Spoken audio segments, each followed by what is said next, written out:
All right, what is going on, guys? It's Friday night. Let's go. Let's have some fun. So, I will, like usual, I will go around, make sure everything's technically sound and such. And until then, until I come back in a couple minutes, till we figure it all out, check out this song here, "Midnight Ride" from Dirty Penny.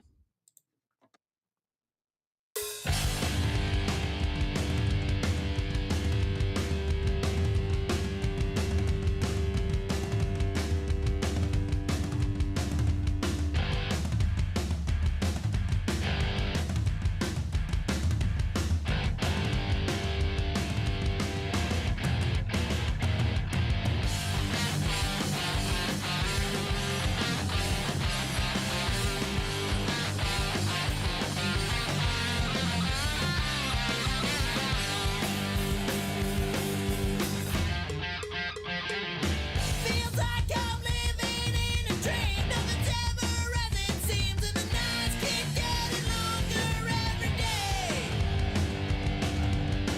Gonna ride this gift I've been given.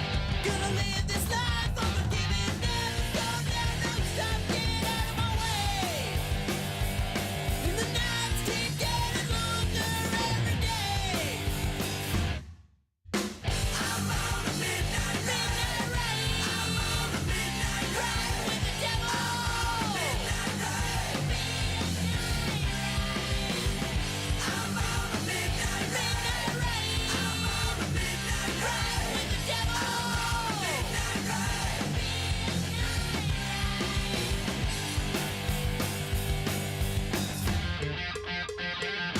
Living life like there is no end. Come down with me, my friend, 'cause the nights keep getting longer every day. The only light at the end of my tunnel is the light at the bottom of my bottle. Nights keep getting longer every day. Never look back, don't stop, get out of my way. I'm on a midnight ride. I'm on a midnight ride with the devil. Midnight ride. I'm on a midnight ride. I'm on a midnight ride with the devil. Midnight ride.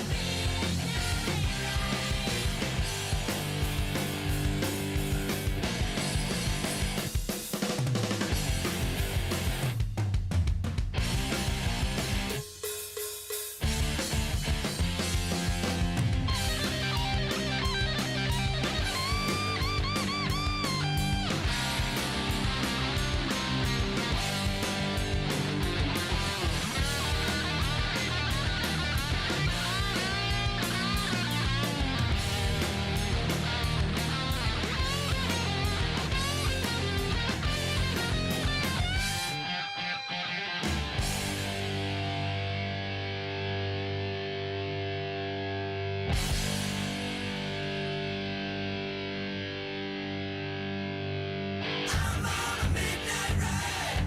I'm on a midnight ride. I'm on a midnight ride. I'm on a midnight ride. I'm on a midnight ride. I'm on a midnight ride with the devil. Midnight ride. I'm on a midnight ride. I'm on a midnight ride. I'm on a midnight ride with the devil. Midnight ride. I'm on a midnight ride.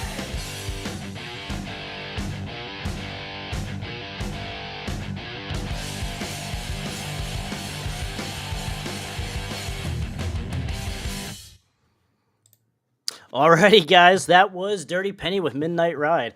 Yeah, that song's like about 20 plus years old now. That's crazy to think about. But guys, we got a great show here for you tonight. We are live. It is 7 o'clock, a little after, and we will have plenty of guests on tonight. We have first coming on Tim Durling from Tim's Vinyl Confessions to talk about his new Sammy Hagar book. We also have Justin Sayne from the YouTube channel Sayne's World coming on. Very cool. And then we also have possibly Hair Basement Bryan coming on again tonight, and we might have a couple others to swing by. So stay tuned. You know, we're gonna have some fun. So it looks like we do have Tim Durling here already with us, and we are going to bring him on and we could talk about his brand new book. Tim, what's going on, my man? How you doing? I'm doing pretty good, Trevor. Can you hear me? Yep, I got you. You're all good. Okay. You're loud and clear. All right. Loud and clear. That's a good segue. Yeah. So what's going on in your neck of the woods here, Tim? It's a kind of been a rainy day here today, 1st of November. But it's all right. We got lots of good rock and roll. And thanks for having me on tonight to chat. By the way, this is Of cool. course. Yeah, of course, man. You know you're rocking metal. So, I mean, more so on the hard rock and rock stuff because like you have written books, plenty of books here, the past plenty of years. Now, I remember the last time we talked, you released a Kansas book and then Yeah. also Y&T. Yeah. And you want to talk about your new Sammy Hagar book here a little bit? Yeah. Thanks. Yeah, it's my fourth book, and this one you know, uh, crosses paths with a lot of the bands that you talk about on here. Certainly, certainly the Van Halen years and beyond. But yeah, I'll hold it up. The book is called Red on Black: The Listener's Guide to Sammy Hagar. Hasn't been out very long. It's been out less than a month, and this book concentrates on Sammy's solo career, which is, I think, more extensive than a lot of people think. It started in '76, and it's kind of still going today. Of course, Mhm. I start off with a chapter about Montrose, and then I talk about Van Halen, and I talk about Chickenfoot, but Okay. mostly I concentrate on all of Sammy's studio albums from '76 through to the present. So, if you're even minor fan, and you want to know more about, just how much music Sammy's done, and I would say check it out. And for big Van Halen fans, anybody out there that has Van Halen Rising or the Ted Templeman autobiography, you'll know the name Greg Renoff. Greg's sort of an authority in all things Van Halen, and Greg was nice enough to do the foreword to this book for me. So yeah, I'm really happy with how it came out. And yeah, it's I just see you listed the link there. Thank you so much. Yes. And yeah, Greg, yeah, Y&T, love Y&T. That's why I did a book. That's why I do any of these books. Basically, it's the type of book I wanted to read that I didn't see out there in the marketplace. That's why I've done any of them. So yeah, I mean, I'm good to go. Ask me anything. Okay, yeah. So certainly we will get to the like the actual discography and such. But first, the first thing I always think of when you come out with a new book, because I remember when the Y&T came out, the Kansas one. I'm always interested in like what's the preparation and process of writing a book like this? Does it take a lot of time, a lot of research, obviously, but like, what's the extent? Is there a lot of new information that you tend to find than what you say that than what you even remember back in the '80s and just during the career of Sammy or the band that you're doing? Yeah, absolutely. Kind of half and half because I've been a fan for a long time. I started really getting into music back in '86, and of course that coincides with 5150 coming out. But then in the next couple of years, I started buying albums on a regular basis, and '88 is about the year that I started buying a lot of Van Halen, a lot of Sammy Hagar, what I could find, and obviously David Lee Roth solo stuff too. So, I've been following his career for a long time. So I knew a lot. I had a lot of information and just stuff that I can get from the liner notes of the albums. But I did learn a few things putting Okay. this book together. Basically, I started writing it pretty much as the Kansas book was getting ready to be released. I had the idea, I wanted to do it. And this book is different than my previous books because this book is all my writing. It's not one of Okay. the panel books. And I love doing the panel books. As a matter of fact, I'm working on another one. I'm actually working on two books right now, but I'm working on another one, and it will be another one of those panel discussions like the Y&T in Kansas. But for this one, I just started writing. I thought, I think I've got enough material here to do it myself. And plus, I'll be honest, it was really hard to find people that knew his albums, like his early albums for Capitol Records and then his late period albums. So I thought, you know what, I'll do this one myself and see how it turns out. And I'm more or less happy with it. Good. So as far as the information that I already knew, that's from owning the albums and just being a fan and reading everything I could read. But um, what I learned doing this book, I learned a lot from going on Discogs and then YouTube. Discogs would lead me to YouTube because what I wanted to do, basically, there's a chapter on each of his albums, and there are 19 of them. A lot of people might be Really? Okay. surprised to hear that. 19 solo albums. Now, solo albums, that counts the albums that are credited to Sammy Hagar and the Circle, Sammy Hagar and the Wabaritas. I even count the Hagar, Sean, Naris, and Shreve album under Okay. his albums because I mean he's the driving force. His name's in the the name of the band, right? Right. So that makes for 19 studio albums. I also talk about live albums and a couple of comps, but I think people would be surprised to know how many different artists that's been covered by Sammy during his career, and how many different artists have covered his songs. So I go into that in each chapter. If there's a song that's a cover song, I put who did it originally. If there's a song someone else covered, I put who did that. I put that Okay. at the end of each chapter. It's some of the it's really eclectic as far as artists. I mean, way outside of my wheelhouse, and way Yeah. outside of, I think, most people, watching tonight. But I was um, gonna say, what's the craziest one that you like, the most surprising one? Bette Midler. Okay. Bette I Midler what covered not one, but two Sammy Hagar songs in the song. really? Okay. So what kind of genre is he in? I'm not familiar with him. Bette Midler? Oh well, Bette Yeah. Midler's she. Oh, She's she okay. she's like a comedian, singer. She's been around forever. Um, yeah, ask your parents, ask your grandparents who Bette Midler is. Okay.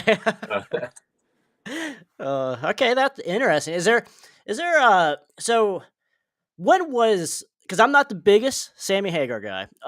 Now when was technically like his first album? How young was he when he started this? Or like just in a band or just solo? right. So his first professional recording was the debut Montrose album, which Yep. is an all-time classic, and so many bands have covered songs from it. But the first Montrose album came out in 1973. So Mhm. Sammy would have been like 26 then. So he'd been kicking around a little bit, but I mean, Okay. 26, that's not old. But so that came out in 73. He only did two albums with Montrose. There was that one Right. and Paper Money in 74. And then there was a disagreement between he and Ronnie Montrose. So his first solo album came out in 1976 called 9 on a 10 Scale. Okay. Yeah. Okay, I gotcha. All right. So yeah, I mean, and that is crazy because like when I do see Sammy, like the last couple years, like I always had to remind myself like how old he really is because like Mhm. he acts like a 50-year-old still, and meanwhile he's up there in age. Like Yeah, he's it surprises me all the time to see how much energy he has, and like even like how good live he is yeah, still. he's kind of a freak of nature that way. I mean, he's 77 years old now, and he just finished a big tour with, you know, well, he called it the best of all worlds tour. It almost became a version of Chicken Foot because he had Joe Satriani, Mike Anthony. Okay, Started with Kenny Aronoff, who played Jason Bonham, who's in the Circle. Uh, but then Jason had to. There's a family situation. He had to leave the tour, so he was replaced by Kenny Aronoff, who's played with Satriani a lot. But he also played. He also did the second Chicken Foot tour, so it was kind of a Chicken Foot tour at the end. But really? they did a lot of Van Halen songs. They did songs from all over the career. And yeah, I mean, I've seen the clips live, and Sammy sounds pretty good for a guy in his 70s. He's obviously taking care of his voice. I mean, compared to I'm not going to name names, but there's singers that are 20 years younger than him that can't do what they used to do. So it's pretty amazing. Okay, cool. So Tim, like the last like minute, your voice started cutting in and out. Do you mind backing out and coming back in, please? Oh, It seems like a connection, possibly. okay, hold on. All right, brother. All right. Yeah. So yeah, definitely what Tim does, like his books are great. Like, cause I looked into the YNT one because I am a YNT fan, and like everything that he does, it's great reviews all over his stuff. And like, cause you even have a lot of different people that do preludes for your book, like the forewords and stuff like that. And some big names as well. Does that always kind of like shock you, or do you have like personal connections to the people that do the forewords and stuff for your books? Can you hear me now? Yes, yeah, Yeah. you're good. Okay. Yep. Um, I never take it for granted. I've been very fortunate to get to know some people. My first book, Unspooled, which is the 8-track book, I had Martin Popoff Okay. do the forward for that. I call Martin a friend. We don't talk all the time, but he's been on my show many times, and I've gotten some great advice from him on how to go about doing this. And he was actually the first guy that kind of convinced me that you got a book, like with the first book I did. He said, you got a book here. You should totally do this. Hmm. And it went from there. I've been put up 4 books in 3 years. It's pretty amazing because I never planned on it. So I had Martin do the forward, and he was also in the Y&T book. He's one of the panelists. And for my second book, the Y&T book, I had Sean Kelly from Coney Hatch, from Lee Aaron, from Rock of Ages, you name it. Yeah. Uh, Okay. Sean's a super guy. I've talked to him a little bit, where I wouldn't say we're buddies, but I can message him and say, hey Sean, would you be interested in blah blah blah? And so yeah, and he wrote a great forward for that.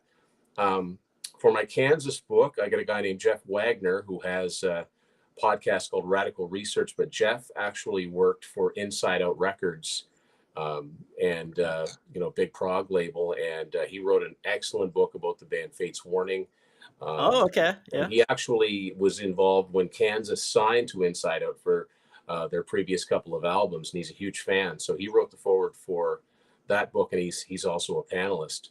And so when it came time to do this Hagar book, I was thinking I need, it's the name recognition, right? Hmm. It's like, it's why I got Hugh Syme to do the cover for my Y&T book. That was a total fluke thing. But I mean, people say covered by Hugh Syme, that means something, right?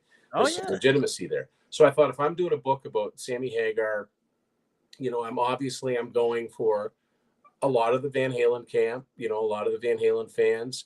Um, so I thought, I wonder if Greg Renoff would be interested. So I emailed him and he said, yeah, sure, I'll do that. So it was fantastic. So, that name nowadays, because the Van Halen camp, there's been so little come out of it, until recently, until Alex put his book out, and now he's doing his book tour, but it's been kind of, zipped. Yeah. I Even, did even, see the Alex book even, recently. Yeah. I haven't gotten my copy yet. It's on the way, but even before Eddie died, they were like one of the worst as far as getting information out to people. You just did not know what was going on.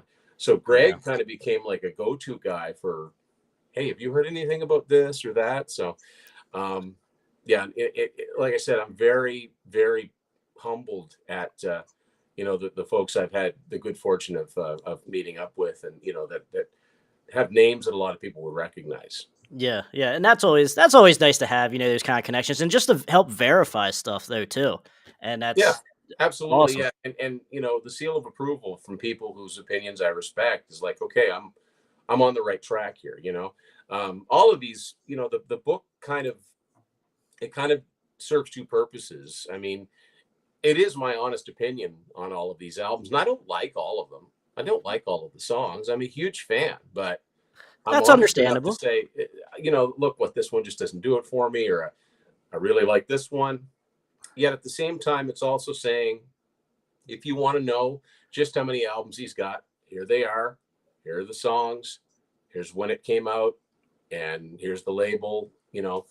But it's also Mhm. got my 2 cents on what I think of each of the albums, and I think it's pretty easy to tell from reading it what kind of album it is, regardless of whether I like it or not. I think you get an idea of, like, if you're a raging metalhead, some of his latter day material, which is more beachside acoustic countryish stuff, you might be like, Right, I yeah. don't know if I'd like that one. But this might be some others where you go, hey, that sounds like something I'd like. I'm gonna check that one out. Because it's a big catalog, and a lot of the early albums still to this day, they aren't easy to find. I was gonna say I don't remember seeing too I may have many, frozen too up. many, Oh, of, too many of them out of my oh, whole life of collecting stuff. Oh, oh, where'd Tim go? Is Tim there? All I think right, I might Gregor. be frozen again. Okay, I can hear you now. Can you hear me? Oh, all right. So You can hear me? yes, I can hear. I can hear you now. I can. There's a delay. Okay. All right. So Tim, can you see the comment that Gregor put on the screen? Does Sammy have a favorite song he wrote or to perform live? Do you know those answers by chance?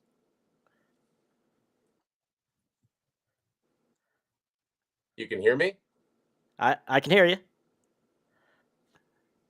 Yeah, something's not right because we're getting quite a delay. Your Okay. picture freezes up on my end. All right. So try to come back in. We'll try again one more time. See if you can come Sorry, back out, yeah, that got come back jumbled. in. Can you repeat All right, that? Tim. So hopefully, Gregor, we will get that answer question for you because I honestly don't know. So definitely. So how has your guys' weekend been? Let me know in the comments as well here what you guys the weekend's been long for me. I was tired. I had to take a nap today, and I was like, but I gotta stay up late for you guys. I gotta be here, you know. So definitely like to talk metal. We're definitely gonna be talking some metal. We're gonna be getting. I do want to ask him though if and what his favorite era of Sammy is. You know, like is it the Van Halen? Is it the solo stuff, Monstro stuff? So all right, here's Tim again. We'll try to bring him back on. Tim, can you hear us?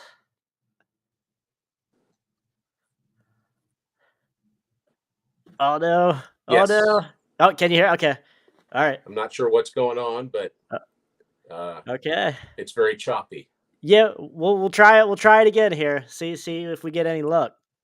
But can you see the question on the screen?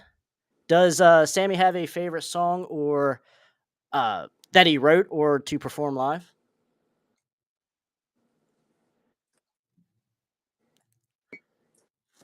Now, Tim. Oh man. Darn. Okay. Definitely. We'll have Tim back on the show if this doesn't get worked out. We'll do a separate episode, not a live episode, obviously. So definitely we'll work that out for you guys if you guys want to see that. So, but definitely the link to his book, if you're interested in seeing what the book's all about, it is on Amazon.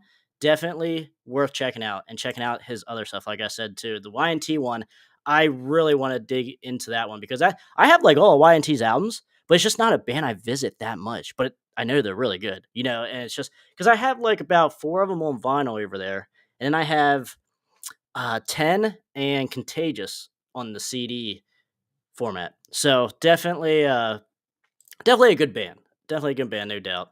So let's see here. Hi Lisa. Who else we got here?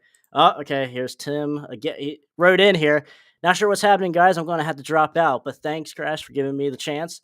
You got it. Hey, we'll definitely be doing some stuff. We'll do some videos between me and Tim. I think the last video me and Tim did was the Alice Cooper battle, Hell in the Cell battle between Trash and Hey Stupid.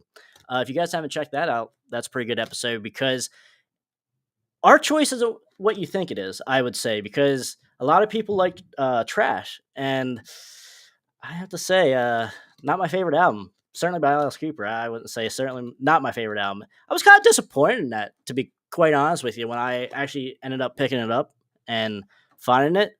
So definitely, we got Chad Zirkle. What's going on, man? Yo, hey, I mean, we could talk ACDC if you want, Chad. Throw some ACDC stuff in there for us. Or Dirty Looks or Rhino Bucket, because I know they're your favorite. Or Dirty Honey, even. So, uh, all right. Tim's still in the chat. He can chill here in the chat. So if anyone has questions, more than happy to ask, and we'll see if Tim can answer them for you in the comments. So he's in the YouTube comments anyway. So I don't know if you guys want. Definitely YouTube is probably a little bit easier. If I don't know, some people are on Facebook, but definitely YouTube's the main place to be.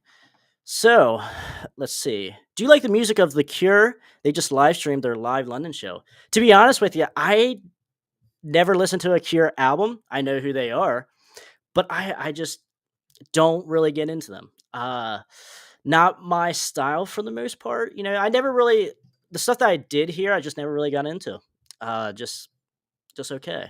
So, oh, Grego, Rhino Bucket. Let's go. Yes, you got it. Rhino Bucket's the shit. I mean, and Dirty Looks. We can't get. I mean, those are like the brother and little brother in the '80s for ACDC style band and music. Definitely.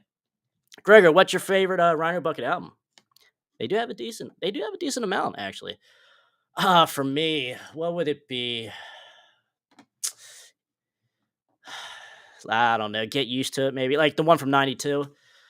Definitely a good album there.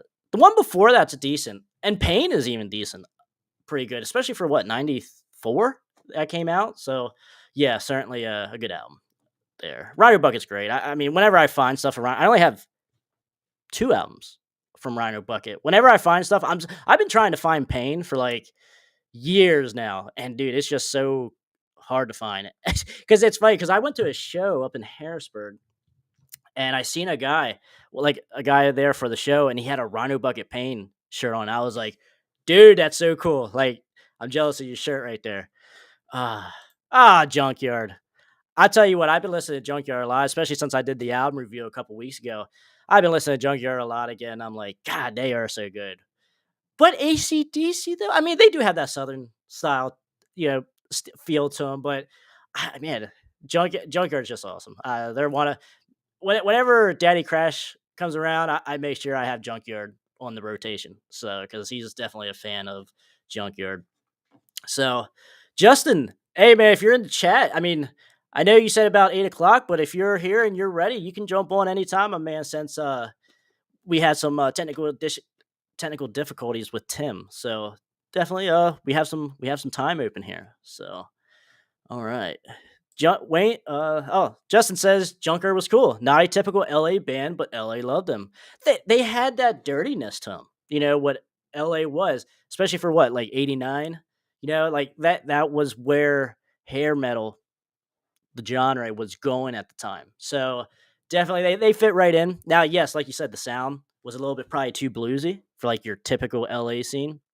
Because obviously, when you think of '89 LA, you think Pretty Boy Floyd, even Tough, stuff like that, and the earlier Poison and stuff. But obviously, they came from Pennsylvania. But like just that LA feel to them. But definitely, Junkyard's shit. I recommend the second album though. Now, the first album's great, the debut, that's great. I'm not dissing that at all. But I tend to visit sixes, sevens, and nines a little bit more. I like the ballad on there. The two singles are really good. Man, yeah. eh, you can't go wrong with Junkyard. That's the final answer right there. That you can't go wrong with Junkyard. So, let's see. Justin said he'll be on around 8 o'clock. Cool. That's all good. We can hold down the fort. We've done it before. I definitely we could talk. We could talk some hair metal. That's no doubt there. So let's see. Brian Baker of Junkyard is a member of Bad Religion. That's right. I do. Is he the guitar player? Right. I remember hearing that. But like I said before, I'm not sure of the Cure. I'm not sure of Bad Religion. I've heard of them. I've seen T-shirts and people talking about them and stuff like that. But I just never really listened to them. So all right, Andy from Smoking Snakes. What's going on, brother? Yo, might finish watching tomorrow. I know, man. You're over in Sweden. You're probably like 12 hours ahead of us. Thanks for chilling with us for the first half an hour. That's awesome. Cheers, guys. We'll definitely have you on the show for when your next album comes out, and I'm quite excited for what you told me about it, and it's quite looking forward to it. Let's see. Rock and Danger. What's going on, guys? How you doing? I checked out your channel this week. Definitely good. I liked your Forgotten Band series. That's right. Yeah, that was pretty good. Definitely some good stuff there. And okay, yeah, I didn't get to finish your question here. Let's see. Robin Black and the Intergalactic Rock Stars. If not, you need to check them out. Over You, the song, I imagine, or the album. But no, I can't say I know by name. Certainly not by name. But I will definitely check that out. And guys, check out Rock and Danger. That's a very cool channel over there. They talk about hair metal stuff mainly, and really good. I dug it. I watched actually a good amount of episodes this week. Really, really cool stuff. And the one episode was with Child's Play, which is a great album, great band from Baltimore, Maryland, and just too late. And obviously, I never got to see them live, sadly. And they do some reunion shows around here because John Allen, the drummer, I think he actually takes over vocals now. Because I like I said, I haven't seen any other reunion stuff, and obviously he's with Charm City Devils, which was a band in the 2000s, which is really good, but it has a modern feel to it. Not like modern metal, like what you would hear, like Slipknot or anything like that. Not real heavy, but just really good hard rock, and very good. I really recommend checking out a couple of their albums. The ballad "Almost Home." I actually listened to that yesterday because Rock and Danger remind me of Child's Play, but Charm City Devils again, because I have like two of, I think they have three albums if I'm not mistaken. I think I have two of them over here. But the ballad "Almost Home," oh my gosh, so emotional, really good shit. And like you could hear John in the background of like the vocals of Rat Race and on the album Child's Play, and like he is a very good and competent singer, and that's crazy because like shout out to Tom's Music Trade around here. Great records used record store, NCD, just music store in general. The original singer for Child's Play was there. And Tom was like, "Hey, you know who that is?" And I was like, "I no, dude, I can't say I recognize him." And he said, "That's the original singer for Child's Play." He wasn't obviously not the singer on the first album. There was something that went on to where he wasn't lead vocalist. So I was like, "Hey, that's cool." I still got a picture with him. I still talk, Child's Play with him and stuff like that. It's just badass. You never. That's the same thing with like Robbie Strine. You walk into people and around here, and I'm just like, you would never think that they live that close to you, or you would just run into them somewhere and just talk shit with them for like an hour, talk music with them for like an hour. It's just awesome.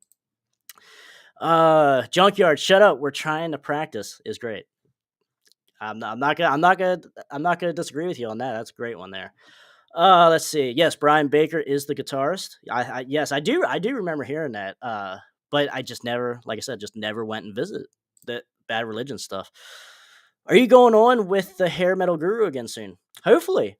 We are trying to, like, I text him once in a while, message him and say, "Hey, you want to try to do something?" And like our schedules are just not, matching up for the most part. So definitely, we're trying. We're trying to get back together on each channel soon.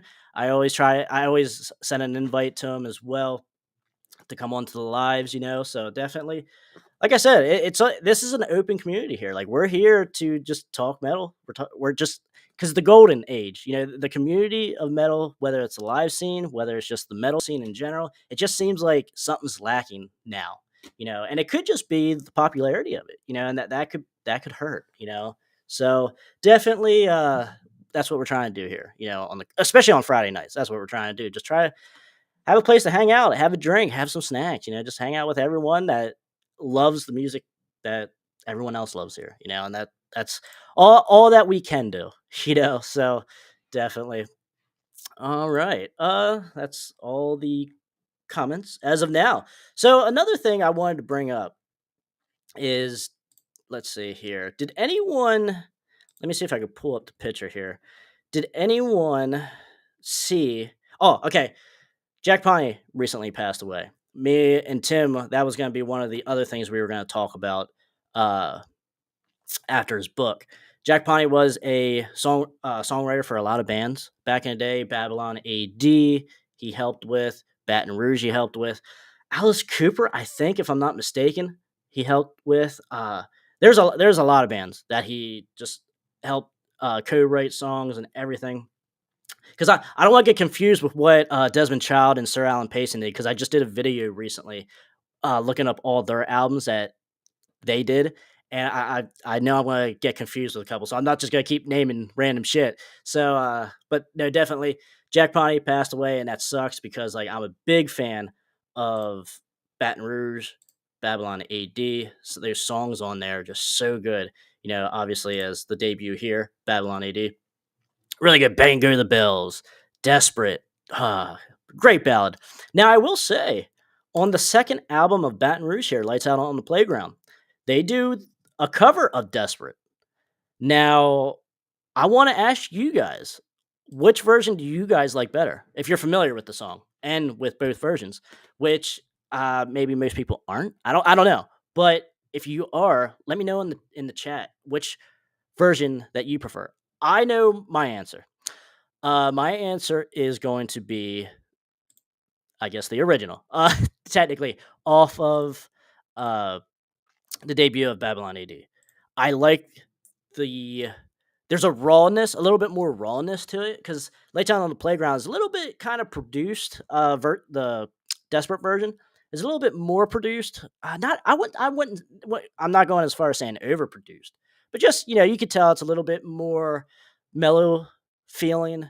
There's a little bit more guitar work in Babylon AD's version, so I think, and I just really like the way Derek sings it on Babylon. Uh, Very good. And then obviously they had a song on the movie and soundtrack for RoboCop 2, and it was with Sam Kinison. The Kid Goes Wild.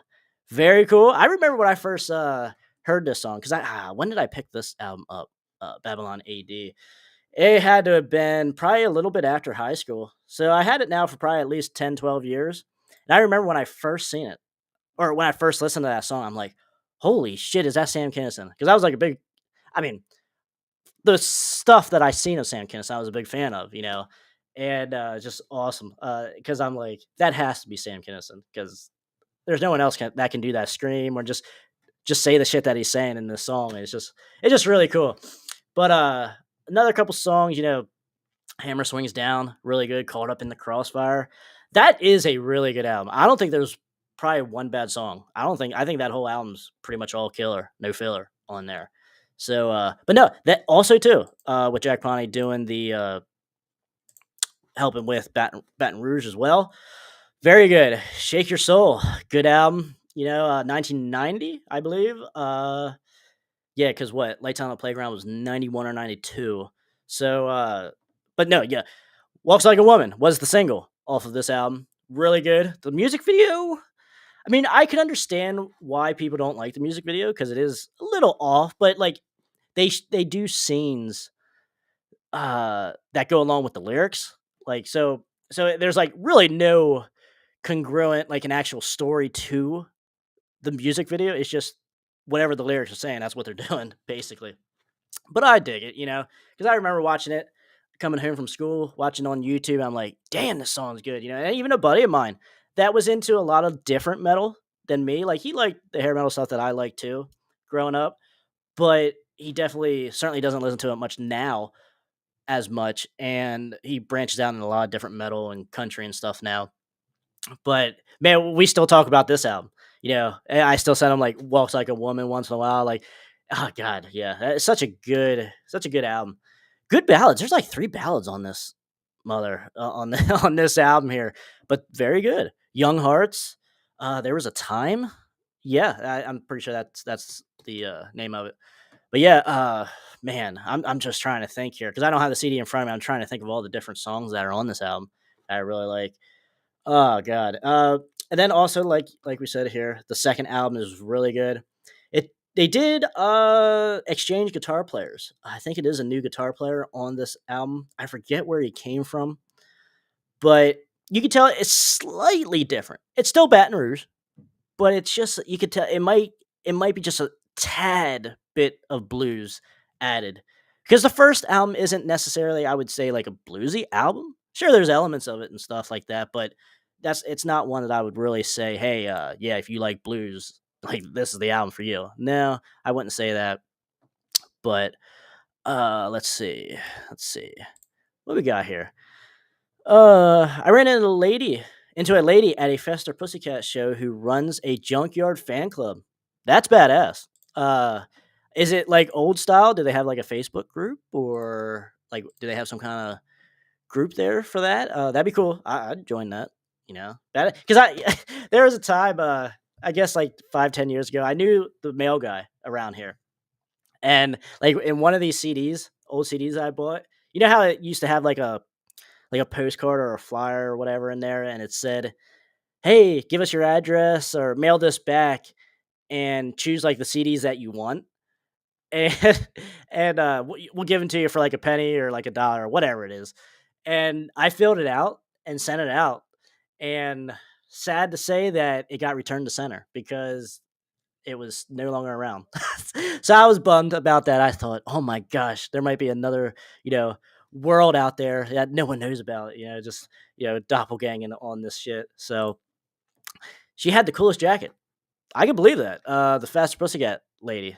I can believe that. Or she might have had a junkyard. Did she have a junkyard jacket or a Fast Pussycat jacket or just like all kinds of 80s stuff on the jacket? Because I did break out my denim jacket out here. Now it is very hard to find. I will say 80s bands. So a lot of it is like newer stuff, like Slipknot or Cradle of Filth or what's the other one? Oh, Misfits, Danzig, stuff like that, like more heavy metal stuff. So let's see. Tim, Jack Poney first came up on my radar as the co-writer of "Shot Through the Heart" from the first Bon Jovi album. That's right. He had he had some decent parts there with Bon Jovi. I forgot about that. Let's see. But I'm not going to go on a rant about Bon Jovi. Let's not get started with Bon Jovi.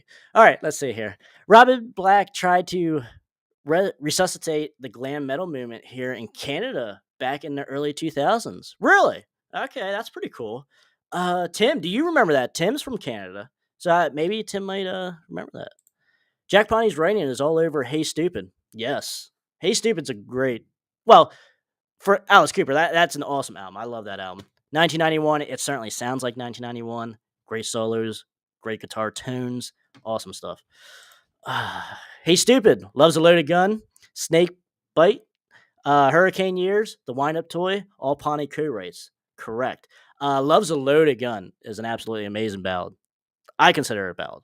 But that's one of Alice Cooper's best songs. Whenever that comes on, I can listen to it. It doesn't get skipped at all. So yeah, definitely. If you guys don't know that Alice Cooper song, certainly after we're done here, go check that song out. No doubt. Rest in peace, Jack Poney. I agree. I prefer Nothing Sacred album. Sacrifice Your Love Smokes. Okay. All right.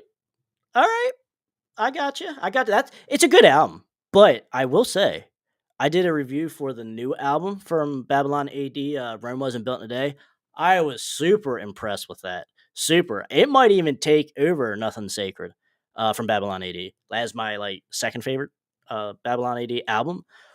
My gosh, I was super impressed. Now, when I do my top 5 or top 10 albums of 2024, it's certainly going to be on there. But where is it going to place? Because there are 2 albums that I totally, absolutely love so far this year, and there's a third one that I know I'm going to love coming at the end of in a couple weeks, in November here from the Choir Boys. I will say definitely. I think November 8th it technically comes out, so I'm quite excited for that. I know anything Spike does, man, I'm a fan of. I absolutely love Spike and the London Choir Boys. Let's see here. All right, Justin, 10 minutes. You got it, bud. We'll be here. All right, the third Baton Rouge album, yes, contains a version of Love's a Loaded Gun. Check out that episode Crash, and I did on the Baton Rouge for more about that.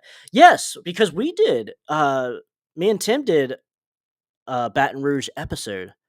I think we talked about the 97 album, I'm pretty sure, because I don't have the 97 album, but I did listen to it on YouTube a couple times. And yeah, I do remember. And I if I remember correctly, I prefer Alice Cooper's version, if I remember. And Tim, correct me if I'm wrong also, was there that point or the little tidbit of Baton Rouge doing backing vocals on Hey Stupid, right? Am I correct about that? Am I not just remembering shit here? Or, just because I know my memory sometimes forsakes me. So definitely, I'm pretty sure that's what I remember. All right, let's see here. Baton Rouge for more about that band. And the second guitarist on Lights Out on the Playground was Tony Palmucci. He who had recently played with Keel. That's right. Speaking of Keel, Jack Poney also co-wrote Somebody's Waiting. That's right. I have 2 albums from Keel.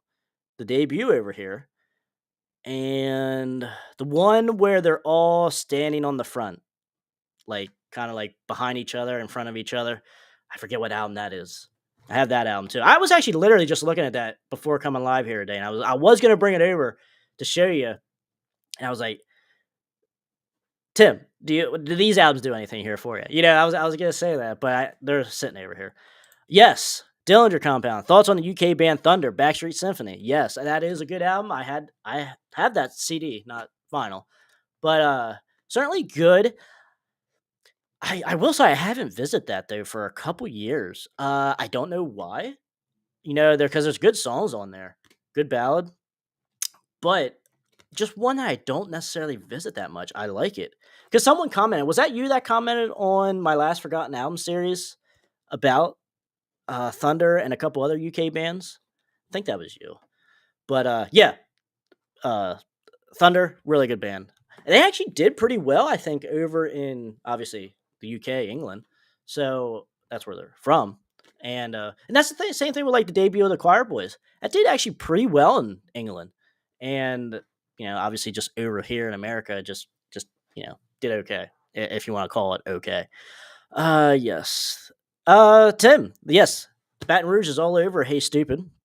You can hear Kelly playing his day on the backing vocals. Maybe that's why I like or we like Hey Stupid so much. Just because Kelly Killian was on there. Yeah. Let's see here. That's the self-titled album. Their fourth. Okay, gotcha. All right. Yeah, so I have that one as well. That's another one that I just haven't visit that much. To be fair, it's on vinyl. I don't visit my vinyl that much just because if I don't have the time to rip it, because I have a vinyl player, a record player that turns it into MP3 on my computer, so I can put it on my iPod. Sometimes I just don't have time to get through all these albums because I have albums over here like Kick Axe as well that I had for like 10 plus years, and I just cannot get to it. And like even here, like a month ago, I picked up Rock'n'Rolla from Judas Priest. Haven't been able to put it on the iPod yet. And I have like a couple other albums I picked up here within the past couple months and just cannot get to it. Just stuff always coming out and just seems like something's in the mailbox all the time. So hard to get to a lot of this stuff. Not enough time in the day, sadly. Big Thunder fan. Good deal. Good deal. Good band. All right. Andy Taylor of Duran Duran produced their first album. Interesting. I certainly didn't know that. All right. Tim, thanks for hanging out with us, brother. We'll get together again soon. We'll talk about your new book. We'll talk about some Keel. We'll talk about some stuff. Definitely. We'll have to figure out what we're going to talk about. But thanks again, man, for coming on. And if anyone wants to check out Tim's Vinyl Confessions here, I do have his is this yes, his YouTube here. This is his YouTube.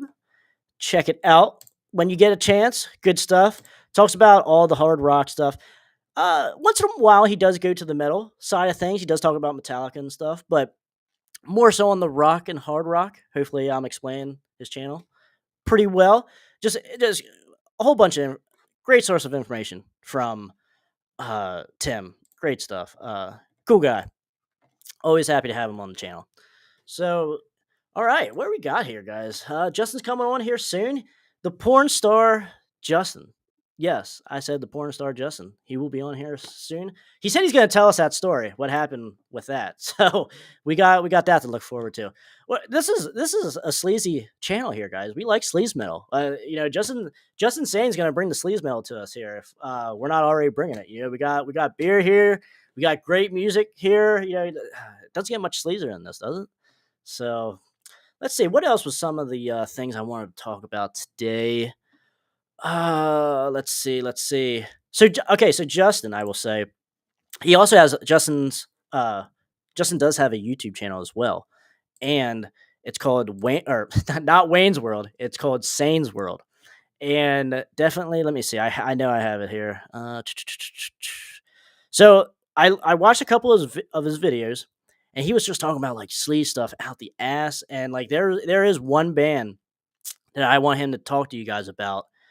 And I don't know if he has the CD or not, but he's going to talk about it. And because it has to do with Buck Cherry. So remind me to ask him about that. And then also here, this is his channel as well, Sayne's World. Awesome. And definitely, we're going to talk about some Motley Crue because he has some opinions on the McMars stuff as well. And I just want to get his take because this is actually the first time me and Justin are actually going to be like talking virtually face to face. Like we text back and forth once in a while and stuff, but yeah, this is gonna be the next time we're actually having an actual conversation. So I'm gonna get his take on a lot of this Motley Crue stuff, and you guys know my feeling on Motley Crue. And if you don't, you're just gonna have to wait because I'm gonna break it all down all over again. So definitely look forward to that. What else we got here? Let's see here. We're gonna be talking about some London because he has some connections to Nadir the Priest from London, the vocalist, and one of the main guys on Decline of Western Civilization 2. And it is actually Nadir's birthday too. So that shout out to Nadir. Gave him a text today. And it's crazy, man. It's crazy that everyone, and we're so thankful that everyone's still around too. And obviously with like Paul Diano, Jack Russell and stuff, people are kind of dropping off, man, and it sucks. And hate to talk about it, but it is what it is. But we will always have the physical music and the digital stuff too. So definitely the memories will not be forgotten. Like their memory will not be forgotten. So all right, Rich, how you doing, Rich? Another guy that does a lot of photography and like books as well. So shout out to Rich. I like that Cinderella photo behind you, dude. Actually, funny story that you like that because I bought it up there with the Michael Kelly Smith Record Expo in Philly that you were at, where I met you. So, and actually, do you see the Michael Kelly picture here that I bought from you right behind me here? Uh, awesome stuff. Yeah, check out Rich's stuff as well. You can find him on Facebook. Check out all his cool photos from back in the day and such, especially like the Philly bands, Philly, Pennsylvania, like your Heaven's Edge, Tangier, Brittany Fox, Cinderella, the whole nine yards.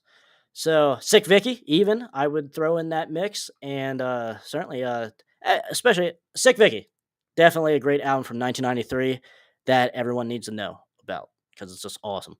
All right, what else we got here? Thoughts on Whitesnake? Still making great music, 100%. That is a band that makes just as good or better music than they did back in the day. Now, I am a fan of like their like real early stuff, like their real bluesy stuff. I'm a big fan of blues, so like that's right in my wheelhouse. I'm a big fan of Deep Purple, uh, David Coverdale in Deep Purple with Burn and Stormbringer. I like Burn. That's a great album. Very good. One of my favorite Deep Purple albums, probably.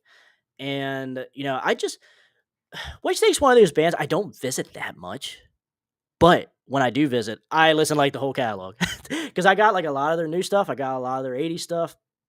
What was the one with Steve Vai, Slip of the Tongue, right? Yes. Very good stuff on there. The what is it? The Deeper the Love. I think that's a good ballad. That's a fine ballad. Now I will say Steve Vai was not a very good fit. I like Steve Vai. I like all his solo stuff. But yeah, you could tell something wasn't right in that the chemistry of the band and stuff. It seemed like you could tell they were just getting away from the blues, and it's good. It's a good album still, but it's certainly not what you would expect, especially if you just come off a listen like uh, uh, the early out or like Love Hunter and the early '80s stuff. So, or was it Sliding In? Yes, that's the one from not Slip of the Tongue. Is it Slip of the Tongue? I don't know. Whatever. Yeah, the one from '89, the one after the great '87. The what multi platinum '87 album. Here I Go Again. But I do actually, speaking of Here I Go Again, I do like the original off of what was it, Saints and Sinners? Was that the album that the original Here I Go Again was on? Very bluesy, just not so polished and melodic and stuff, just bare bones, just stripped down. Really good stuff. Really good stuff there. Oh man, let's see here. All right, looks like we have here. Oh, we got Justin. He is here. We're gonna bring him in. Who? What is going on, my man? The poor star of sales, Justin Sayne. What is going on, man? What's going on, dude? What is up? What is up? Hey, not much. We had some technical difficulties early on, so hopefully we're smooth running from here on out. Hopefully, yeah. Let me know if there's any problems. My laptop ain't the fucking best in the business, so if that fails, we have this. Oh, okay. Just let me know if you have any glitches or whatever, and because I can see a little bit, but okay. Yeah. All right, brother. That sounds good. So tell us what's going on with your channel. What's going on with your band? Like what? Tell us what's going on in Justin Sayne's world. Let's see. Well, I'm having the apartment renovated, so we've had to move out. Oh, okay. So basically, what you see is basically the couch, And that's really about it. That's left in here. We have we have a TV, we have internet, we have Wi-Fi, we have Bluetooth, we have all that stuff. We have technology that we need, right? I have The my guitars. basics. Yeah, I have my guitars and stuff. My amps right here. It's basically ready to be taken with me because I don't trust anybody with this fucking shit. By the way, let me know. Can I cuss? Is cussing Yes, allowed in here? yes, yeah. I'm not.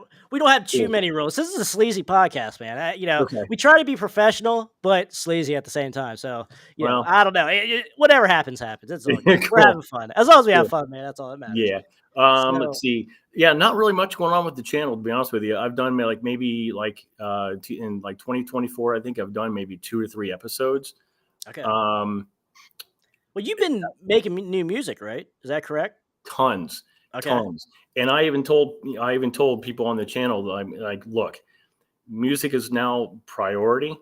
Mhm. And if you're, I'll post stuff on YouTube on the channel on the whatever they call it, the feed, Yeah. the community feed.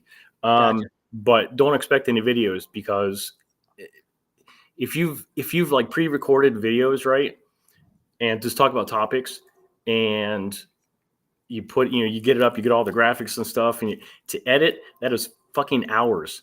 Yes. Hours. And to be honest with you, not that I ran out of patience with it, but I ran out of patience with it. I'm like, dude, I'd rather be working on music, to be honest with you. And because that is my first love is making music. The YouTube channel thing, I was I wouldn't say I was bullied into it, but I was definitely talked into it. And this guy I used to work with, he was like, dude, you should start a YouTube channel. It's a lot of fun because he had one for his piece of shit business, but whatever. So I'm like, dude, what the fuck am I going to talk about? He's like, dude, talk about music or something like that. I'm like, well, I do like to do that. Yeah, you're good at that, right? Yeah, that's second nature. Yeah. Okay. And so I'm like, all right. So I started it, but as they say, when you start a YouTube channel, your first few episodes and stuff are your worst. Yeah. And let me tell you, they were really fucking bad. they were bad. I'm like, what? I'm like, it was just like awkward because you're in an empty room. You have your ring light thing, right, and you're talking to nobody. That is like some people don't like doing that, like talking to themselves. Well, it is kind of basically like talking to yourself. Yeah. So, and you talk. We're not crazy over here, guys. Well, we'll get to that later. Anyway, so yeah, you're talking to yourself. But as it's like, hey, So eventually, I kind of got into my thing. I found it, but it took a fucking while. Okay. And by the time I started to get my thing, I had a couple episodes go viral, which was fucking rad. I was like, I actually miss making music. And I was working with this producer, a friend of mine that I grew up with, and he's just got a lot of stuff going on. I love him to death. He's, my brother from another mother. I literally grew up with this guy since I was like 5. He knows me. I know him. And I wanted to work with him. We put out the first single in like 21. And I'm like, okay, dude, songs are fucking piling up like fucking traffic on the 405. I need more. And we just ran into like delay and just some stuff going on, which I don't want to put his stuff out there, but it just got to be like too much. And so I found this guy through my stepdaughter, brilliant musician. He's more like a power punk type guy. Okay. Like Blank, Sum 41. He's in that kind of stuff. Where I'm in the Motley Crue, Slayer, Testament, very wide range, but definitely fucking heavier and just nastier and nastier. A lot of the stuff that we talk about on this channel, like the hair metal stuff, the thrash metal. I thought this was a Christian channel. Hold on, I'll be right back. I was gonna say, that's probably the first video you ever seen on this channel, huh? My Christian video. I think it was like, oh, praise Jesus. I'm like, no, fuck this guy. Yeah, we didn't do all that now, but yeah. Yeah. So So like, how soon can we expect like something to be released from you guys? All right. Okay. So December 6th. Okay. Single number 2 comes out, and we'll get to the story behind that because it's a pretty deep story. I wish I literally wish I could share the music with you, but I can't because next weekend, I go in with my guy, Adam, who's producing pretty much everything from here forward. He gets me, he pushes me. He fucking loves this music. He's like, dude, this is so fucking killer. It's like, why aren't you famous yet? I'm like, that's another discussion for another time, which we can get in that later. But yeah, he's like, dude, this is so fucking good. He's like, I want this stuff to sound like, I want this to compete against the stuff that I'm hearing Okay. on like active rock radio. Like, I'm sure, your area's got that crap. My Yeah, area. real modern stuff, like the Yeah, Shine Downs and stuff like that. Yeah. Just sorry. No, hey, not- I'm in that same camp as well. Like I kind of agree with you. yeah. I mean, I don't want to talk shit about those bands, but I'm going to talk Right? Yeah, shit about those bands because you know what? Music runs in cycles, it does. and they're at the end of that fucking cycle because it's like anytime I turn on the fucking radio, which is very rare, I just want to see what's going on. Right. And one of the DJs here in the Columbus Ohio area, I went to high school with her, and so I've kept in touch a little bit. She's a higher up DJ. She's got some pull. But yeah, it's like every time I turn on it, I just want to see what Ronnie's doing, and like it's just same crap. It is the same stuff. Crap. Like and it's like all the songs sound the same. They're produced the same, which everything's done by laptop now. I understand that, but it's like they're using the same fucking plugins. They're using the same this. They're using the same that. They all sound the same. It's very formulated. You have like this heavy, and then they'll have like during the verse, they'll like, during the chorus, verse, angry. Dude, it is so fucking formulated, and it's run its course. It's like, you like the movie The Crow? Yeah, I've seen that. Yeah, Okay, remember when Eric Draven said they're dead, they just don't know it yet? Yeah, you fuckers have seen your fucking day. I was gonna say that reminds me. I do want, since you brought up the radio subject, but I kind of want to touch on this quick subject here first. Yep. With it being, do you think it's the end? Like of that style of metal, like because like they have been active now for how many years? Like that style of sound, like that subgenre of metal, like 15 plus years now. It's been a while. Okay. And everything like does run its course, like you said. Like no matter how good it is, even no matter how much radio play you have, it's just gonna run its course. I mean, it's good. I mean, I hear a lot worse. Right. Yeah. But it's just, it's basically 1990, 1991 all over again. And they're dead. They just don't know it yet. That's a shame because, well, maybe this is actually... No, it's not a shame. I was going to say, the shame comes in as my favorite years were 1990 and 1993 when it comes to like hair metal, obviously sleaze metal and stuff. Like I feel like maybe this is like the best album that Shinedown will put out that comes out this year, or whatever. Yeah, I mean, I do like their guitar player. I can't remember what his name is, but I mean, it's really good. I mean, they're a good band, a good guitar player. I mean, there are bands in this thing that I do like. Mm-hmm. It's just as a whole, because they sound the same. If you played me a song, just something that's on active rock radio now, and said, "Who is this band?" I couldn't tell you. I literally couldn't tell you. I'm like, dude, I'm right with you. Don't know. Ever since I was like 13 years old, I was like, well, that's enough radio for me, whether that's classic radio, whether that is like modern radio, like modern metal radio, because it all sounds the same. I just don't, there's no fun to it either. Like the vibe, I don't like the vibe of it. It's just like, okay, what are we doing here? I don't get it. Yeah. So Cruella de Vil has a motto, mission statement, a credo, crest, whatever you want to call it. And it's called "Make Rock and Roll Sleazy Again." Hey, I can get behind that. I like that. Now that's a movement you can get behind. Yeah, give me a hat. I'll put a hat right here. I'll wear that hat. So what we're gonna do is after we're done, I need your contact information because I'm gonna send you stuff. Oh, sweet. Okay. And if you've ever, I'm just gonna assume maybe wrongly, but I'm gonna assume you haven't seen the site yet. We have three. We have okay. It's cool. We have 3 different shirt designs, and I know which one I'm gonna send you just right off the fucking bat. You're gonna look at the back and you're like, oh shit. Okay. Oh shit. Good. It's on. I'll, It's on. I'll wear the shit out of that, man. Yes. Anything to support like the local, not necessarily that you're local, but they're like the ones that don't have the major help and promotion behind them. Like Yeah. I'm all for it, man. Like Yeah, I am the CEO, promoter, financier, CFO, CIA, DEA. I'm all that fucking shit for Corellaville. I am basically the buck stops with me. If it sucks, it's on me. yeah. If it's good, it's me. right.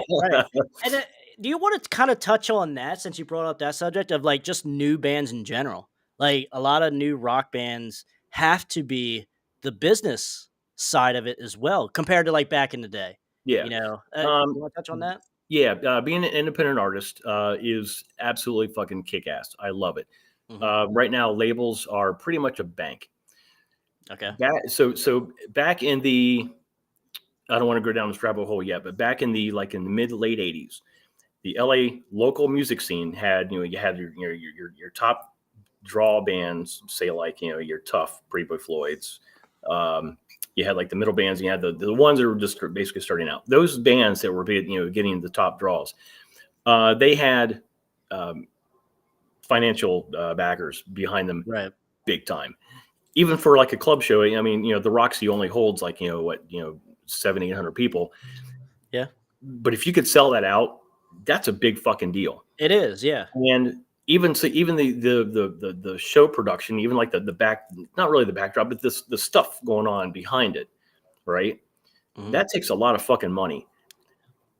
Sure does. It just everything takes money. Yeah, I mean, if you're getting like designer pants or what I mean, these bands, they looked fucking kick ass. Yes. Right. You had to have financial backers, just to get all this stuff. Right. And so independent labels or independent bands, you're having to do this all yourself. So if you have a band of like 4 or 5 guys, you have 2 guys that are working full-time jobs that are basically financing the whole thing. Yeah. If you don't have like one guy running on the whole fucking show, the rest of the guys are doing their thing. They're basically just hired guns. But yeah, you don't need a label anymore because everything. If you learn it, it's a lot of fucking homework. If you learn it, you can do everything yourself up to a point. Once you get to once you get labels interested in you, then you do need a lawyer because you're going to need somebody to look over these contracts. If you're smart, please be smart to look over the contracts. Make sure everything's cool. Make sure there's not a fucking 360 deal on these fucking bitches. I'm sure that, there's a lot of that goes on. If just make sure that can you do this yourself to keep the money yourself? Do the most you can by yourself as long as you can. If you're gonna sign the deal with Universal or whatever, cool. Just watch your ass. Yeah. But as far as like any up and coming bands, just do as much as you can yourself, because you learn so much. You learn the pitfalls. You learn what to do. You learn what not to do, which I learned that the fucking hard way. Many times. We all do it. Yeah, we all have our bumps and bruises. I got fucked up. But yeah, just keep doing your thing. Believe in yourself. Keep your, if you have a vision, stay with that vision as long as you can. Defend it to the death, if you can. That would be, I don't know. I guess that'd be my advice. Okay. Yeah, damn, it is a motivational podcast now. There's a Tony Robbins coming in here. Is that Justin Sayne or is that Tony Robbins? I can't praise the motherfucker. Praise the Lord. Oh, man. All right, so let's get a little bit. I want to know a little bit about you because obviously this is like the first time we're actually talking, face to face. As face to face as we can get anyway. But so you are related, right? Or so have some kind of connection to Nader the priest from London, correct? Yep. Can you kind of tell us the story behind that? Okay. I'm going to take you way back to the 70s. Okay. Yeah, there's Nader. But dude, I love that guy. Anytime I hear him sing, it's emotional. Hmm. I love him so much. He's meant so much, just as a, not really a mentor, because I don't know him like that. Just I don't know, just he was that guy that my family always talked about, loved, supported. Hmm. And when I finally got to meet him, which that picture was probably taken about maybe 10 minutes after I actually met him for the first time. Okay. So yeah, he wanted that shirt really bad, and he was very, very adamant, and he will not get that shirt. We'll get to that here in a little bit. I was born in 1970 and Okay. lived in just south side of Columbus, which is kind of eh. Yeah. So my dad wanted to get away from his family. My mom was cool. She heard about this really cool school system, just outside of Columbus. So we moved there. In 1978, you're going to lose your shit. In 1978, my aunt and uncle were running a magazine, and Okay. they had way too many legal troubles. And so they needed to move from Ohio to Los Angeles. It was just a lot better to do business, and we'll get to that here in a second. So they moved. I had another aunt and uncle move with them because they're going to work with them. So basically, I had, in an instant, I had half my family move out to California. I'll get to what their business was here in a second. That shirt's a really fucking hint. So, and I think it was like about 1980. They flew my mom and I out to California for the very first time. And if you're from a very, very small town, population of maybe 100,000 people, Hmm. and then all of a sudden you land into LAX, a city that has about, I don't know, 40 million. A whole different world. It is a completely different world. It was just a surreal experience. Had a limo pick us up, drive us to their house, and their house was really something to behold. Okay. Which will, if the album cover, the CD single, the single that's coming out has a picture of the house on it. We'll get to that here in a Okay. second. So it was just a really, I was like, what are these trees? They're like a mile high, and I've never seen anything like this. And is the weather like this all the time? Yes. The first thing you take notice is the trees, correct? Well, the trees.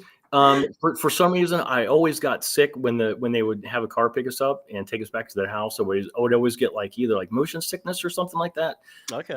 Because the traffic out in Los Angeles is it's nothing like driving in Ohio. If you're going 90, you get run. If you're driving 90, you get run over. You get the horns. It's just nuts. You have lanes on the 4 or 5, and it's basically 8 lanes one way. Yeah. Just coming back at you. Yeah, what you see in the big cities, Yeah. Oh God, yeah. This is crazy. And then what changed everything was in 1981. They had us come out there again, and my Aunt Althea, she had 5 guitars, an amp, and a bunch of new wave punk clothes to probably fit a 6-piece punk band waiting for me. Just shirts with nails stuck out, Really? and with spikes and shit. And she had your shit ready for you, right? He did. She's like, you know what, Justin, I've seen you, since the age of 5, be playing air guitar to Kiss. Yeah. I've seen you do this long enough. You're going to do this in real life. So I'm like, cool. All right. How do I learn? And just, eventually it just, you just pick it up, you fuck off for a while. Right. Then you take lessons from a guy, and they teach you how notes make chords, and your way around the fretboard, and basically the dots on the top of the guitar. Basically follow those. Just follow along. Basically, I just learned how to play by listening to records. Okay. Back in the 70s, back in the 80s. So you're somewhat self-taught then.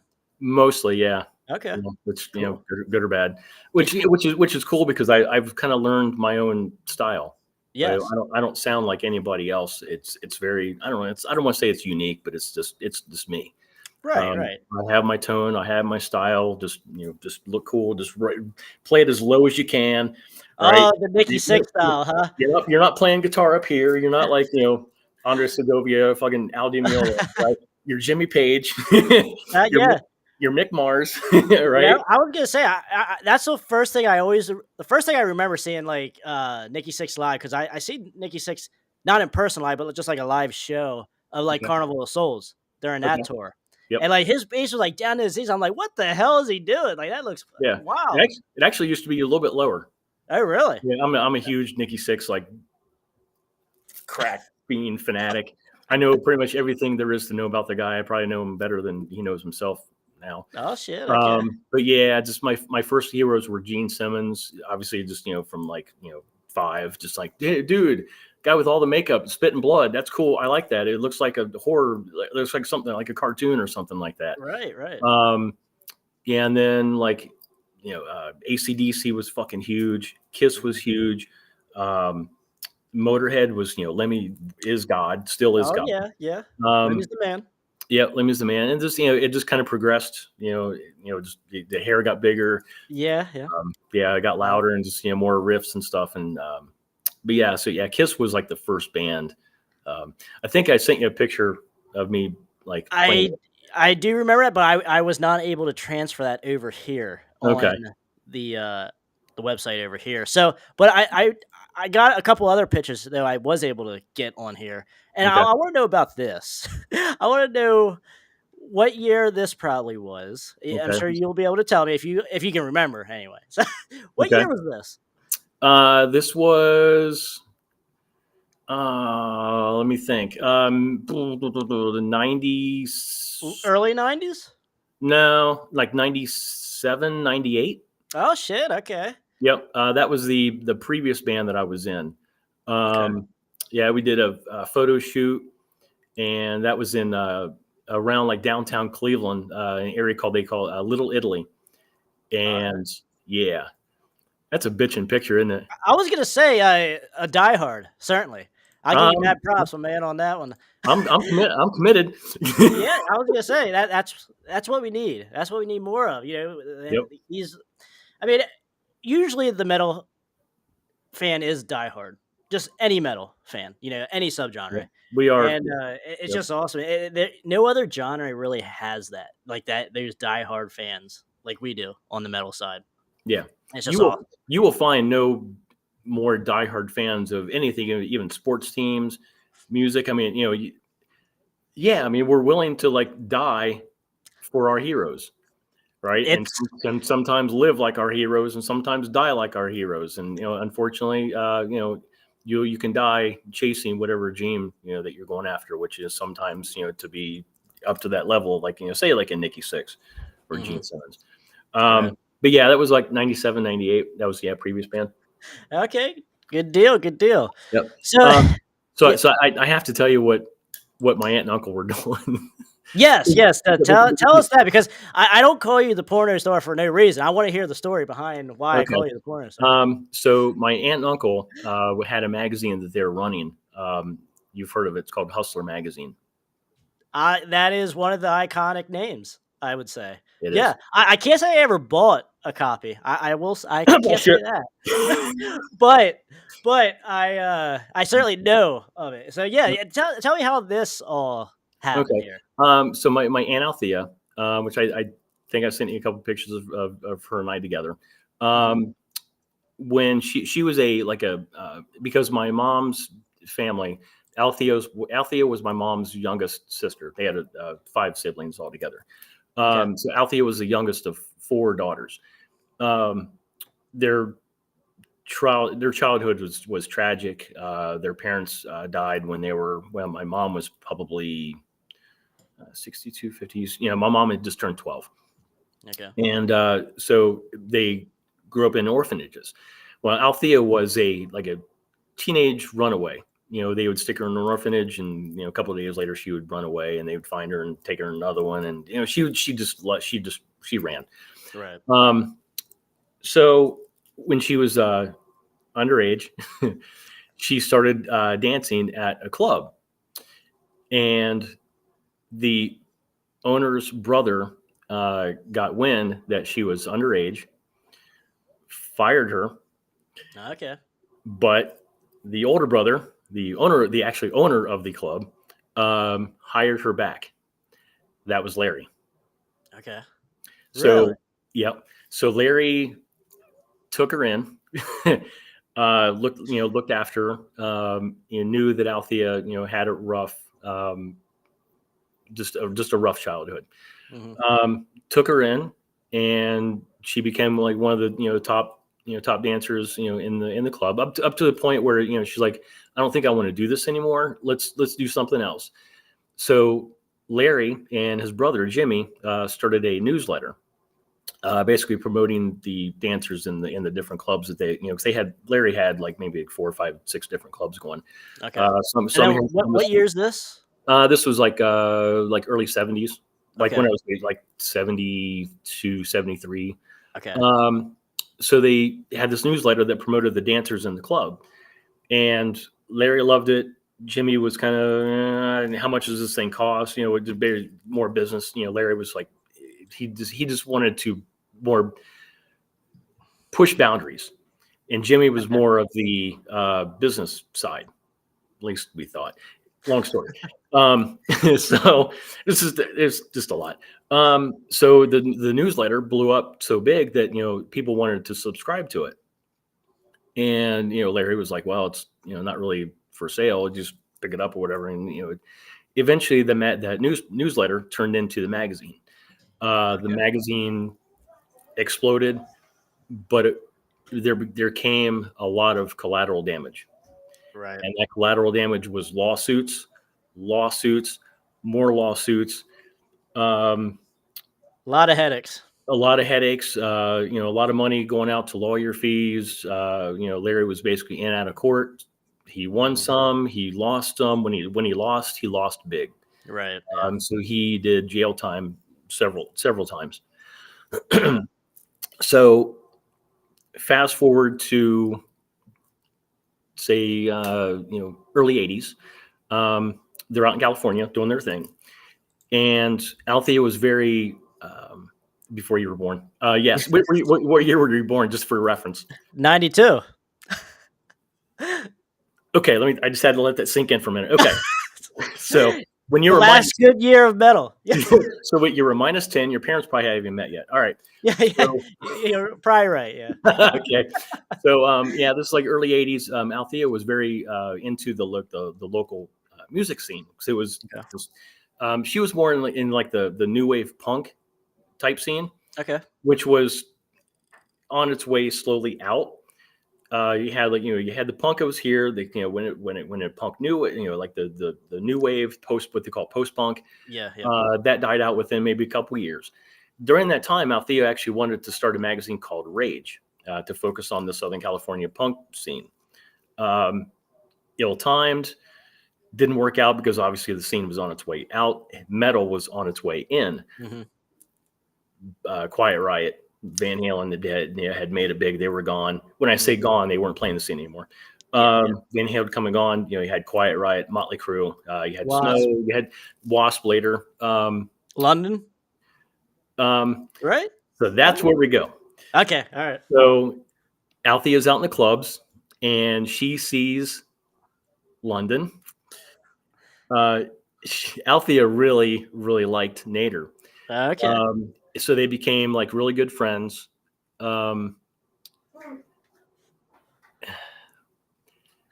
So 94, 95, London puts out the first record called like Nonstop Rock or something like that. Yeah. Yep. Althea and a cousin of mine gave me their cassette. Mhm. Yeah, that's it. Yep. And then please pull this up. 1986, they come out with Don't Cry Wolf. Do you have that? Yes. Yep. Yes. So long story short about because I have the actual cassette, which I should have brought this out for you. So they actually gave me the cassette of when this came out, and she's like, hey, this guy right here wearing these Mhm. gold spandex pants. This is Althea's friend Nader. He's the Okay. singer, and London's really cool. That's that band that had that song that you liked. I'm like, so I put the cassette in. It's like it was like fucking A, man. These guys are fucking killer. Hell yeah. Althea, tell me more about this guy Nader. And unfortunately, at that point, her health had declined, and she passed away in 1997 or 1987. Okay. In 1986 or 85, I think it's around that time, she had been diagnosed with AIDS. Okay. And Althea had demons, and she didn't stop. That's just what she did. She just lived.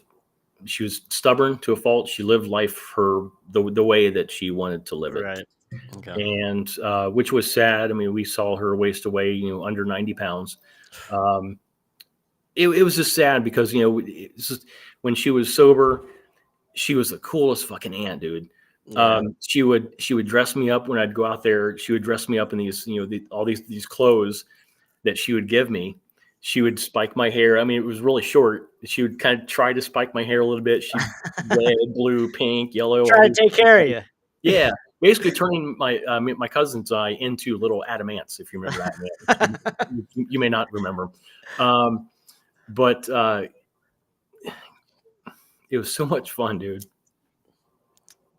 It sounds like it, man. So much fun. So in 1984, I go down to the Sunset Strip for the first time. Rat had just left. Motley were making it big. So you had bands that were making the scene what it was. Yep. And I just remember us driving around, and my cousin also gave me this cassette of the Black. You remember the band Black and Blue? Oh yeah, yeah. She gave me a cassette. Hold on to 18. Yep. She gave me a cassette of their first album. Okay. And I had this really shitty Walkman, and we couldn't really go anywhere. We just basically just drove around, and I'm just like, what's going on here? What is this? I mean, it was just mass humanity of people. And so we're just driving around, and I'm just like, okay, just checking out. And all of a sudden, so basically my soundtrack to that first trek down to Sunset was that album. Okay. Met Jamie St. James years later, opened it up for one of his bands, told him the story, and he's like, dude, that's fucking heavy, dude. That is fucking awesome. Like, dude, you're a band with a soundtrack to my first trek down in fucking Hollywood. And he was like, dude, that's fucking awesome. Yeah. But yeah, just this scene, you don't, I didn't get it until a couple years later. Mm-hmm. Just what was going on. I would be out there for a month or two. My mom would, only come out for like a week. She'd have to come back here for work. So I was left to, not really left to my own devices. Just, I got to see and absorb a lot of what was going on out there. Some bad with Althea's health, and especially with Larry, because he was still struggling. But music scene wise, it's just mass humanity of people really having a good fucking time. And that's the essence of it. Yeah. That is like, man, these people, they're looking like they look like they're having the fucking time of their lives. So fast forward a couple years, a couple trips later, just seeing lots of bands. Eventually, Fake ID. Can't tell you how I got it. got into some of these clubs. I saw some really fucking cool shows. The show that probably changed everything. This was shortly after Althea had passed. My mom and I went out there just to stay with Larry for a while. He had moved into a much smaller house by then. He was getting settled in, and we just wanted to stay with him just to make sure he was cool. And my cousin Teresa, she was like, "Hey, we're gonna go see my friend's band. They're a band called Shell Shock. They're opening up for Odin." Oh shit! Okay. Yep. Yeah. And AKA Lost Boys as well. Yeah. Right. I mean, well, that was later. Different. It was later. I'll get the story about how that came about. Their set was just like it was in the Decline movie. They had like the window shades that went horizontal. They had like these flowers that were peeking out from in between each Okay, yeah. thing. Randy-O, Assless Yeah. Caps, and Oh, because Randy. because my cousin Teresa was going to school with the guitar player from Shell Shock, we were there early. We got up fucking like really really close, and this is at the Roxy, Okay. and it was just like I had just turned 17, still taking all this in and just having the fucking time of just dude, the LA fucking music scene was just, the clubs were packed. So people were outside in the parking lots and outside It the was a club. party every night. Those were packed. So basically people were out in the fucking streets. And this is something that stuck with me as a musician later, because I started my career the day that Althea died. Okay. So going out there, I'm like, okay, I'm going to watch these musicians work. I want to see what they do, how they do it. I want to see them hustle. So you're just walking around, and of course, you're out there. I mean, you're getting flyers handed, left and right. Dude, check out my band. We're playing at the Whiskey, in a couple weeks. Mhm. Dude, my band's playing at the Troubadour, whatever they're fucking playing. So basically, I go back to Larry and Althea's house. This is mid '80s. Stack of flyers this fucking thick, and all these fucking bands look fucking bitching. Yeah, entertainment out the ass all the Yeah, way. some of them made it. Most of them didn't. But you get thousands of bands. You only a couple of them get deals. But just bitching. And I don't like the band name. Throw that one out. But yeah, you come home with a stack of flyers this fucking thick. You get you Screamer. You got the BAM. Got the Rock City News. But they were all just everybody was fucking beautiful, and they were just having the fucking time of their lives, man. But I watched what I learned about that time. Mhm. Was community, promotion, hustle, dude. Yeah. I learned desire. so much about just watching, observing. You don't talk, you listen, you take everything in. What did this guy say to me to make me interested in seeing his band? Mhm. Just a lot of some of the shows I saw, some of them I didn't. It's weird. It's like some of these bands would have like free tickets, like complimentary tickets to the show at the Troubadour, like stapled. Okay. Like, okay, how's these bands making money? That's a whole another fucking ball of wax. But, yeah. just they all look fucking cool, and God, it was so much fucking fun, dude. So, I want to pick up this story here, but we do have another guest that stopped in here. Okay, We bring got him John Bring him in. from My Music Corner. Now, Justin, you were mentioning about like Motley Crue, like from the early '80s, Wasp, like they had that look. Yep. Now, I know John is a big Wasp fan. Now, Okay. yeah, you've seen him plenty of times, John. Yeah, so. Well, I've only seen him once. Once? Okay. Oh, Only okay. seen him. Oh, Only but seen him you're gonna once. go see him Been a what? long time fan. November, right? Yeah, I'll be next seeing him month? again next month. Okay. Okay. Or So, this just month. have you seen Wasp live when you were out that way? After they had made it. Insane live show, big, because Blackie liked everything to the extreme. That's one of the reasons why he left London. Started Sister and then Wasp. I mean, he was just all about pushing boundaries and being extreme. And again, that's one of the Althea got to know the guys in Motley before they made it. She would invite these guys. They'd meet up at the Rainbow, say, "Hey, if you guys want to come up to the house, we got booze, food, broads, whatever, man. Just come up to the house." And they were there. Not when I was there. Right, understandable. Yeah. They were. Sorry, Nikki, we have family coming in from Ohio. They're not ready for this yet. You have to go home. Yeah. So, They're too sleazy for you, man. Yeah. Yeah, I mean, my nephew, who's only 12 years old, he's not ready for this yet. Sorry, you have to go home because they're coming. Anyways, but yeah, Althea knew like Nikki, and she loved Tommy. They were like peas in a. They were like this. They she liked Nikki because he was about pushing boundaries. Right. Tommy because he was a perv, and Vince was what he was. Mick was of course the recluse, but she loved Wasp. She's like, dude, they're so gorgeous. Yeah, she loved them. So Okay. eventually I did catch them after they were gone. Again, when I say gone, I mean, they made it big. Made it, yeah. Yeah. Loved them. Big show. Dude, you have to get a picture of Elvis. You know what Elvis is, right? Oh yeah, no, I went to the VIP last year, and I got my picture taken with Elvis with the Warlock bass and stuff like that. So Nice. yeah, oh yeah, Kick no, ass, dude. I had a picture with that, and then of course they in that VIP, then you get the picture with Blackie, and then you do the little VIP the Q&A stuff with him, and Right. that was a lot of fun. Yeah, I'm doing that again this year. I'm going to pick up where I left off with my story, because I'm like, if I wanted to tell my Wasp story to Blackie, I would have dominated the entire time. So I didn't want to. And if you know You know. Blackie, if you know Blackie, that will not that will not happen. No. Yeah, No. There's only He has a one way. person there was one person I've been to it with a Q&A that it was like pointless to try to get to everybody, because they just when they answered, they just took forever to finish their answer.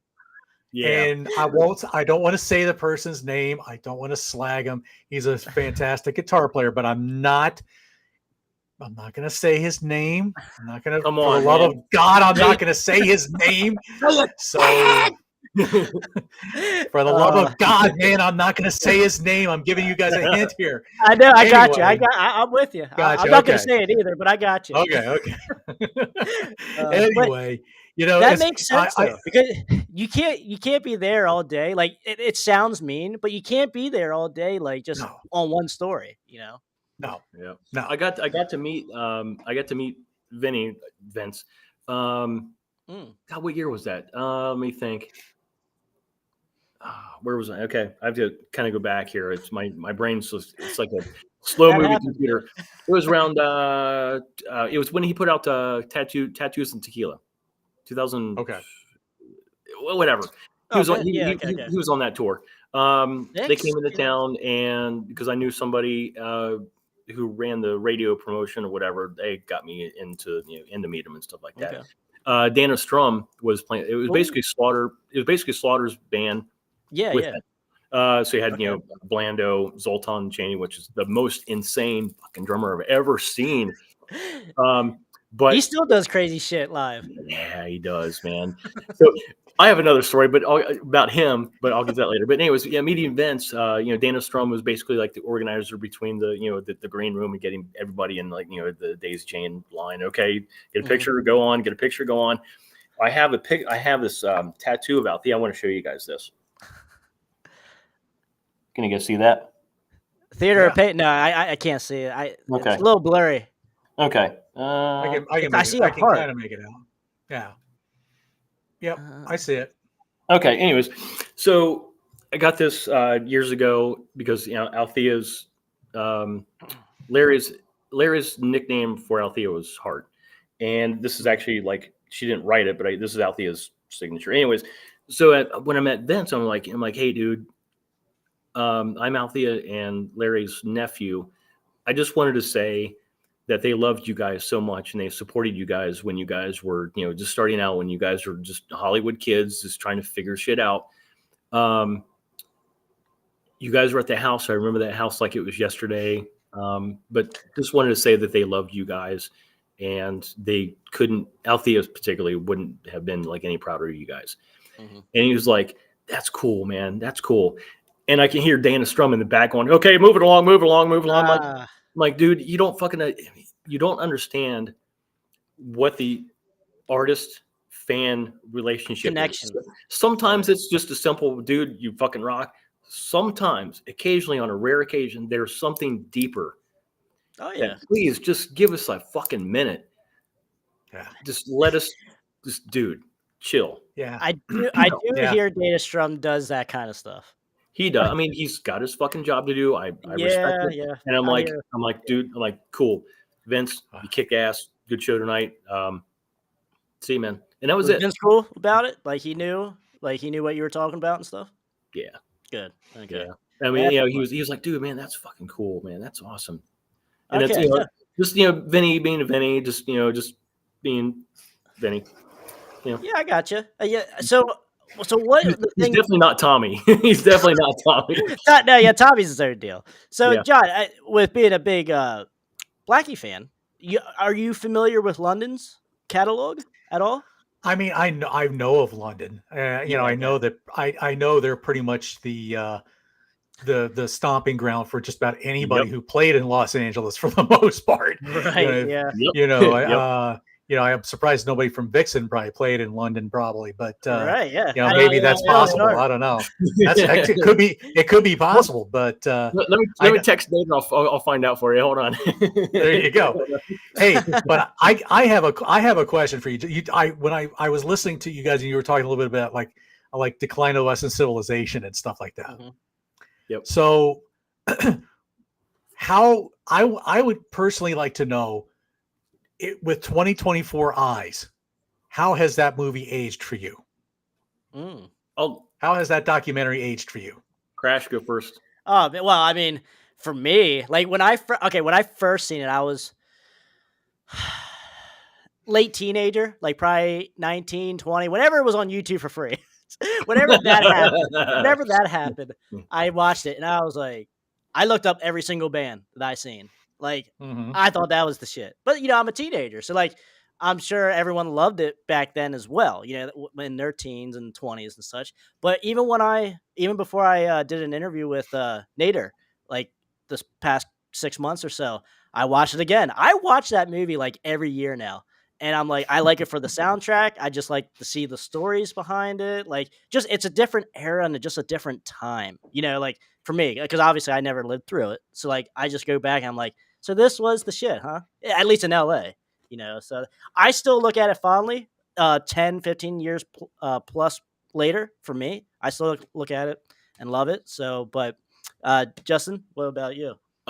First of all, I do just real quick. I want to because I see the chat, but Oh, I'm just like kind of just looking through it. So somebody asked, yeah, I'm not sure why they never played that song live. It's a but great they song. haven't. It's one of the best songs they've ever fucking written. good song. I don't know why they never played it live. I don't know. Yeah, Don't know. no idea why. Okay. No, I mean, they can pull it off. I mean, yeah, I mean, it's got the. Is it just not popular enough? Like, because to me, there's probably like 6 other songs I would rather hear live than Danger off that album. I mean, Off that album. to me, Danger as a being around the A scene, dangerous feeling. it's just it was very, very dangerous city, and I it's just a coincidence I use that word. It had its seedy parts. You could find bad things if you wanted Right. to, and they did. It was, to me, that kind of sums up LA. As much as any song that they have ever done, it's gritty, it's raw. It wasn't a single. It's Don't heavy. know why. It's heavy. I mean, it's just the lyrics are so fucking deep. I mean, Nicky, dude, he fucking nailed it. He's just a brilliant lyric writer. Yeah, I was gonna say, you can say what you want about Nicky's like playing and all that stuff, but like as a songwriter, like Yeah. he's good. He's good. Like you can't knock him for the songs that he wrote. Yeah. Yeah. So anyways, back to the original question. To me, that because we didn't back then, us Hollywood kids, we didn't have video cameras, we didn't have phones with it. Obviously, we didn't have the technology that we have now. Mm-hmm. Mm-hmm. So nobody lugged around a big camera with them. We lived in the moment. We just did the thing, and we just went from show to show. We went club hopping. Oh, okay, Poison's playing here, LA Guns is playing here. Fucking the Hollywood Roses is playing down Tufts here. over here. Yeah, Oh God. we did our thing, and we just lived. We didn't think about, oh, I better take a camera. I better take a picture of this or whatever. Mm-hmm. We just never thought about that. It's a good thing we didn't, because there'd be some fucking lawsuits. Probably. One of the reasons, for years, you couldn't take pictures inside the Rainbow was because of Zeppelin, because they would bring groupies in, and eventually got back to the wives. Yeah. Okay. that's a whole ball of wax that they just didn't want to deal with. So for years, you couldn't take any pictures or anything inside the rainbow without the owner's approval. They had to basically you had to get that. You basically had to be some fucking buddy. But to me, it really captured. I mean, there was a lot of bullshit as far as Chris Holmes, Yeah. drinking the water and Do you think that was a real scene, John? And Justin, do you think that was a real scene? I mean, I can't remember what house that was at, but I mean, it was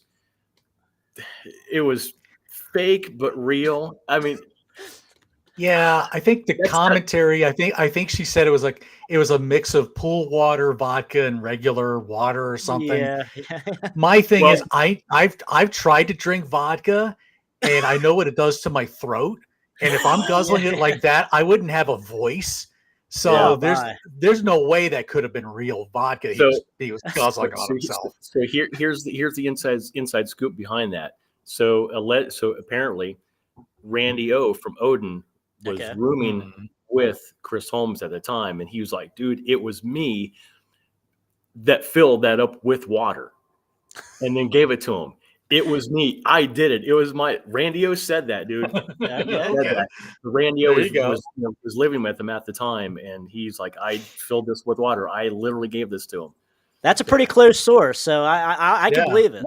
Yeah, that's a story I've never heard, and I've heard, and and that's what 35 years that movie's been out, and I've watched it. But for me, I remember back in the day watching it and thinking, wow, this is because that was like I was that kid. I lived on the East Coast, but I'm like, man, that's my dream is to do the music thing and to be the band, to do all that stuff. But I knew living on the East Coast where I was, those dreams were never going to happen. It was just where I lived. Yeah. It was very tough for a band that lives 30 minutes from the ocean to really, from the East Coast to get noticed like that. Because there was nothing close. So, back then I thought, oh yeah, that's me. That's what I want to do. Then like 30 years later, I pop it in and I'm like, man, I was like, I walked away feeling depressed from it because I'm thinking, man, all these poor people. I wonder if any of them. I wonder if they really are still around, or did they actually find a plan B, or all those different things? Obviously the kid, obviously the guy from Metal Sludge did pretty good for himself, but Stevie Rochelle, Stevie Rochelle did pretty good. That Tough album is actually not bad. That's a pretty good album. But boy, there's some other people. I'm like, ooh, I want, because there was something like, if we don't make it, I'm just going to go lie in a ditch and die. I'm thinking exactly, yeah. Now I will say there are cringy parts, like those parts are kind of cringy. Because I never thought that mentally. Like I was never like wanting to be in a band or make it big or whatever like that. So like I was just a fan of the music, But like when I do hear stuff like that, I'm like, yeah, there is more to life though, I think. Even if you do love music like you say you do. Like, come on, it's not all that bad. Even the groupies that they had, there was a couple of female groupies in the beginning. Yeah. I'm thinking, okay, are they still around, and are they a grandma by now or something? There's one. She was she was actually in that movie, Cindy Burmisa. She's alive. Doing well. Okay. I don't know her, but we know of the same people, and she's still alive, doing well. Cool. Yeah, it's just weird. But to me though, God, I really miss. To me though, with the cringiness, like you could go to any kid even today, or in the 90s, or in the 70s, in the 60s, and they'll say stupid shit. Like everyone says stupid shit when they're 18. I still say stupid stuff today. Me too. And I'm almost 55 years old, for God's sakes. Yeah, so I mean, I kind of throw it up to that, just like the age, not necessarily the scene, like that's producing those kind of thoughts and stuff. Like now, because like when I did interview Nader, I said, did Penelope like how well did she like direct that movie as far as like to tell the story? Was any of the stuff like skewed to make it look bad, to make the scene look bad, or was anything taken out of context or anything like that? And he said as far as he knows, like it was done pretty well.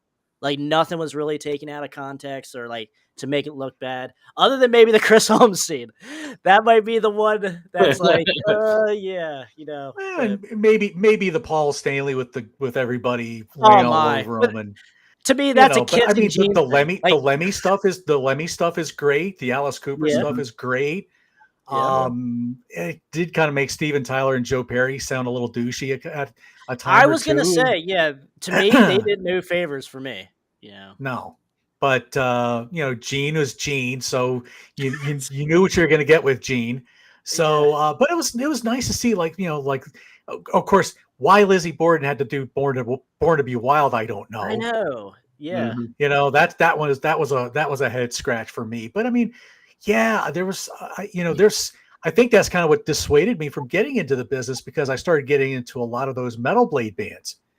okay. And Metal Blade, I mean, God, Metal Blade was coming out with all kinds of stuff. Tyrant, Warlord, Okay. Yeah. Omen, Fate's Warning, Flotsam and Jetsam, and Trouble, and you know, Dude, tons of other bands. I love that fucking band Trouble. I fucking love that.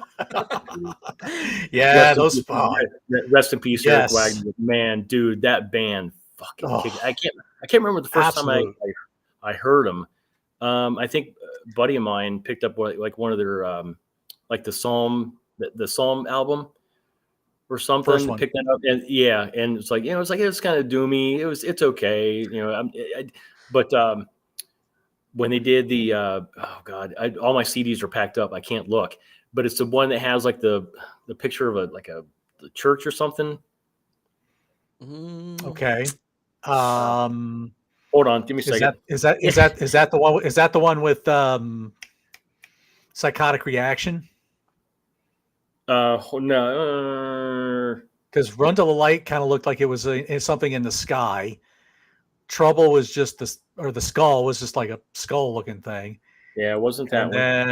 then after the self title was Psychotic Reaction, I think it was like, I don't know, like it's just a big Okay. neon Yeah, it wasn't. Yeah, it thingy or wasn't something. Psalm 9. It wasn't the skull. Discography. Here we go. was it 1984, right? Or One, two, like. Psalm 9? Yeah, it was the self-titled one. Came out in 1990 on Deaf American. Yeah, that's the one with that's the one with Psychotic Reaction. Yeah, that's a great song. Yeah, I first heard him probably. Album kills. Oh, that is an amazing album. But yeah, I think I heard him on Best of Metal Blade Volume 1 or 2, and that's where I first caught wind of them. And then I went back and picked up their stuff. And yeah, it's great stuff. Yes, that one. Yeah, great album. Great album. Kills. I mean, for a glam metal dude, I'm in this fucking heavy shit. Yeah, I am. Yeah, tell me. I do need to revisit Trouble. I need to revisit them. Best Metal Blade Volume 3 had them covering Come Together. Oh, I think yeah. That was probably the best version of that song I think I've ever heard. I love that. I'll take that over Aerosmith's version any day. But yep. Anyway, listen to that. Anyway, hey, I just wanted to sneak in here. I'm going to be on another thing in here just a couple minutes, so I just wanted just a quick say hey, and for all you people out there in music crash course land, we just did this with Trevor here, so accept objection overruled over on my channel. Yes, sir. Over on my channel. So we're going to be recording the discussion on the next album with another guy. So look for that Wednesday nights, 8 Eastern, 7 Central, coming out live. We pre-record the shows, but then we premiered Wednesdays because originally I started a series called Wasp Wednesday, and well, it just stuck. So I just kept putting out my stuff on Wednesday nights. So Justin, it was great to meet you in person. Hopefully we can do this again someday. So yes, sir. Hey, John, you're more than welcome to come on any Friday, brother. And then that is my music corner. That's John's channel. That's right. Dude, we need to get those fucking subs up, man. 600. Tell me about it. Dude, that's criminal. Yeah. dude. Go check out John. Man. I can rock only and share roll. myself so much, but yeah, man, I appreciate you letting me in for a few minutes. Of course, brother. Come back anytime, my man. Rock and roll, brother. All See you right, guys. Later, Take care. So, dude. just That's kick ass. yeah, man. Dude, and that's what we like to do here, man. We like to bring in different channels. Like Yep. everyone knows, like these people know what they're talking about, you know. And it's Mhm. just like Yep. that's what's missing, like you said, like community Yeah. in the metal world today. It seems like Yep. the live scene and just the metal scene in general. But Justin, I want to talk something here. Since we were talking London here, Okay. what do you think? What is? Can you give me your favorite London record? Well, I mean, there's not really many of them. Yeah, I mean, technically, what, like 4, I guess, Um, technically, studio records? yeah, Because you nonstop. had Don't the, Cry Wolf. Call That Girl was the newest one, I would say. Yeah, yeah. I mean, I love Nader. I mean, I was Playa del Rock? yeah. So this one actually, when it came out as DePriest, Yes. Yep. and then it was rebranded as London. So yeah, the version I got says DePriest. Me too, yep. I think that I never really asked like Nader like why they had to rebrand it. Maybe it was probably most likely like a label thing. They didn't want London to be Yes. attached to something because yeah, not that they had a bad reputation. It just wasn't like people Well people didn't take it seriously. well, I think, if I remember correctly, he told me when I interviewed him, if I can remember correctly now, because at the time, London wasn't, a good name, like, just London Yep. in general. Yep. Because, like, the Choir Boys ended up dropping London Choir Boys. So And just the it Choir Boys, wasn't it? yes, because, Yeah. like, for their second album, it was just Choir Boys, Okay. you know? And I always wondered about that, but then when I heard, Nader talking about that, I was like, okay, now it's starting to make a little bit of sense, like as far as like maybe labels or something like that. So Yeah. I think that's, like you said, that's probably what it was then. Yeah, it's probably just just a label branding Mhm. thing. Don't Cry Wolf, just because it means so much to me. It is. That's a great album. That's a great album cover. I mean, the original one's good too, but this one's awesome as well. Yeah. So the original Mhm. was actually shot by Clive McLean, and he was actually one of the bigger photographers for Hustler at the time, and Okay. that was actually shot inside the LFP studios. Yes, because Nader said that was a live wolf as well. Yep. That was on the cover because they have on the original cover. There's a wolf, and he said that was a real wolf. It wasn't like CGI or anything, or like Photoshop or whatever. And I was Yeah. like, oh shit, that's pretty cool. You know, Yep. that's because like if you ever see like any of Danzig's videos, like Killer Wolf, like he's over there like petting a wolf and stuff, like a real life wolf, and maybe London had the first crack at that. You know? See, they're groundbreakers. You know, Yeah, well, dude, they are the OGs that just I think they are. I mean, never got support, you know. yeah. So here's another London story, among many I have. So I don't remember what year this was. Don't remember. I would probably, I can't even guess. I can't guess. So anyways, so it's like around 6 or 7. You know, the sun is kind of still up, but bands are starting to pile in and whatever. Okay. I'm basically just walking down Sunset, and there was a club on Sunset just west of the Whiskey. It's called the Cat Club.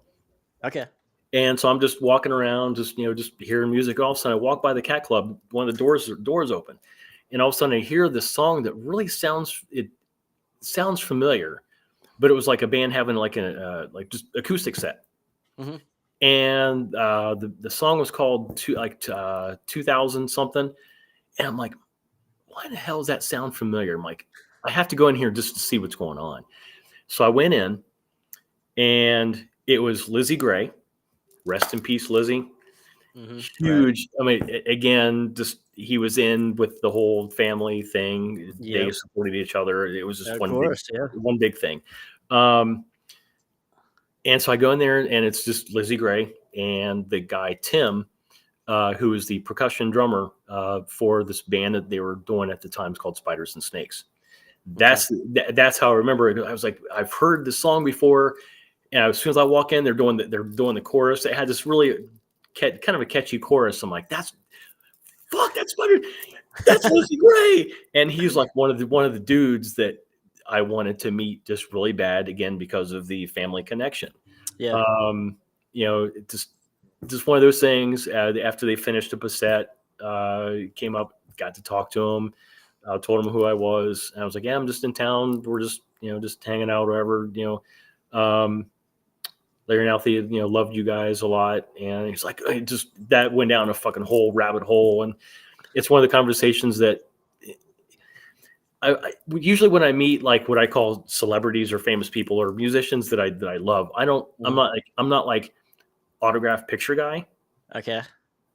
It goes back to my roots. I'm about connections. Right. And I want to just connect with them. Mm-hmm. I just want to have like this conversation with them, just, from one dude to another, one musician to another. I just want to just say, dude, your London fucking inspired me, better for good, to do what I want to do. And it was just one of those conversations. It was just fucking rad. And it's just, we miss him a lot. Yeah. He was very, he was himself, man. He was himself. Just a lot of stories. Funny, just hilarious, perverted, funny. but again, just when bare bones. Hold on, my cats. I want to say hi. So this is Charlie. Oh, this is Charlie. Charlie, what's that? Is that a mustache yet, or what's that? No, it's just a hair. Just okay. Just hair. No, don't touch that. Yeah, he wants to be on TV. All right. Oh yeah, I'm sure. All the pets always want to be on TV. Is this cat TV? No. We're talking metal, dude. All right, he's out of it. To connect with Lizzie was fucking cool. I've had just a lot of like just random run-ins with people that I tell people, like, dude, I am the luckiest son of a bitch. I didn't make it, but I'm still like one of the luckiest guys to have experienced what I did, because there's so many people like yourself that didn't get to see this or experience this firsthand. Right. And I definitely, dude, I do not take it for granted. I love sharing stories about what it was like back then, because I mean it meant so much to me. Just I don't know. It changed my life. So back to Odin. So we saw Odin. First of all, Shell Shock was fucking amazing.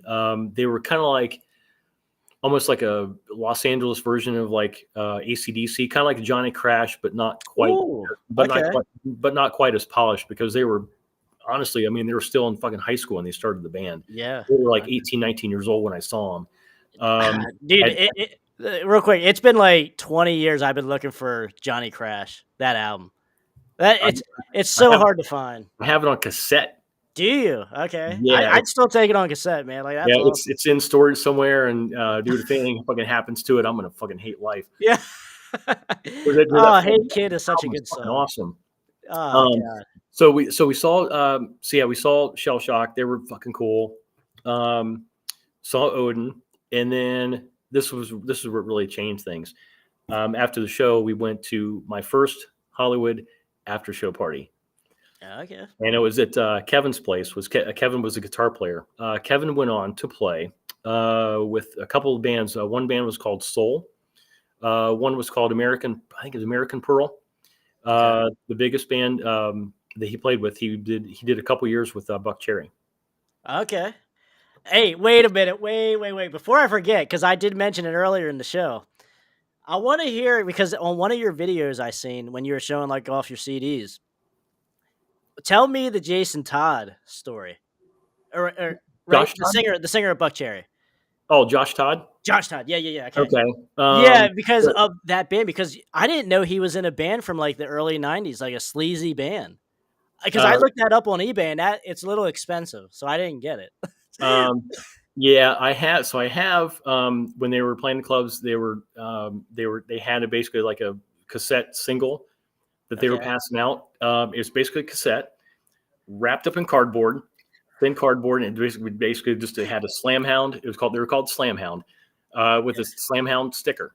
Dude, I wish I fucking Well, what's the band name, real quick? Slam Hound. Oh, Slam Hound. Okay. Slam Hound, one word, Slam Hound. Okay. And God, I mean, I wish everything wasn't. Oh God, I don't think I have this on. Well, okay, let me. Oh God, let me see if I can just. I'm gonna find it. I'll find it here. Because I had in my wall where my man cave is at. Okay, I'm gonna share the screen here. I'm gonna share the screen here. I'll show it here. Let's see. All right, can you see this? Yeah. Yeah. Okay, so So Josh is the guy right in the middle. okay, let me see if I can make this bigger. Hang on. Okay. I didn't really make it bigger. All right, there we go. That's probably the biggest I can make it. Okay. So yeah, Josh is the guy in the middle. He's the guy with with the white like shirt. Yeah. Okay. Okay, It looks like it certainly looks like I could pick him out in a second. Yeah. The guy too. If you're looking at the picture, the guy on the left, like the guy highest up, that was a guitar player. His name was Paris Sinclair. I liked him. I wouldn't say he's the most technical guitar player. I mean, because Slam Hound at their core were kind of like almost like they were an Orange County punk band is what they were. Okay. But they were, dude. Can you kind of give us like this fucking band? Kind of give us a comparison, like a love hate, maybe? No. Okay. I mean, maybe. Okay. All right, but just more punky than love hate. More like Orange County punk. Okay. Yeah. All right. Where love hate was kind of like a almost like a skateboard tattoo. Yeah, thing. that makes sense. All right. Yeah, I mean, I hate to like put bands like in genres, but I mean, I know I can't compare bands either. I'm like, what? I don't know. Yes, sometimes that's what's best. But where was the show at? Oh, it was at the Roxy.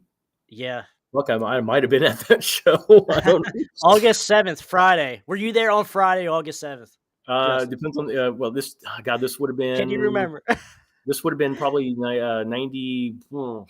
Let me see if I can see a date. Yeah, they never had the years on there, any of the flyers or any of the ads. No, that's true. Yeah. I still have a lot of the. I had this massive scrapbook that was basically put together by bubblegum and a prayer.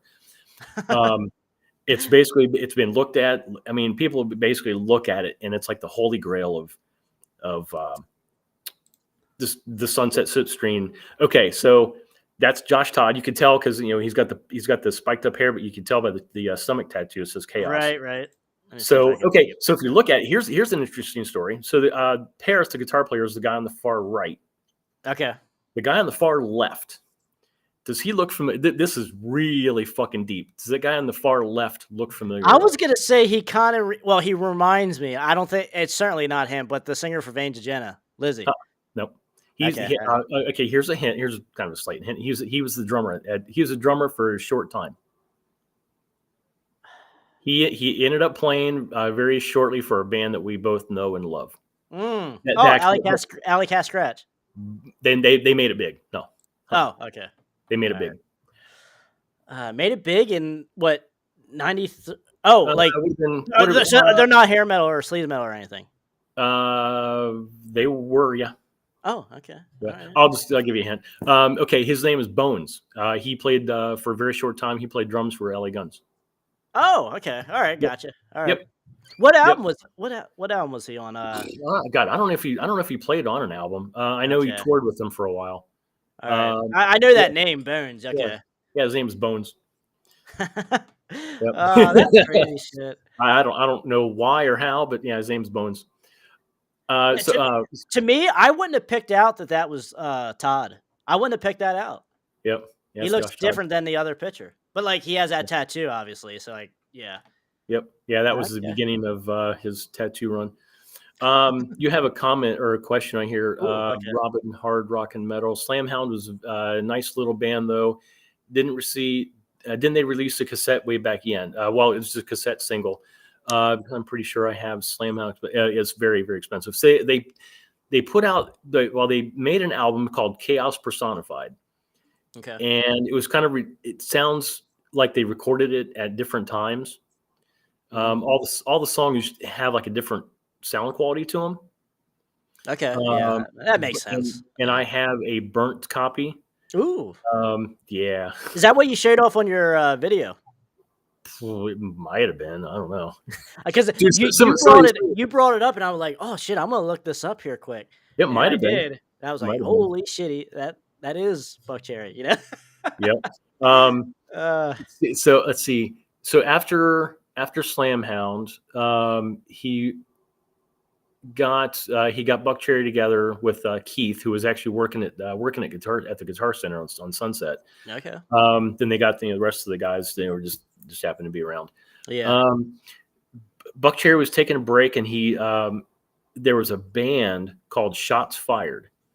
Mhm. Don't know. I can't remember where they were from, but Josh took that band over, and pretty cool band, kind of a punk, kind of a punk band. And all of a sudden, it's called Josh Todd. Yeah, really? Okay. he kind of took it over. I have the CD. It's somewhere it's in storage because, like I said, I mean, there's nothing left in this fucking house. Yeah. But yeah, now, pretty good. Do you consider Buck Cherry like punkish though? Like at all? Like I don't even see like maybe like very little traces of it. But like when I listen to the first 3 albums, I don't really hear that at all. I mean, some songs. Yeah, like I said, there's traces of it, but not like where I would think like that's where he came from. You know? Yeah, Like, definitely the songs on the first album. You're going to have more of the punk influences on that. Right. Now, were you surprised how, I guess, well Buck Cherry did, you know, for the time? Because when did the first album come out? 99? Yeah, around there. Was I surprised? Yeah, because like that kind of like, because there's like, the reason why I like Buck Cherry, especially like the early stuff, is there's a sleaziness to him, you know, like, it's like a hair metal or a sleaze metal band that survived and finally got big, like 8 years later, you know? Yeah, there was a shift, and I think it started like around like 95, 96. It was when grunge was kind of on its way out, and you had bands start to come back together. For example, you had Kiss get the reunion back together in 96. Yep. You had, believe it or not, and this was probably one of the most memorable odd fucking shows that I ever saw. Sex Pistols did a show. They did a very short tour. It's called the Filthy Lucre Tour. They did maybe 10 shows. They played up in Cleveland, and I happened to catch it. Ooh, all right. Fucking awesome. Johnny Rotten was typical form, man. He was just like, didn't miss a beat. You just, after the set, you're like, ever feel like you've been cheated? Just very Johnny Rotten punk, and just, it's just funny. Fat 40 and back, it's just very Johnny Rotten. You had, Motley Crue get Vince back. So there was a shift of the bands that were kind of, not left over, but, had been kind of just waiting their time. And Buck Cherry kind of came out of that, and just, obviously exploded on the scene, but lit up. They were just a really good band that had just, really cool songs. Some of the musicians weren't exactly the best, but they had really, really fucking good songs that people loved. And it was kind of like it was almost like skater vibes. Before it became like in vogue. Yeah, with like Avril Lavigne and all that shit. Yeah. Because it was like I know where you're getting at. Yeah, they were just a really fun band. I had stupid fucking story about fucking Buck Cherry. So they're on tour with their second album, and they played Cleveland, and I got fucking pissed drunk, stupid drunk. and bands just fucking ripping through their fun. I mean, this place is like, the place was fucking packed, what I call nuts to butts. You couldn't move. And dude, I had to piss so fucking bad. And I had my bass player was right next to me. He's like, "Don't do it. Don't do it. Don't do it." And I, dude, I can't fucking go anywhere. You pissed yourself. No. I pulled down my pants and I pissed on the floor. Oh, And this poor lady that was standing in front of me, she got the brunt of it. oh man, you hitting people now, huh? She- Or she like took- pissing I- on people. Yeah, I ended up pissing on her shoes. She turned around. You motherfucker. Don't you know who I am? I'm Keith, because Keith Nelson's originally from Cleveland. I'm Keith Nelson's cousin. You just pissed all over me and ruined the show. Oh my gosh, perfect. That's And I'm perfect. like, hey man, I don't know what I said, but I did not say I'm sorry.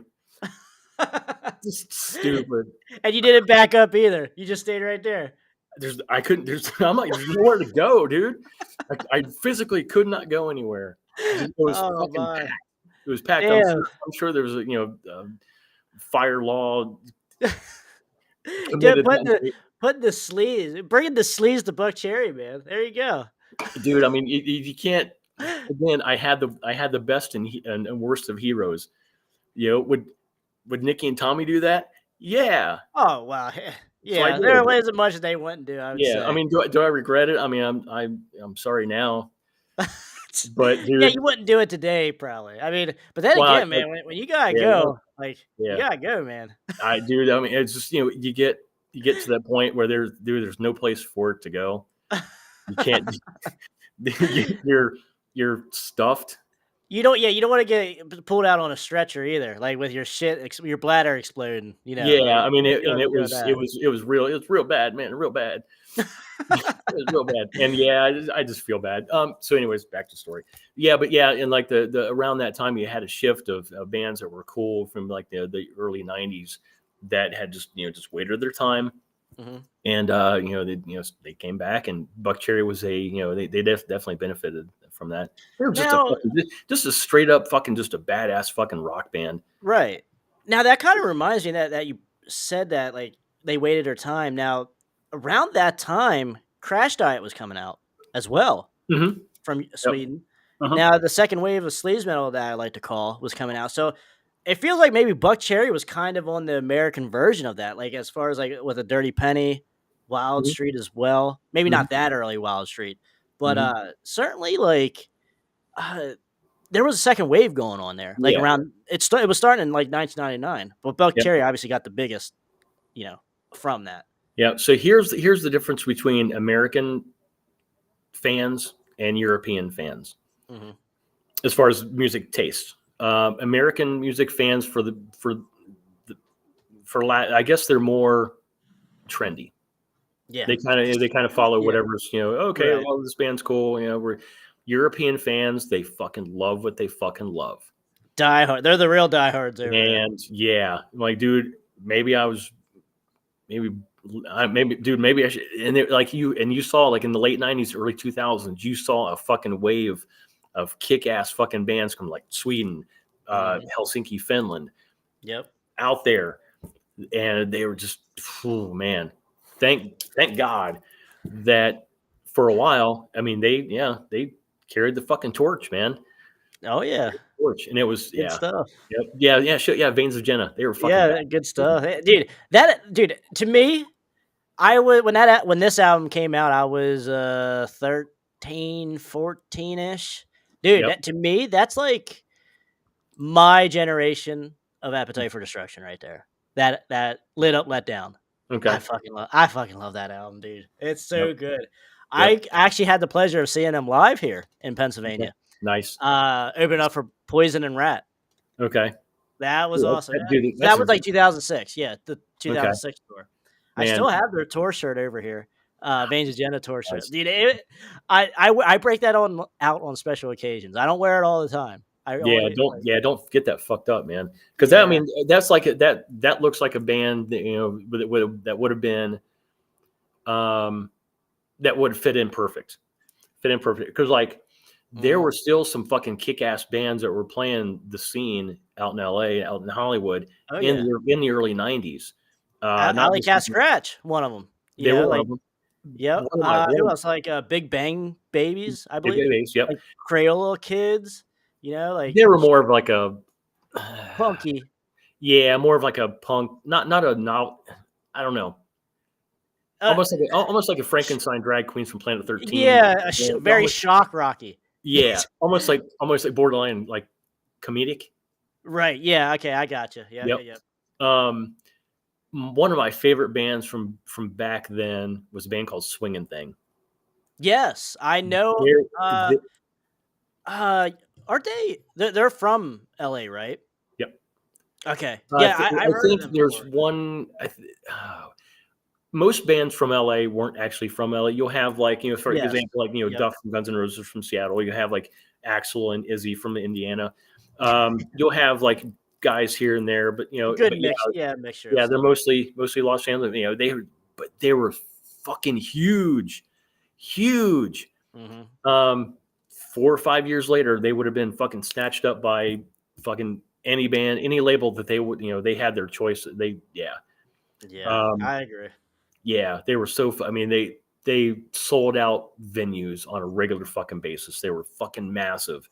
That's I that's mean, one of the things I liked. Well, that I read about Alley Cat Scratch. Like their album came out 1993. That album here, Mhm, Dead Boys in Trash City, and like mhm. once that was released, they played like their final show, and they just called it a day. Like I gotta give them props for that. Like they knew like the scene was done. Like Mhm. don't go out and make a grunge album. Yeah, yeah, like Yeah. it was done, and like I can totally appreciate them just calling it quits. Like we're going out on top, basically, Mhm. when we can in 1993, 1994, and Yeah. call it done, man. Like I gotta give them props on that. Yeah. They They were. didn't sell out. Yeah. They were a cool band. I wouldn't necessarily. I mean, they had cool songs. I loved them, but Yeah. they didn't have like the song to get a label's attention. Yes, they were a platinum selling band. No, no. Yes, They were. I I mean, agree. they were just a Hollywood. I think they started out. I know Eddie was in Resurrection Mary. I think was the name of the band, and they Ooh. were kind of a Yeah, different. I think you're right. Yeah. Yeah, they weren't like a typical Hollywood band. I mean, they played around Los Angeles, but they were just kind of like a different scene. Mhm. Um, Well, yeah, I mean, if you look at them here, certainly they have a different look to them than your typical hair metal, glam metal, sleaze metal look. yeah, it's more like they don't sound gothic, but it's more like gothic metal. The Look, prototypes of emo. Yeah. damn, Nah, damn you guys, damn I'm not you gonna say guys. that. Yeah. Yeah, damn you guys, you started all that fucking shit. No, I mean they were a cool band. I really liked them. Yeah. I get of course, I get all the time. Aren't you Justin Sayne from LA? I'm like, no. Mm. That name came about. So in '96, I was living here in Columbus. I was playing in a band that really wasn't going anywhere, and I happened to go see Enough's Enough. And Ooh, okay. this was maybe a couple years before Donnie left. Yep. And they played this really, really, really fucking small place, capacity maybe fucking 300, but it was a really good show. Mhm. And but I saw this kid just standing on the corner. Just, the fuck is this guy? Huh? Looks like he can do some damage. And he ended up being the singer for my previous band. Okay. But yeah, we were trying to come up. He had the existing band already, but he literally had just fired everybody. So he's starting the band up again from scratch. They had a core thing of a group of songs, and so we were going over like names because my last given name is definitely not a rock star name. It's very ordinary. Sorry, Dad. But we were going over names. He was like, "How about just in case?" I'm like, dude, that's the dumbest fucking name I ever fucking heard. Like, well, come up with something better then. So I'm like, all right, let me think of something. A couple days later, I call him up, Justin Sayne, click. Okay, there you go. So, yeah, Justin Sayne was born. This was in like 96. But yeah, but now it's like, it's weird that like 2024, people are emailing me and like sending me messages like, dude, your band Alley Cat Scratch is badass. I'm like, dude, Oh shit. I was a Yeah, kick-ass band. I was one of them. I have to admit, It's cool. It's yeah, I was cool. one of It's cool. It's cool. them. But I'm like, yeah, the band was kick-ass. Too I bad I think, wasn't in it. yeah, It was, it's I not think me. technically he's the only one I can't find on Facebook. I think that's why I asked you that then. Okay. Yeah. Because like the other three, I think I can find. I'm friends with on Facebook, but Okay. he's like the only one, obviously, because that's not a real name. But you obviously had it. Yeah. And But I yeah, found you. it's like the That's how last, we found each other, man. Because yeah, Alley it's like, Cat Scratch. There we yeah, go. it's like the last like 6. So I was going to ask you how you found me, if you found it just on the YouTube channel or whatever. But No, because then once I found you on Facebook, then I okay. seen that you had a YouTube channel, and then I subscribed and like Promotion helps out, kids. Promotion helps out. yeah, even when you don't even think Yeah, you never know who's watching you. exactly, yeah, and Yeah. or who's promoting you without even knowing it. You know, Alley Cat Scratch is automatically promoting you, and you know, without any work from you. Yeah, hopefully fucking Eddie is not going to come after me for I don't know, like royalties for stealing his original guitar player's name or something. Fuck, I don't like, dude. I got nothing to fucking sue for. Oh man, yeah, that would be something. I don't. I think they're not really worried about that too much. I'm not gonna say that too loud, but you know. So, but yeah, man, it's a good album, not a platinum selling album, obviously. Yeah. Like not that good, but like it's very tongue in cheek, very fun album. Mhm. But Yeah, I mean, there's just some really cool songs. I remember. I can't Roses remember. on My Grave is a great ballad. Yeah, I mean, I'm not much of a ballad guy, but that was a good one. Hmm. That was a good one. Yeah, What was the single off that? Or like the first song on there? Oh, God, it's absolutely amazing, and I can't believe I'm forgetting the name. I'll find it here. It's I mean, I got my guitar. I could probably play it. Well, it's I literally absolutely. can play it, and I haven't heard it in fucking 10 years. I could probably. Well, I know that's the problem. Like if it's not really like in my face, I'm like, oh God, I can't. Oh, take a bite out of me. Absolutely Yeah. awesome. Okay. Yeah. Yep. Absolutely awesome. Great. Awesome shit. The one song they did that didn't make the album, while the initial pressing, I can't remember what it's called, but Love Comes in Spurts. It hurts. It hurts. Okay, No, well, because I don't have the album, I have the reissue okay. with the added demos and stuff. I don't know if that's Oh, actually on there. I'll have to look at it and see if it's on there. yeah, I can't remember what the song was called. I just remember it came up somehow, and I'm like, dude, this is the coolest fucking song. They had that tongue in cheek shit. Like, Yeah, it's like what was it? Plastic Dolls. Like that's a very tongue in cheek. plastic dolls in Hollywood. They're climbing the walls. Yeah.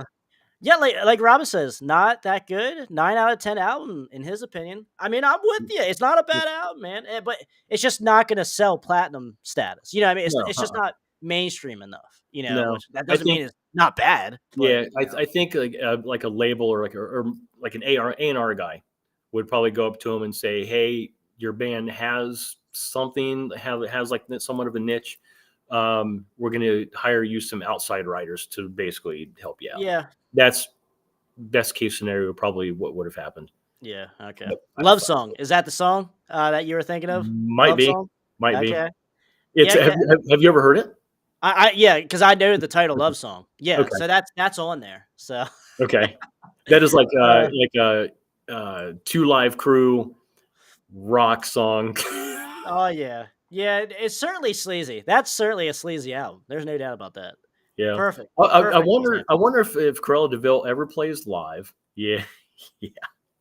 I wonder if Cruella de Vil ever plays live. Just as a fucking, if anybody gets the joke, which nobody would, if I would cover that song. Ooh. Well, yeah, I guarantee you Because- not many people would know that song. No, like, dude, that song, oh my God, it's the dirtiest song. Like, well, yeah, there's connection, you know. Bro, you can cover most of the stuff that was released in 1990 and 1994, and no one would know. You know, and that's the shame of it. That's what sucks. Because people just don't know a lot of this late era stuff that was out before it just totally got wiped off the map. Yeah. You know. And dude, there was so much good stuff. I mean, there was some fucking cool ass shit. Oh my Cool god. bands that were Yes. in Los Angeles at that time. Fucking Blackboard Jungle was another one. Yes. Um, I actually have their stuff. Yes. Or they like just reissue stuff. okay. They You know. just did. Well, it was back June 1st. There was I don't know if you heard about this. They had their reunion show. Had like Yes. the Glamour Punks, a couple other bands. They had Swinging Thing, and then Okay. Blackboard Jungle was the headliner. They had like a huge fucking reunion of all these bands. And I was not there, but I've seen video. People send me all sorts of shit. Yeah, I mean, it was badass. Swinging Thing sounds fucking. They still sound amazing. They look Okay. different, but they sound fucking. They were just one of my favorite bands of all the fucking bands that didn't make it. They were probably by far like my favorites. Really? Okay. They were so fucking good.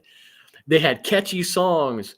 Then they changed the band called then they changed just called The Things, and they went like more of a punk direction.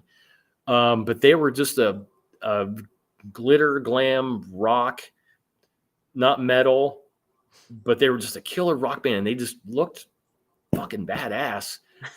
It fit in, like I said, 5 years later, dude, they would have been snatched up, no fucking problem, because they had the fucking songs. They were Okay. just late. Right. Now, I was gonna say, does this because I remember seeing Blackboard Jungle starting to post again on Facebook. So that's how I'm aware of Mhm. them now. You know, like yeah, definitely one to check out. I agree. Yep. Does this album do anything for you here, Justin? The Graveyard Train, I'm trying to think if I even remember them. 1993, very bluesy metal. Okay, I love blues rock, but it doesn't ring a bell. Okay, It's not like ring a they bell. didn't have no music videos. They didn't Okay. like obviously 1993. You're done. You know, debut album. You're done. Yeah. But like Memphis 999 was like a song that if people do know this band, they Okay. know that. Down to the Wire is one. Absolutely great. That's side A. Like the whole album's good, but like that side A is so it's like the awesome mixture of like sleaze blues.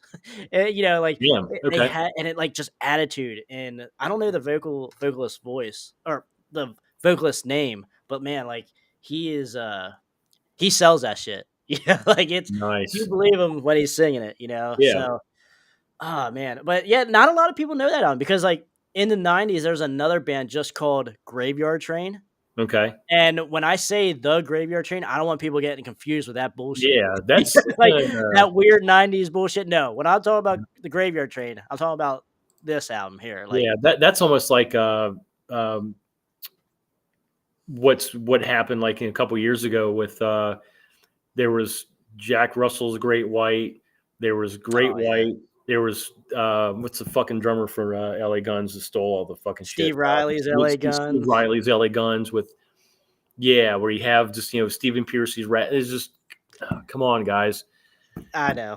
Figure It's this too shit- much, man. And it's like, figure this shit out. yeah, exactly. And like fans don't really want to see, because especially if you don't have the singer, I don't want to sound like that. You know, like if you don't have the singer, it just feels like a cover band. Unless like you're one of the greatest like guitar players that has a unique sound. Mhm. You know, like I don't know, like is there? Would you go see Great White without Jack Russell? You know, like Well, I mean, I wasn't like a huge like Dante Fox Great White fan to right, begin with. yeah, They but like just weren't. bands to that extent with like a Yeah. very unique singer. You know, Yeah. Oh God, I don't know. I actually did happen to see again. I can't remember the year. This is probably 2012, 13, somewhere around there. Jack Russell was getting sick, Yeah. and he came out. He like a walker. Basically, sang sitting on a bar stool the whole show. Yes, yeah, I did see a couple clips of that. Fucking fantastic show, man. And they were fucking loud. Damn, they were loud, but they sounded fucking phenomenal. But I remember seeing Jack Russell sitting on that bar stool the entire show. I'm like, this is not good. This is not good. And not knowing the backstory of what he was going through, I found out, he was sick and going through some shit. definitely rest in peace, Jack. Right, Man, right. he was one of the guys, man. He was just around the fucking scene. He was early. He was an OG. You know. Yeah. Yeah, Dante Fox. Fuck, they were what? Jeez, oh god, early mid '90s. Yeah, before fucking Great White hit. Yeah. Yeah. Because what? If- Great White's first album was what? 82, 83? Really? Holy shit! Damn. Yeah, it was pretty Yeah, early. they just happened to be one of the bands. I mean, they were cool, but I don't know that when they did the video for Once Bitten Twice Shy, they were just kind of I don't know, just I don't want to say cheesy or cliche, but they just went really mainstream. Is that what you're kind of saying? I don't know. It just seemed kind of just like, man, they were like, when they're doing a thing, and I don't know. There's something about them I didn't latch on to because I like bands that have like fucking attitude to them, Right. Yeah. that have like a little bit of just That sleaze edge to him. You know. yeah. I And got Great you. White, yeah, and Great White, they were just too like blues, too nice. They were like Yeah. Okay. not nice guys. I mean, behind the scenes they weren't, especially Jack. Jesus Christ, dude, come on. But yeah. yeah, So the first album did come out in '84. Then. So. okay. Yeah, they were just too plain. I Okay, guess. no, I get that. I mean, like I said, I'm a big blues guy, so like I do Yeah. like I don't like their early stuff. Like the first two albums, I don't care for it. Like two early's rock or two early '80s rock metal sounding to me. You know, Okay. like it's just okay. Like I generally stick to more of post '86, '87 when it comes Okay. to glam, hair metal, sleaze metal, and stuff like that. So. Okay. But not that I don't like that early '80s stuff. It's just Mhm. I just visit the later era more. Yeah. And same thing with like Great White. Like I don't like those first two albums, but I do like the bluesiness to them. You know, especially Yep. don't get me wrong. I don't it's certainly overplayed. Once Bitten, Twice Shy. Like even Yeah, those albums, Once Bitten and Twice Shy, the albums are just okay. Like I prefer like Old Rose Motel, like from '92, okay. from I'm totally unfamiliar. I don't know. and Hooked. That's a good album as well from 1990. Like, Okay. so yeah, those weren't really pushed that well, that much, like Yeah. the previous two were. So Yeah. yeah, definitely. It became be kind of curious to see like at that time like who like what label they were on, who was pushing, who was not pushing the band. Right. So Well, then again, didn't Great White get like a second win with because they kind of didn't they kind of start like that acoustic thing? Like they got a big break with the acoustic shit in the early '90s too, like along with Tesla as well. yeah, Tesla. I love that band. Actually, I do. See, like that's one that I have all their stuff, Yep. but like I just don't visit them that much. Like Okay. some stuff's good, some stuff it's like okay. I mean, it's Yeah. not my favorite. Yeah, they just had really cool songs that I liked. They based on what I just said a minute ago, you wouldn't think that I actually liked Tesla, but I did. They were just like it had like a NorCal thing going on. Mhm. Really cool songs though. Really cool Yeah. song. And Frank Cannon, it was like, dude, he is criminally underrated as far as a guitar player. Yeah. Dude can play anything. And he's just, I mean, because we just saw him, like 3 months ago, and sounds phenomenal. Jeff Keith sounds phenomenal. Mhm. They just sound great. And I just, I wasn't very far away from Frank Hanna. I'm just sitting there watching him do his thing. Of course, I would go over and watch Dave, the other guitar player. They work so well together. I mean, I miss Tommy Schio being in that band because he brought kind of a nasty thing to that band. Right. More of like a dirty rock Yeah. thing to that band. Of course, we know why. But yeah, just to watch Frank and Dave just do their thing and just kind of feed off each other. I mean, they're fucking locked in. But I mean, they're professional fucking dudes. I mean, they've been touring since 85, Yeah. 86. They know what they're doing. Yeah, just phenomenal. I will say one of my favorite Tesla songs is probably "Be a Man." Is that from the debut? I think, right? Be a Man. Not from the first one. The second one, then. Okay. Be a Man. Because I'm a fan of like Bust the Nut as well. I think that's a good album for 1994. Yeah. For 1994, like you can't ask for much more than that album. Yeah, I mean Tesla. I mean they stuck to what they know, which is just really fucking cool rock songs. Mhm. No fluff. Just Yeah. really fucking just really good songwriting. Yeah, I love Tesla. I love Tesla. First time I Yeah, actually okay. first time I heard the band was actually in out in SoCal. They got played on KNAC. Just Really? Okay. yeah, just one. There was a lot of fucking bands I heard for the first time You on remember the KNAC. song? Yep. The big single. Dun, dun, dun, Modern Day Cowboy. yeah. Okay, I okay. heard Appetite, or I heard Welcome to the Jungle for the first time. We were staying again with Larry. I got out of the shower, put on KNAC, and they played. Appetite took a while to actually gain traction, but Yeah. it Like was to kind what, of 3 singles in or so? yeah, Yeah. and even like for an LA band, they were big, but yeah, it's just weird that it took them like a while to catch on like nationally. Right. But yeah, it's like the first time I heard "Welcome to the Jungle," I just KNAC, and I'm like, whoa, who in the fuck are these guys? It was probably the '87 that the trip when we stayed with Larry, just to make sure he was okay. Mhm. Put on KNAC. First a couple songs from Kix. First time I Ooh. heard them was on the Blow My Fuse album. Yeah, Cold Blood probably. No, they actually played. I can't remember who the DJ was. They played fucking No Ring Around Rosie. Really? Yeah, Okay. dude. I'm like, oh my god. I remember because I was staying with, it was like '88, and I was staying out with another aunt and uncle they lived in South Bay, which Okay. is like Long Beach, San Pedro, Palos Verdes area. Okay. And again, put it on KNAC just to see what was going on. And because I had a couple of shows that I had to check out, put it on. All of a sudden, they played "No Ring Around Rosie." I'm like, damn, this song is awesome. I got the cassette, saw them live, later, and killer. There's a lot of KNAC was just that station was a lot of fun. Dude, There was, I think a lot of stations back in the 80s and early 90s were a lot of fun, man. yeah, their DJs were like, pretty much. They were like party guys. Okay. They Wait, would just did they play a lot of like more deeper or like side Bs, you think? on occasion. Okay. I don't know who the PD was, but on occasion, most of the time they just played just the typical singles that you would expect. But Okay. yeah, just from when I heard "No Ring Around Rosie," that really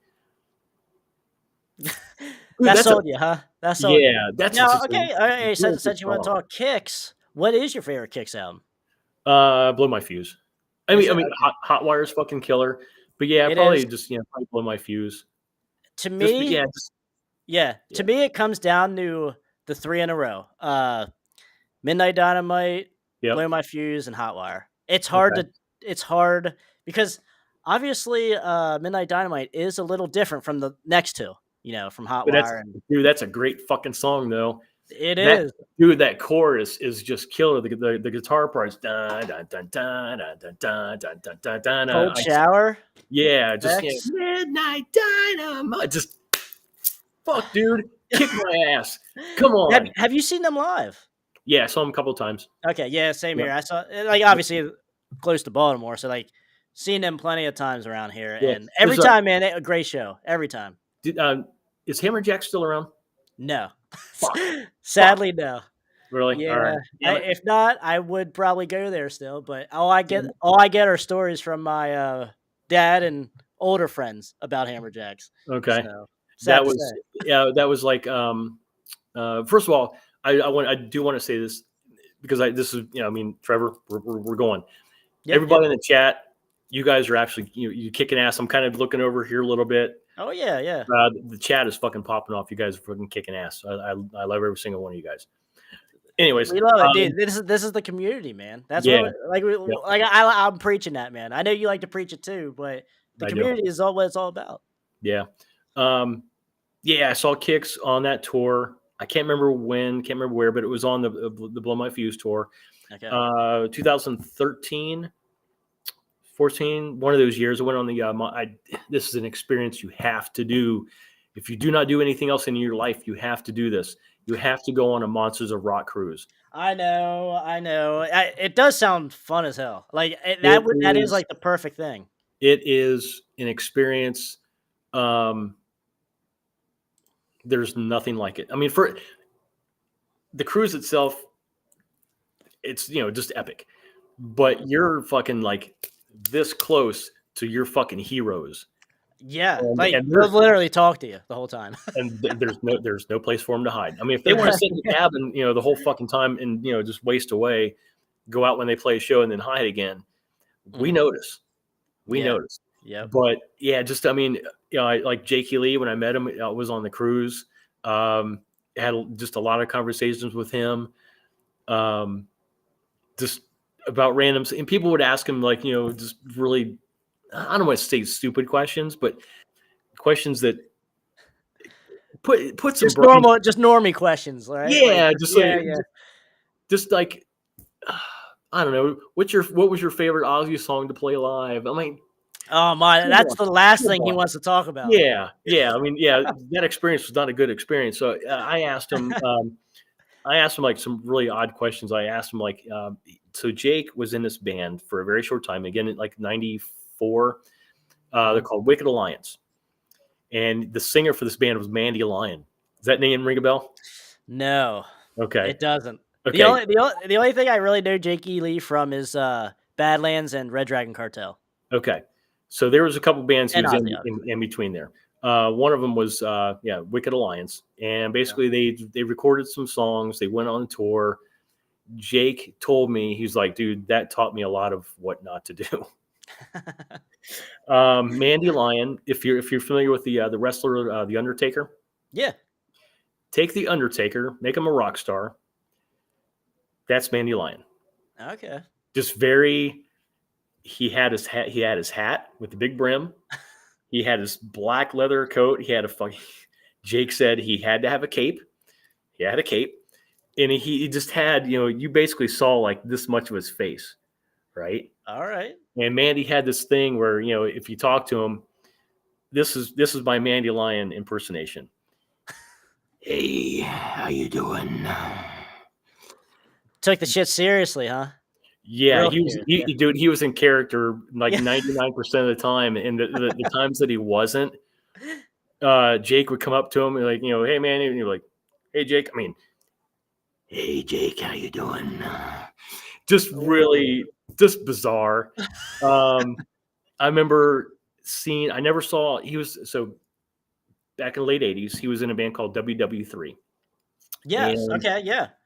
he was the singer for that band. Okay. So, Okay. I know who you're talking about now. Yeah. Okay. okay. So before that band got signed to, I think it was like Hollywood Records or whatever. He was just playing with just some dudes, and then they got signed. They had to make a shift to the lineup. He actually got the rhythm section to fucking Dio to record. So it was Jimmy Bain and Vinny Appice played on the album.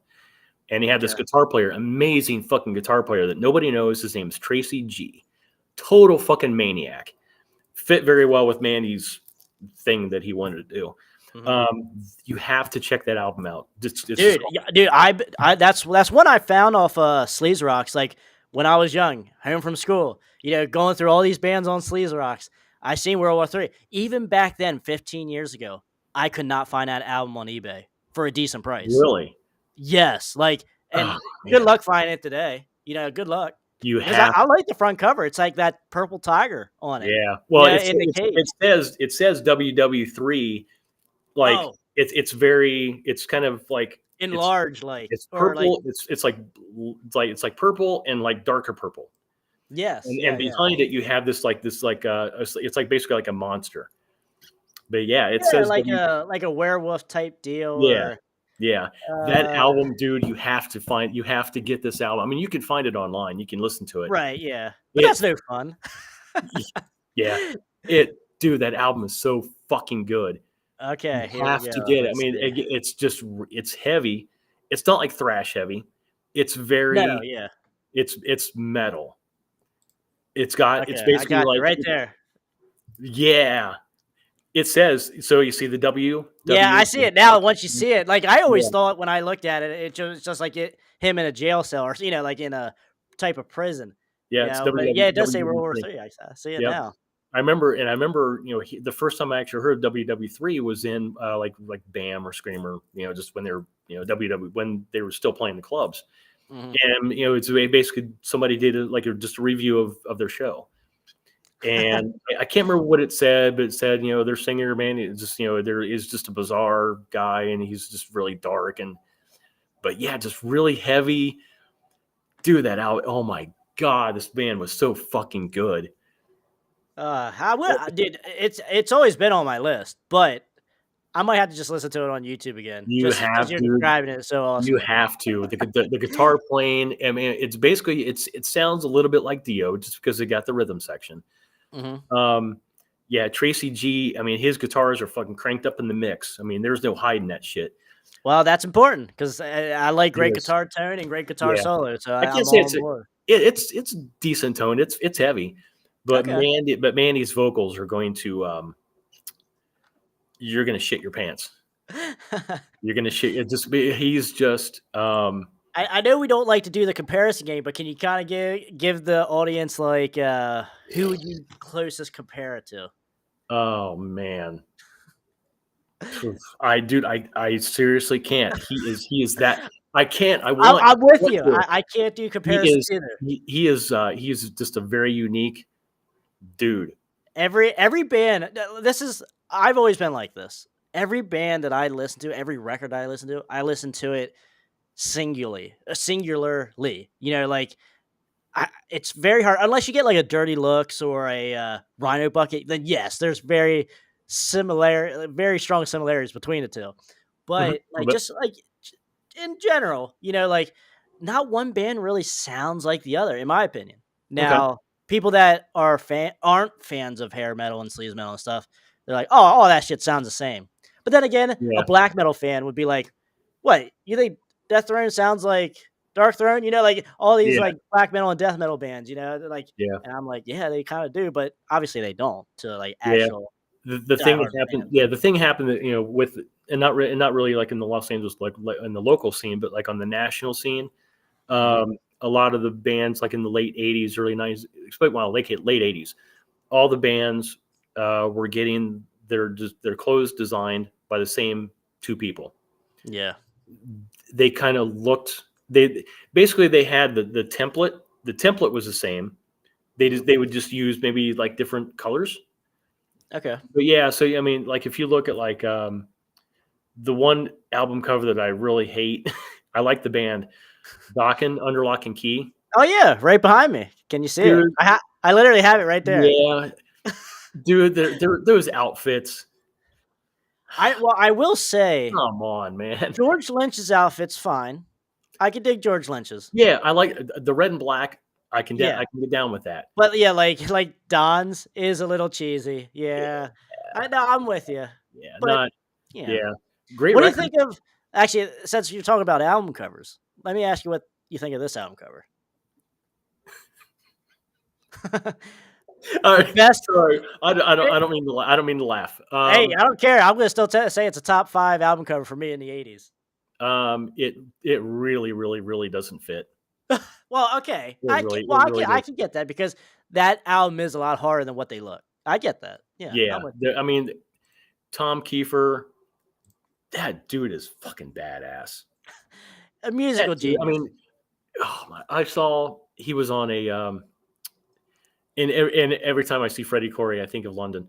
I Um, know, yeah. Or Arcade. Arcade was fucking awesome. I liked Yes, Arcade. Yeah, Jeff LeBar, rest in peace. yes. Um, yeah, Tom Kiefer is very talented. Somebody sent me a video, and this was probably maybe about a year ago. They Mhm. were playing. It was Tom Kiefer's. It was the Tom Kiefer band. Yeah, okay. They played like a festival, and it was like an outdoor festival or something like that. There was like I don't know, like behind him was like a lake or ocean or something was behind him, Mhm. and just watching Tom Kiefer just do his thing, just singing, playing guitar again, fucking real low, badass. Rule number one: play as low as you can while still being able to execute the shit. Just playing slide and just yeah, just he was just that's like I'm such like a West Coast fucking homer, but but Tom Kiefer is just like East Coast cool. Yeah. just fucking laid back blues. Just I'm gonna feel this fucking shit. I'm gonna make this fucking guitar talk, and you're gonna listen to it. Just playing slide and just cool, almost like a fucking like a old school Aerosmith, All right. Yeah. All right. like a Joe Perry type thing. Great songwriter too. Amazing. Mhm. Yeah, just when I see that album cover, I wasn't like a huge Cinderella fan. Again, saw him a couple times. Amazing. Okay. I think I have night songs. Anything I don't have like Long Cold Winter. I never No. bought it. I mean, Okay. just a good band. Again, Just not your favorite. West Coast homer. I'm sorry. Okay. I mean, So, there's are a there hand- any East Coast bands that you really like back in the day? I would literally have to have my CDs in front of me and look through them and say, okay, where are these bands from? Okay. Like, I'm just gonna name off some like Pennsylvania or like Philly ones, like Brittany Fox, Heaven's Edge, Tangier, yeah, Sick Mickey, or you know, Kicks is Baltimore, love so them. Yep, love them. yeah, obviously we talked Kicks already. Yep. Trying to think of some other ones around here that were like some Child's Play. I liked them. They were very raw. Yeah, They're okay. almost like kids let out from school or something like that. It's like, okay, go play, kids. Yeah.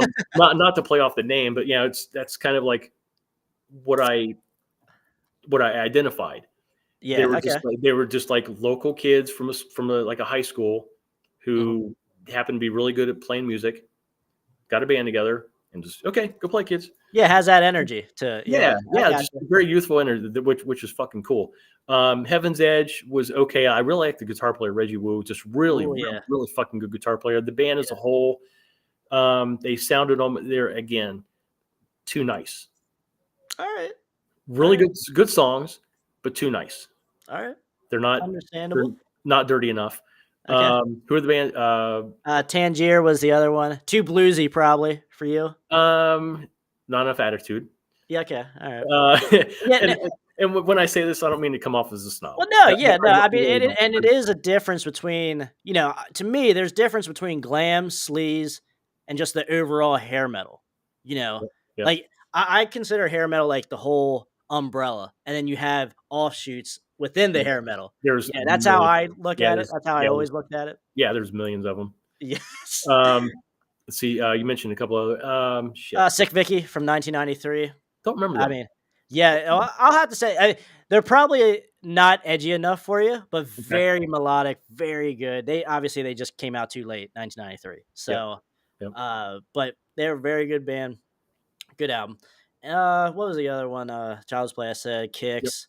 Yep. Trying to think of. I know I'm probably missing a couple. I know I'll think of it. But the band that when you said West Coast that came to my mind right away was Vane. Yeah. Well, again, there was a difference between NorCal and SoCal. Yep. Okay. But I loved Vane. I loved them. Yeah. I always thought it was quirky that Davey would play live shows with those shoes. No I socks. know that's so weird to me too. I'm like, I would not be doing that. Like, dude, there's some of the fucking stages I've been on. Yeah, No. I'm going home with the fucking rickets. right. Yeah, just nasty, dude, nasty. Yeah, I really liked Vane. And I do have to mention this that I can't remember what the two guitar players, but the one who has switched. Her name is Dilana, something like that. Or Dana. Yeah, okay. I know who you're talking about. Yeah. Yeah. Props to her, man. Props to her. I am about as like open as you can get as far as like with that community. And I'm like, dude, fucking more power to her, man. That's fucking awesome. I'd follow her on Instagram and she, doesn't really post a whole lot. But I'm like, dude, that's fucking awesome.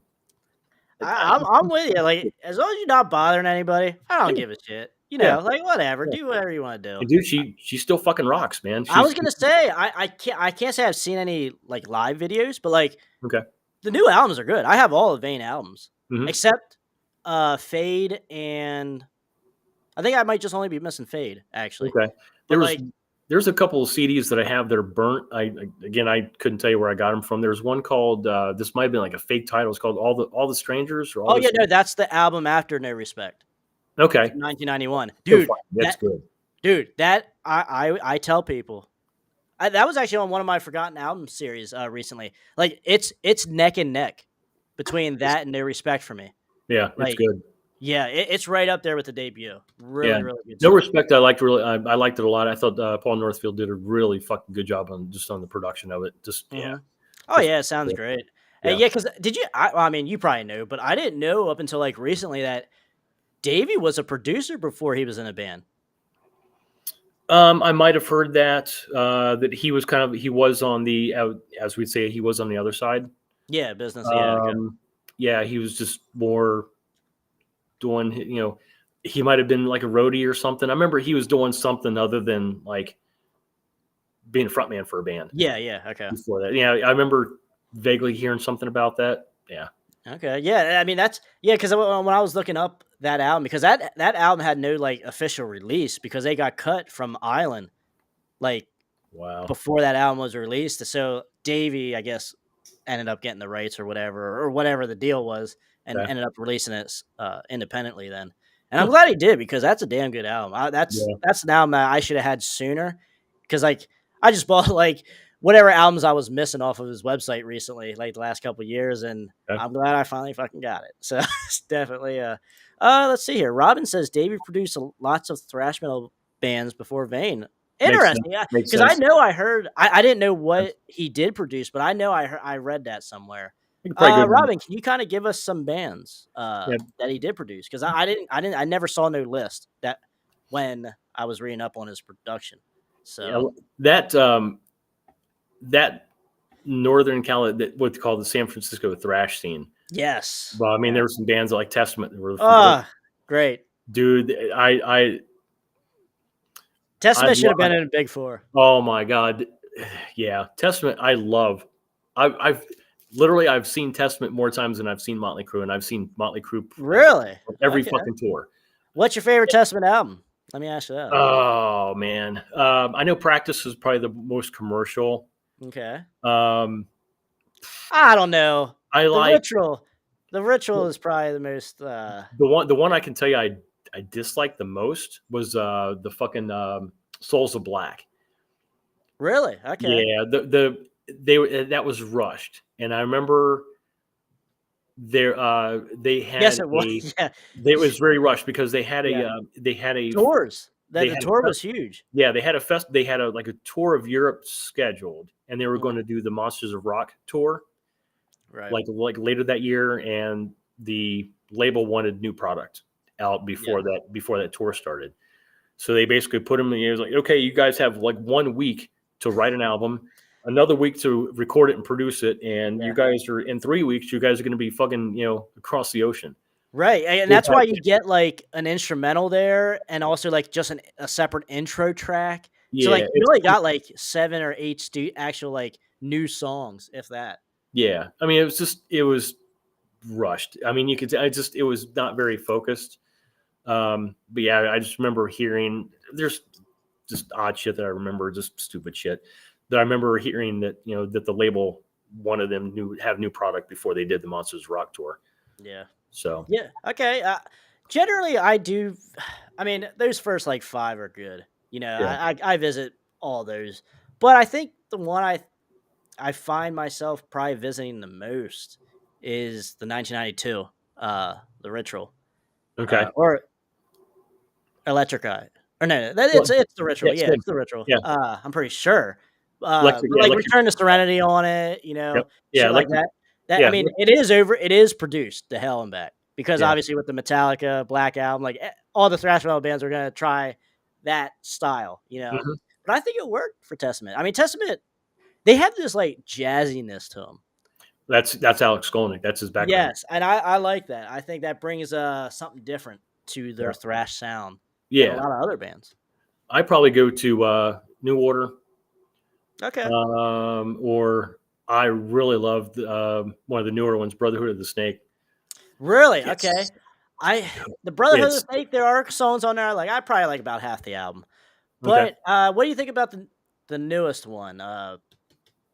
Hell, the blue one. Damn it. Titans of Creation or something? Yes. Yeah. The blue one. That's good. Yeah, it's good. Okay. Yeah, I mean, The single was damn good off that. The first single.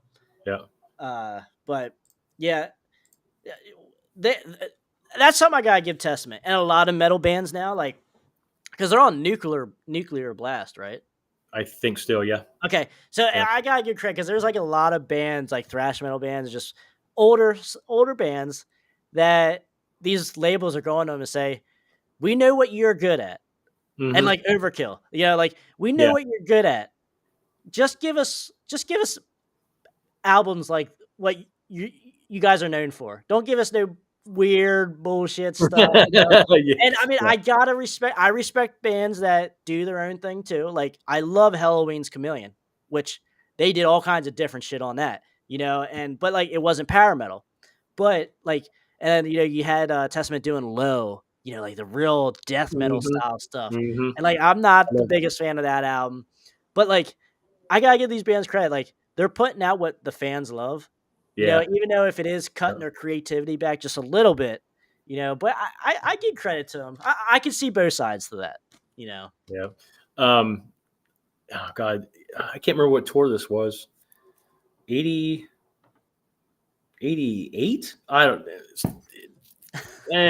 Around that time, yeah. Okay. Around that time, I saw Testament with this band called Violence. Like they were Oh, Violence, yeah. they were another San Francisco band. Somebody else, I can't remember. They're heavy as hell. Yeah, they are. Yeah. And that was like one of my. They were playing. They played down Ohio State's campus, which is maybe 15 minutes away from here. Mhm. They played this big. It's a pretty big place, maybe 1,500. It's a very old place. Okay. After the show, I got to meet Chuck Billy after the show. Really? Dude, it was fucking massive.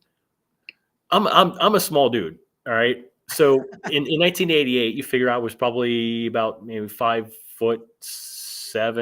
$140, Yeah, okay. right? And he's Pretty all skinny, yeah. he is all of fucking 6'7", pushing probably He was at always a thicker dude too. yeah. Yeah. But then, at this time, he wasn't what we see now. He was Right. probably Yeah. he's probably maybe pushing like 2 bills. Mhm. But still just a massive fucking dude, man. And I'm looking up. Hey Chuck, can I have your autograph? And he signed like the back of a ticket or like a ticket envelope or something like that. And I still have it in my fucking scrapbook of just stuff. Yeah. Yeah, Dude. meeting Chuck. He was fucking cool though. Yeah, oh yeah. I hear good things about Yeah. just Testament in general, like Yep. so Robin says here, unpopular opinion. Metallica has not done anything good since Master of Puppets. I honestly, when I was in like high school, I was always a Megadeth guy. Megadeth was my shit, man. Okay. Like when it came to thrash metal, fuck Metallica. I'm only Master of Puppets and before for Metallica. It's like But picking now, some, as I'm getting older, I can listen. I actually, Injustice for All, I really like now. Like I really like Injustice for All, and Okay. then I can listen to the Black Album. It's not my favorite. I visit it maybe once every couple years, but I can listen to it. Yeah. It's not hateful. Yeah, is it a sellout album? You can argue maybe. Like whatever. I don't know. Whatever. It is what it is. Yeah. But I mean, I don't hate Metallica's new stuff. It's not like groundbreaking or anything, but that's another band that's kind of like trying to go back to what they did prior and just kind of make the fans happy somewhat, Yeah, like, I think Metallica may try, but something's missing. but they don't have, if you go back and look at like, Metallica live, especially like on the Ride the Lightning tour, Mm-hmm. they were hungry. Oh yeah. They were just they were fucking metal, and they were out to fucking prove a point. And it's like, and now it's just like I wouldn't say it's like Metallica now is like kind of going through the motions. They're rocking. I mean, they're doing Yeah, I it. mean, they did their piece. Yeah. There's nothing that they need to fight for anymore. No. Yeah, they're basically doing because it's their job. Yes. I was fortunate enough to go see Metallica when in '86 they opened for Ozzy. Okay. And this was like in the summer of '86. And unfortunately, that fall, was it September, is when we lost Cliff. Yes. Okay. And I just remember hearing the news. I'm like, man, this is not good. because to me and everybody this is a very common opinion that Cliff was the spirit of The Metallica. sound and spirit, yeah. Yeah. Just everything changed after that. There's no doubt. Yeah. There's no doubt about that. And it's just, yeah. I mean, he just, I don't know. He was like kind of like a metal hippie kind of thing. Yeah, He okay, was I just, got he was that. just I raw. can see that. And now you got like, I saw a meme or something on online. This was years ago. They were like, here's a picture of James Hetfield, and here's a picture of a Metallica fan. And it was like, yeah, it's totally different. yeah, you have a picture of James Hetfield wearing like a sleeveless T-shirt, these like cargo shorts and Sandals and sandals, and you have a picture of Metallica fan, long hair, ripped up jeans, leather coat. yeah. I remember that. Yeah, I remember seeing that. Good stuff. And it's just like, I mean, dude, that's true. Yeah, that's the world we live in now. Yeah, sadly. that to me. So, all right. Hey, there's Hairband Basement Bryan. What's going on, brother? Hey guys, how you doing? What's going on, Bryan? What's up, man? How'd your radio show go tonight? Good. I mean, it's going. What was some deep cuts that you threw out tonight? Let me see here. What was I playing tonight? I hear East Coast. Oh yeah, New York. All right. Yeah, Jersey. Yeah. Hey, hold on. Hey, Bryan, I got something for you. Please no. Crash knows what's coming up. Let me see that. What is that? LA Dodgers. I hate the Yankees. He's a Mets fan. He's a Mets fan. Oh, okay. I was hoping that somehow both teams lost, but living in New York, and I work in the Bronx, and I didn't want to deal with Yankee fans getting all up because the team won. I mean, I couldn't make fun of them any more than I did. It was just brutal, absolute brutality. Yeah, I can't stand that band. That team. Just ruined baseball. That's what I would say. Well, but okay, so Crash, we're gonna go. Your show just went fucking sideways. Yeah. So I'm a Pirate fan. It's all automatically sideways. Oh shit. Okay. What's that, dude? What's that pitcher that you got? That rookie pitcher. Oh yeah, Paul Skeens. Yeah, that dude's fucking nasty. Anyways, shit. Yeah. So when I can't remember who said it. He's eating his words now. But somebody came out and said the Dodgers are playing checkbook baseball. Oh my God, yeah. Yeah, which basically means the Dodgers are buying their players. Yeah. I mean, like the Yankees. Well, they spent like $1 billion this last offseason, Justin. Yeah. Come on, man. But the Yankees have a higher payroll. No, I think it's actually the Dodgers now this past year. Okay. I looked it up. I thought they were like a good 40 million higher than the Dodgers. Okay, all right. Which, I mean, at that point, damn. That's one more All-Star player. That's all the difference. Right. Rock and Danger want to know, did you play Here I Go Again tonight? No, I did not. I did not. There was no White Snake tonight. But let me say some of the bands I played. I mean, the Hunger from Don Dawkins solo album after Dokken broke up. Up from the Ashes? Okay. Yes. So Far Away by Wild Side. Ooh. Another one I'm just going through. Oh, that's bookmark that. Bookmark that. All right, go ahead. Bookmark that. Go ahead. Muscle in Motion. I don't know if you guys know Swedish Erotica. Ooh. Well, I saw that once.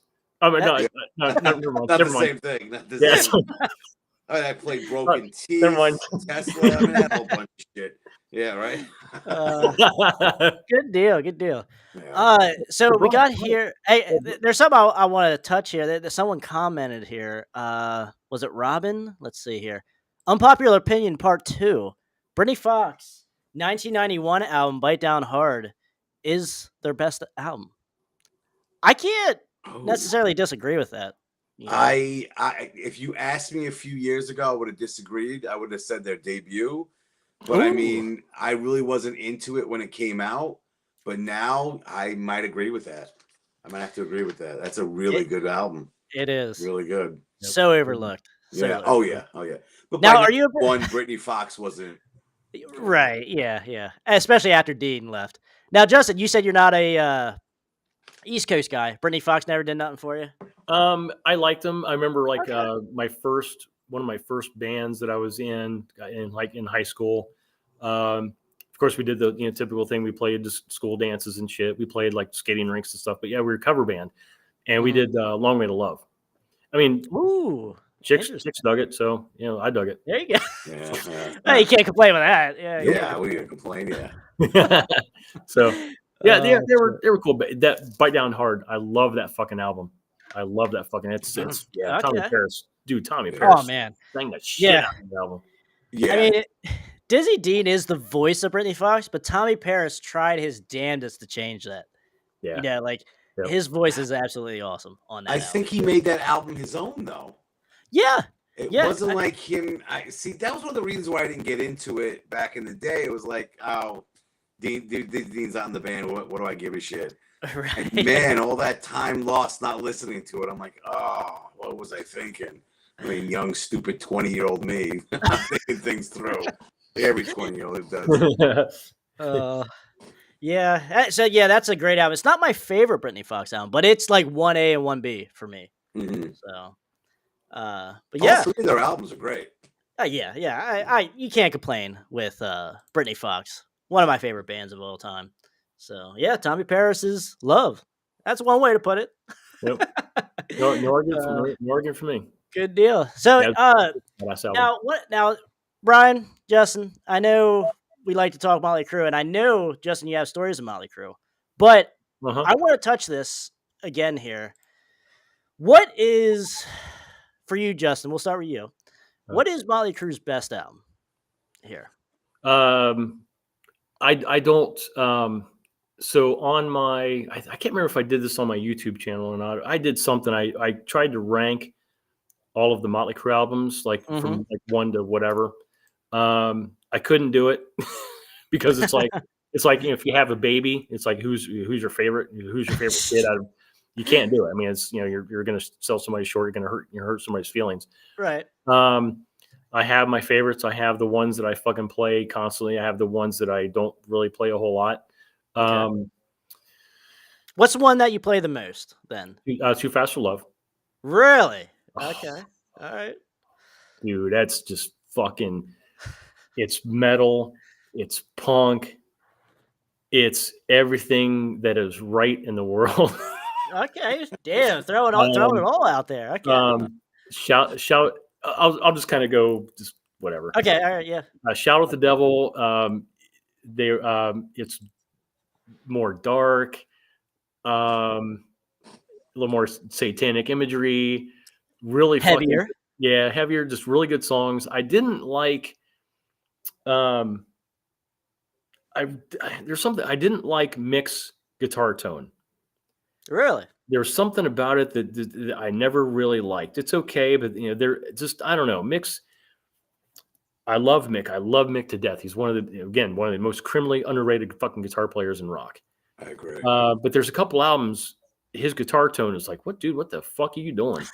The worst guitar tone is on Theater of Pain. Mhm. Really? And he Really? said See, now his- I would have said I liked his riffage. I liked his tone for the most part. On The that riffs are cool. Well, Nikki wrote most of the lyrics, but the riffs are cool. The tone is god awful because he basically recorded those on a fucking Rockman practice amp. It's about the size of like a loaf of bread, and you can hear it's definitely not.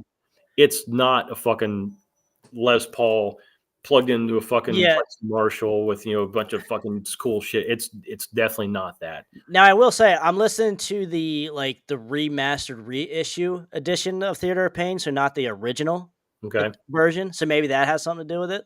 Might. All I hear is whatever guitar he was playing into a Rockman practice amp. God awful. I think Nicky's even said this. He's like, without Home Sweet Home and Smoking in the Boys Room, their career probably would have died. Yeah, you're probably right. Because the rest of the album, I mean, I love City Boy Blues. Oh yeah. Use It or Lose Save It. Our Souls. Killer. Louder Than Hell, I like. Oh yeah. Well, that's a leftover from the Shout the Devil. It is. There's some cool songs on it. I listen to that the least. Girls, Girls, Girls. I love 5 Years Dead. Again, some of the deeper cuts. Really? So you're a fan of the Girls, Girls, Girls, huh? Yeah. Yeah, I mean, Really? Okay, that's my Yeah. that's like one of my Never- least favorite albums. I never, if I have the CD, if I will not put it in, but if somebody's playing it, I won't stop it. Okay, wow, interesting. All right. What else are you gonna do? Slap the CD out of their hand? No. I would get that shit out of Driving, motherfucker. I'm a lover, not a fighter. here. Dr. Feelgood, Bob Rock, dude, he fucking pumped every ounce of creativity, sound Mhm. out of that fucking band in that album. I love that album. There's some couple songs I could do without, but that album fucking kills. Fucking awesome. That is what they needed at the time. Yeah.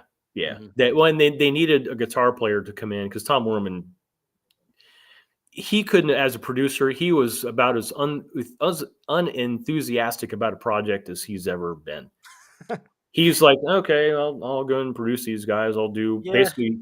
It's kind of like almost like doing the minimum work necessary to get an album out. He did. Okay. Just they just didn't sound good. Okay. Bob I can Rock, see that, yeah. Now Bob Rock being a guitar player, he was trained under Bruce Fairburn, so he knew the technical side. He knew how to make things move around and get fucking big sounds. Okay. He was being a guitar player. He worked with Mick with guitar tone and just tricks and stuff. Pull a lot of stuff out of Mick that he probably didn't even know he had. That's why that album's so important. Mhm. The stuff that like the stuff on Decade of Decadence, like the bonus tracks, like Primal Scream, Rock and Roll Junkie, Primal Scream, kick-ass fucking songs. Now we got something going. Oh shit!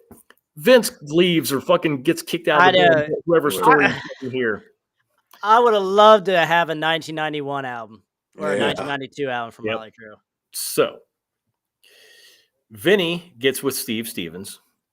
They put out a kick-ass fucking album. Oh God! Kick-ass fucking damn album. it. Okay, I was hoping you were gonna go the other way with me and say I don't like that album. It's Steve Stevens. His footprints and fingerprints are all over that fucking album. That's true. Without Steve Stevens, it would have been Vinny needs a lot of talent around him. Guidance. To make shit sound better. Yeah, to make things work. He's not a solo artist. He needs a whole thing around him to make things work. So with this Karabi Motley Crue album, I'm going to make this perfectly fucking clear so everybody understands my stance on this. Everybody says, well, it's not a Motley Crue album. There's no Vinny. I wish I had a CD with me. All right. Oh yeah. Okay. But, I got all right. Pretend this is a CD. This is the back end of the CD, right? Okay. All right. This is the cover, right? Everybody listens to that album listening to this. Listen to this. That album is one of the fucking heaviest, most well-produced, badass fucking songwriting, deep. Okay, I like where you're going. Of that fucking time. If people would just stop listening to the album by seeing it. Yes. Okay. Listen to it. Just listen to it for what it is. Listen to it as not Motley Crue. Just listen to the music. That's what I say. Listen to the fucking music, dude. It is fucking killer. I agree. All right. So I remember when. Okay. So Bryan, you've missed a lot. So with so you've missed a lot here. You were busy. I understand. So my Aunt Althea started Rip Magazine, which you guys probably remember. Hustler. Well, yeah, but Althea wanted a magazine for music. Oh, okay, yeah, that's right. Okay, yeah, so she started Rage with the punk scene. That didn't go through. Finance did. Larry said no. Mm-hmm. So Althea was like, okay, how about if I just start a metal magazine dealing with like Ozzy Osbourne, and it was kind of fused metal with the punk scene. It took a while to get going. The most important person in that fucking room was Lon Friend. Althea and Lon had a very unique relationship. It was work related. It was, kind of like, okay, Lon, I'm going to give you the reins on this. But these are the bands I like. This is kind of what the direction I see. She passed away. Rip was this close to getting fucking axed. Mhm. Then Lon said, Larry, I know music. Let me work with this. There's a whole scene going on in Los Angeles that's being ignored by this magazine. We need to get more into the Guns N' Roses, all this shit. Lon knew Lon to really, I've thanked him a lot for basically saving that magazine. He got in with all these bands on a personal level. He built, again, what's the word for today? Connection. Community. Oh, okay. Connections. So he built relationships with these bands, not really with them, I guess, through the management, which you had to go through to get the access to the bands. But he got to know these bands like inside and out. He would travel with the bands. He would basically knew the bands like he was like a member, and he would sometimes have access to recordings as they were being made. But he had there was things he just couldn't mention. But with that album, he was like, dude, when people hear this record, it's so different that people are going to either love it or they're going to hate it because it's not what you're expecting. It's heavy, it's bluesy, it's raspy, it's just heavy. Mhm. That's the word that Lon used all the time was, it's heavy. He would post pictures, he would basically take pictures of, like Tommy as, laying drum tracks, put him in Rip magazine, just a picture. Tommy, drums, new album coming soon. That was it. Tommy shaved his head. People were freaking out about that. It's like, oh my God, Tommy shaved his head. There's things he just couldn't mention as Motley Crue was making this fucking album. He's like, Justin, you're going to like it, but there's going to be a lot of people that don't like it. Yeah. And it's like, just be wary. Be wary. They put the album out. It sold for shit. For Motley Crue standards, yeah. It went gold. Yeah, it went gold. It was. I mean, they started out with arenas. It went to theaters. They basically within months they were playing small clubs. Yeah. And that's when the fucking label pulled the fucking plug on the tour. It stiffed really bad. I saw Motley Crue on that tour, dude. They had fucking Typo Negative open up for him. Really? Yeah. That was a fucking bill, dude. Fuck. I bet that'd be a nice bill. I'd like that. I'd like to see that. Peter Steele was. I mean, he was Peter Steele. He made the remark. He was like, I mean, you know how slow and sludgy they are. Yeah. He's like, sorry, everybody, my Xanax is worn off. Like Prozac is worn off. I'm like, okay, it's going to get a lot worse for me. But that was Peter's, style. Yeah. That was one of the few New York bands I actually like. Them and the Ramones. Amazing fucking show. Just heavy and just loud and raw and just not sleazy. Just fucking heavy. Yeah. Now stacks everywhere. There's no fucking stage props, no fire, none of that shit. Let me ask this. Do you think if people would have known the Scream, John Corabi's previous band and album, they would have been more on board with John Corabi and Motley Crue? Or is it just not Vince Neil, so fuck it? Yeah, I think, I mean, people like me, because I knew John from when he was Angora. Yeah. And they actually they actually had some fucking cool songs that actually they did. Yeah, yep. KNAC back in the day, they would make these like compilation cassettes of like unsigned bands. Yeah. Angora was one of the first bands I heard from one of these, like KNAC Pure Rock, whatever it's called.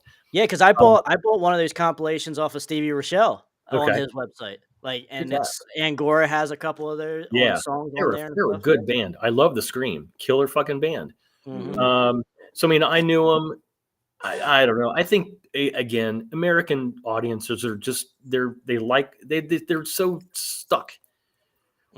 they need to fucking expand their, just, go into listening to music with an open mind. I mean, if you don't like it, you don't like it. I mean, it's good, but don't dislike it because it doesn't have Vince Neil in the fucking band. Yeah. Okay. Yep. Yeah. First 30 seconds, don't write it off. Just I listen agree. to it, man. It's it's so fucking good. So fucking Okay, so then tell me about 97. What went on there? What's going on there? Generation Swine. Yeah. Okay. Vinny gets back in the band. They sue each other. It was nasty, but they basically got the band back together. That album was so different. Again, they had somebody that didn't really know how to produce bands do this album. Mm-hmm. They had a guy that Tommy knew that did this album. I liked it. Again, being number one, a Motley Crue homer. Number two, not being fucking closed-minded. All right, I knew. Right, okay. I just go in it with a fucking open mind. So before Generation Swine came out, they did what was called a live listening party. So instead of labels put together listening parties where you're going to have a bunch of executives in suits and stuff, and they're there basically just for free bar. They don't give a fuck. Mm-hmm. So Motley was like, you know what? We're going to actually go play a live listening party for the fans, right? And we're going to play the album live, like play it live, not through speakers. We're actually going to play it. And I got to see that tour. Fucking killer. They played maybe 20 shows, maybe. It was badass. It was just, it was badass. So Generation Swine comes out. It sounds different because they just, again, that whatever Humphrey guy, whatever, he was very Pro Toolsy. Yeah, okay. In him different shit. And it just sounded. It does sound like I can totally see that. Like I get that. Totally, just he's basically using Pro Tools as a fucking, I don't know, cattle prod or something. I don't know. So again, saw him on that tour. Can't remember. I think they had like some friends of Tommy or something open up for him. I don't remember. Oh Christ, yeah. But I saw him on the tour. That tour was fucking awesome. Filled with everything you would expect from a Motley Crue tour. Arrests, riots. They would invite the crowd to come up on stage when they played like Anarchy. Oh really? Okay. Yeah, it was a typical like Bad Boys.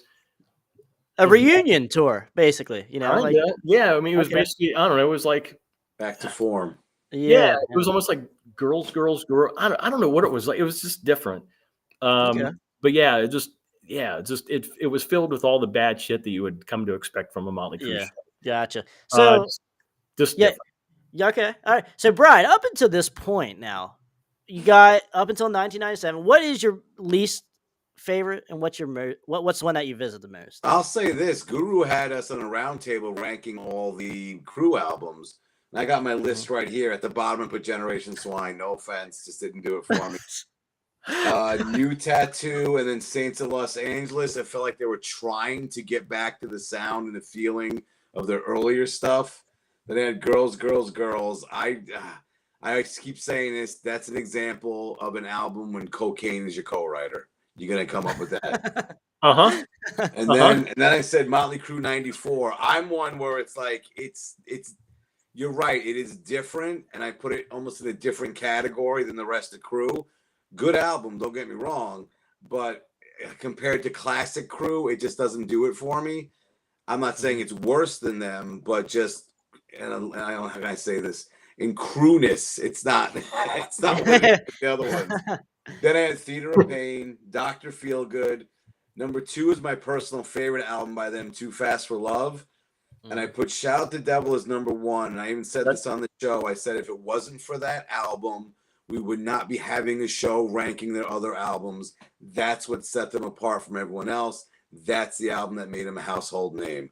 But yeah, like tonight, I played Public Enemy number 1 on my show. I think that debut is fantastic. Like you said, it's punk, it's metal, it's the start of glam. It's got it all thrown together and all works so well. Every song is great. And I think my favorite song from that time period isn't even on the album, but Toast to the Town. Taste Love of the that Town. tune. Yeah. Such Killer. a good tune, and it's not even on the Killer. album. That shows how good that album is. How much I love that album. Yeah. Good point. Yeah. Two notes about that. First of all, yeah, you need to switch those, but whatever. On my list is fine. Sorry. I would say one of my favorite songs that they recorded out around that time was the Raspberries cover, Tonight. Mm-hmm. Killer fucking song. Yes. Yeah. So yeah, something you missed, Brian, was we were talking about Lizzie Gray from London. Public Enemy #1 is written by Nikki and Lizzie. Yeah. I remember Lizzie telling me that he was it literally broke his heart when Nikki told him he was leaving the band. Mm-hmm. It broke his heart because they were fucking kids. Yeah. They were kids, and they had plans to dominate the world and basically do the things that Motley Crue eventually did. Yeah. But yeah, that literally broke Lizzie's heart. And But did he recover? Yeah, but Yeah. But I- London's Brian. like shit through a goose. Everybody passed through that fucking band. Like Mm. Yeah. everybody that was anybody was in London at some point in their career. There's just so many Yeah. people. It's just Right. weird how the band itself didn't get big. It's just so weird. You're a fan of London. Like, have you listened to the catalog I'm and not stuff? I'm not a huge fan of them, but I know that I know them mostly from Decline of Western Civilization, that movie. Okay. Yeah. But also that so many people were members at one point and then moved on to something else that got big. Which I can't imagine being in that band and just being like, oh shit, he's selling platinum albums now. What the hell? What's going on? What the Yeah. fuck? Okay. All right. Hey, Crash. Yeah. Pull up the picture with me and Nader again, so Okay. Brian can see it. There we go. Let's say that. Yep. Right there. Cool. Nader. All right. He's the man. Certainly. He's When- him and Lizzie are London. Him and Lizzie. Where was are that London. picture from? So that was 2014. I was able to go on the Monsters of Rock cruise. Okay. The night before, which is what this is from. The night before, they had what they called the Rockers Gone Wild pool party.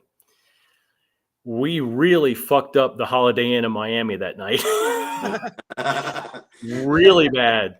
And so Brian, this is what you missed. So my Aunt Althea and Uncle Larry started and ran Hustler magazine. Althea was really good friends with a lot of the bands back then, and she was closest with Nader from London. Mm-hmm. I had known Nader going back from '86 when the family gave me the Nonstop Rock and the Don't Cry Wolf on cassette, and said, Justin, this is Althea's friend Nader. He's in this band. You should check him out. Checked him out, and I loved it. I loved it. The production value was, the guy Kim Fowley produced the Don't Cry Wolf, and if you know anything about Kim Fowley, he was an unusual fellow, very eccentric artist. That's about the only way I could describe him. He was just a really eccentric guy.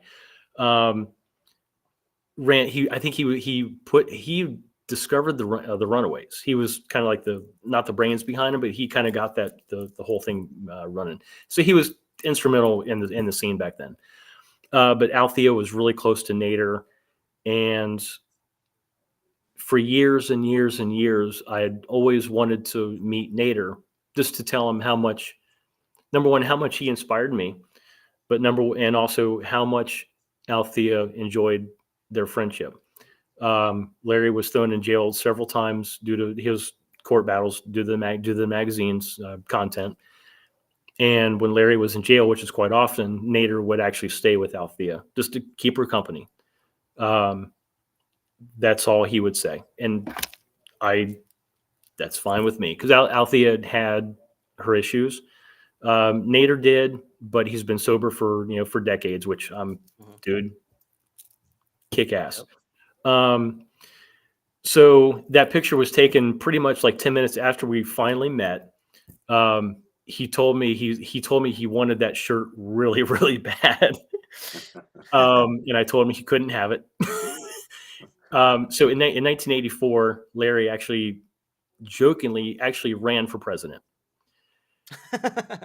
Dude, you talk about a fucking circus.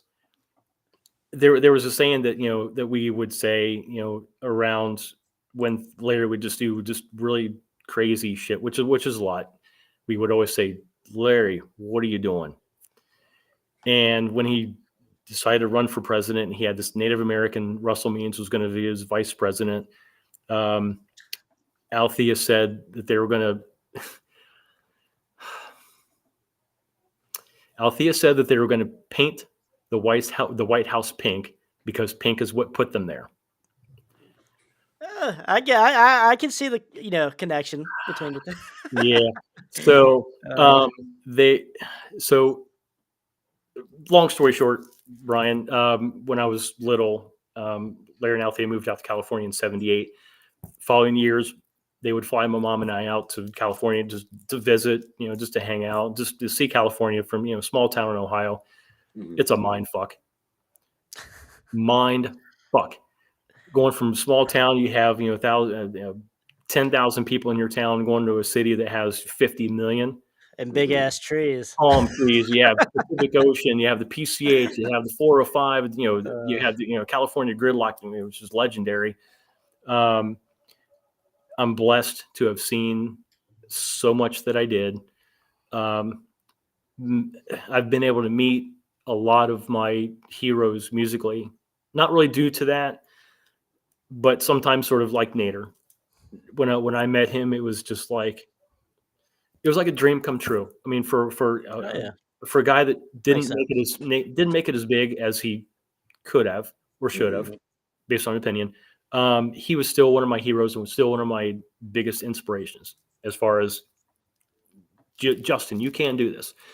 So that night, they had probably like 12 or 13 like bands from actually around the country play this Holiday Inn. Most of them were local bands that came in just from around. But they had 3 headliners. They had London. They had this band called what was the name? Doug Aldrich was in the band with Keith Sayne. Not Dead Daisy or Jesus, I got Doug Aldrich's been in everything though. Yeah, I got the signed 8x10 on my wall. I can't. It's in storage. Not Bad Moon Rising. It's the band. Jesus Christ. Anyways, they had just come out with an album called Epic Obsession or something like that. Killer fucking record. They had that Doug Aldrich's band, and then they had Trickster, which is the headliner. Which that's I left. Not a fan. Yeah. Yeah. So, anyways, so basically, London was killer. I was kind of I basically was kind of like a runner for Nader. I'm like, okay, we've got everything settled. They got the sound check. I'm like, Nader, what do you need? I'm going to be your roadie. I'm going to be your vocal roadie. What the fuck do you need? I'm working for you. Don't pay me. I want to work for you. What do you need? It's like, well, I need 2 waters on the drum riser. Put it this exact spot. I need my like the hand thing, the thing for like tambourine. Yes, I need wow, tambourine. I was gonna say something way off. Sorry. Yeah. This was kind of like Later, I'm not going to do that for you, homie. Personal assistant. I can get somebody for you, but I'm not going to do it. I'm sure there's somebody downstairs in the lobby that can do it for you, but I'm not your guy. Tambourine. He's like, I need the tambourine with this handkerchief around it. I put it on the drum riser, put it on the opposite side. I'm like, okay, what else do you need? They played the show. He went up to his hotel room. He just needed to chill out for a minute. I gave him a minute, knocked on the door. Nader, this is Justin. So yeah, come on in. And just chilled for a while. He gave me some London stuff. He gave me like the Don't Cry roll, the CD that you had on there. Right. Yeah. Big fold out thing. I didn't ask him to sign it because he's like a family friend. I don't need don't need it signed. I just, just Yeah, cool. The thing that was the coolest when I remember when I got the Don't Cry Wolf cassette was, first of all, the cassette didn't have anything, but the record actually thanked Althea and Larry on it. Okay. Yeah. And I was like, it was just weird to see your family being thanked on the back of an album. Yeah, it means a lot, you know? Yeah, I mean, it's cool, but it was kind of weird. Like, okay, they're just friends. They're just Mhm. friends. But I just, so he gave me the CD, right? First thing I did, I opened up the thing and I'm like, okay, I'm going through the credits. Cool, they're still here. Okay. Nader, you did good. Yeah. Nader, you did good. You He's like, didn't forget the beginnings. no, Yeah. he's like, dude. I mean, they meant so much, to London. They were support. I mean, Althea was just supporter, and yeah, they were just really good friends. Very cool. So yeah, we exchanged stories about Althea, and it was just it was sad for both of us to see Althea, just whittle away under 90 pounds, and she could barely walk by herself. It was just really, really sad. Mhm. I miss my aunt. Every single thing I do musically is for her. On the back of my guitars, I have her name on sticker, year of birth, year of passing. Mhm. Everything I do for her is music. And just unfortunately, the day she passed, I'll never forget it. I had my guitars in the garage, and they were just sitting there. And I'm like, man, I need. This is Althea wanted me to do this. She saw this in me before I did. She's Mhm. like, Justin, you can do this. You can do this. I want you to do it. And except for 15 years, I never stopped. And those 15 years I did stop. I left the music. I left the music business. I did nothing. I didn't play guitar for so long, but I missed it. But this is burnout. Right. Yeah. But I always, when I moved back here from back there, I had a handful of songs, and I had a dream. Mhm. And it's like it hasn't come true. It probably won't, but Althea would want me to just go ahead and just, keep writing, keep releasing songs, Mhm. run them up the flagpole, see who salutes it. If nobody does, you did your best. Do what makes you happy. You know. Yeah. Yeah. And there's these batch of songs are really fucking good. And I'm excited to see what you got, man. the I'm one excited. the one single that I've released, I released it a couple years ago. It's a very fast, very punk song. It's like 2.5 minutes of the most gnarly sex you'll have listening to music. It's very raw, but it's just very punk. And I knew it was like Cruella de Vil. I thought that single would set the tempo, would basically set the plate. We're gonna build this behind this. And I've just kept writing and kept writing. I've seen numerous fucking delays, which I talked about. Mhm. Finally, December 6th, single number 2 comes out.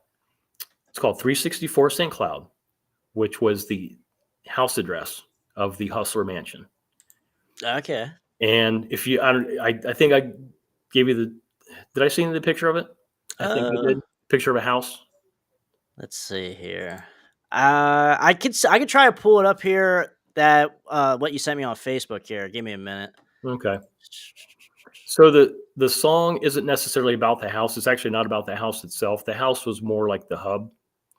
Okay. I garnered such a love of the city of Los Angeles, good and bad, pitfalls, dangers, excitement, good and bad. But there's such a connection that I have with the city that it's my second home, first home, depending on your perspective. I wanted to write a song about it. The music didn't really take that long at all, but the lyrics took me years because I had to just get my thoughts together, and I would make like notes for years. I would just write a line, keep it. Maybe a week later, I'd write another line, keep it. Some were lines some lines I kept, some I didn't. It took me a long time to write the lyrics, and it's a love song about me in Los Angeles. It's not a ballad. Mhm. It's I don't know. It's just a really fucking good rock song. It kind of sounds 80s, kind of sounds 90s. So this picture. Yeah, I don't have a picture of a house. I don't have Okay. that.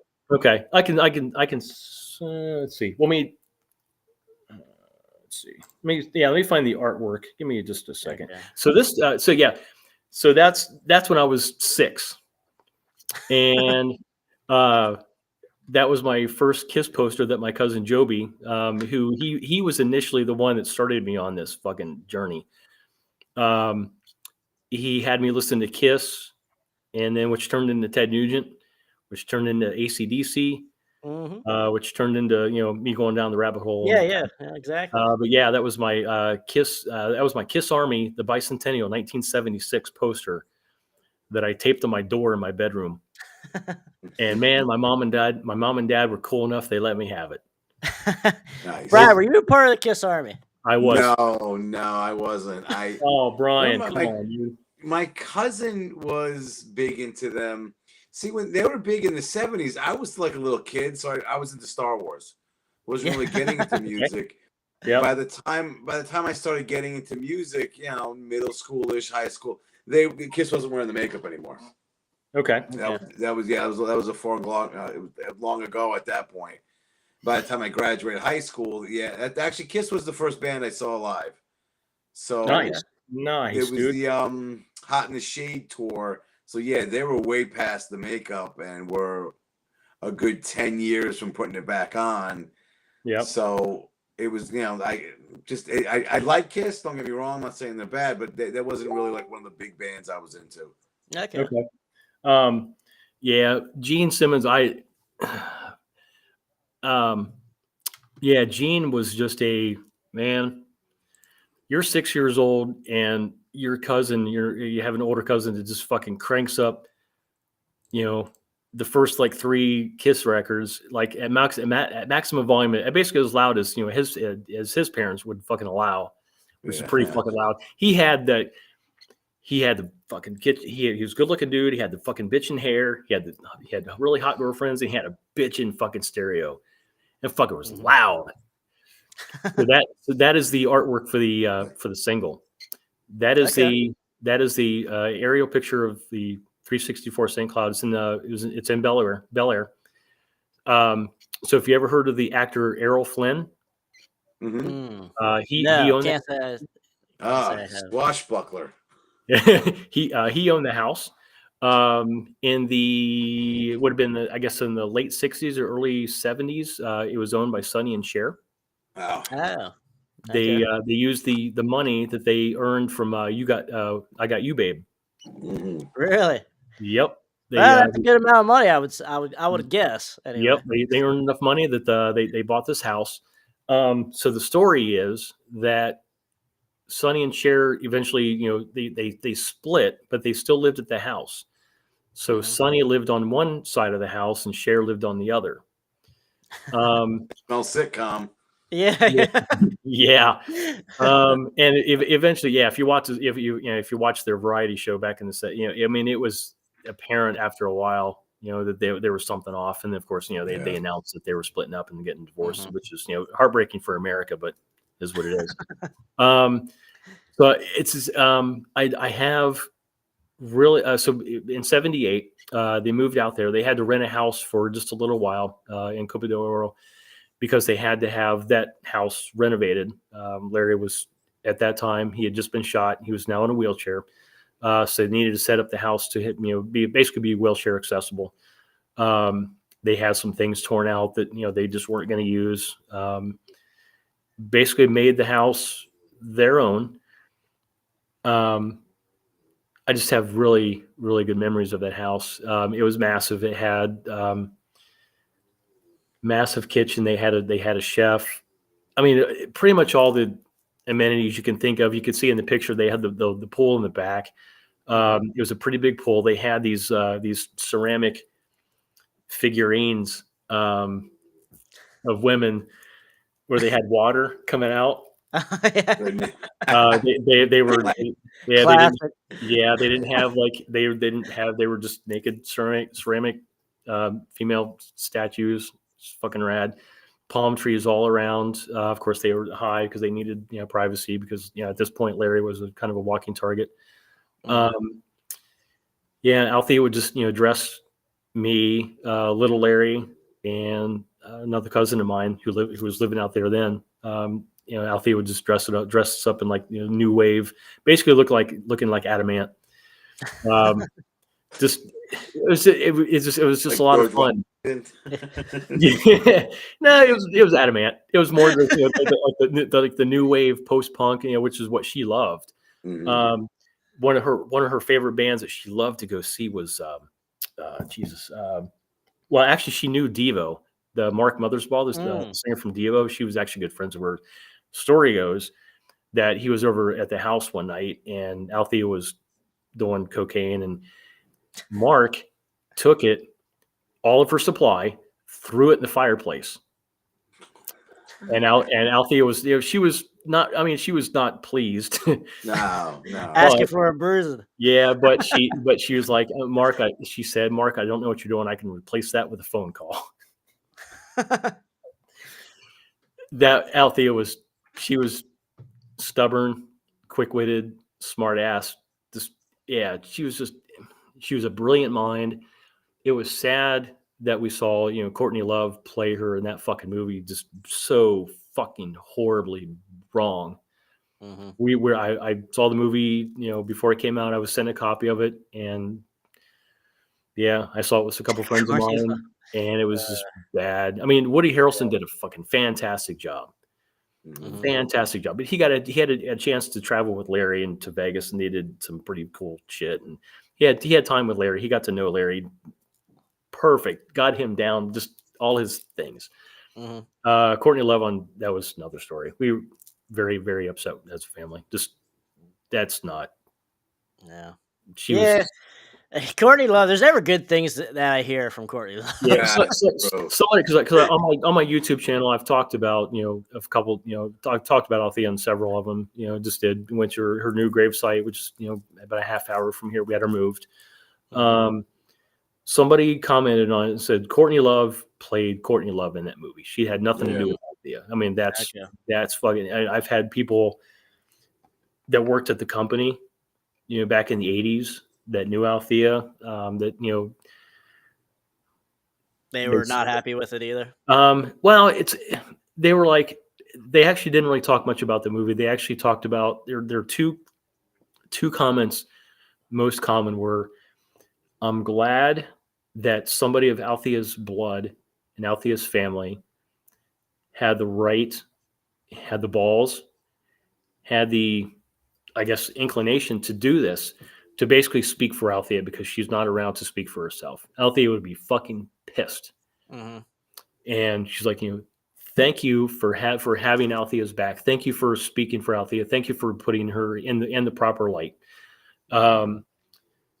But yeah, just a lot of people were just like, they worked at the company. They reached out to me, behind closed doors, and like, dude, Althea, had her problems, but she was such a hard worker, and she held such high expectations, both her and Larry, of the employees. If something wasn't right, I mean, they heard about it. I've seen memos that they've passed around, like interoffice memos, saying this isn't good enough. The quality looks like $2 whores.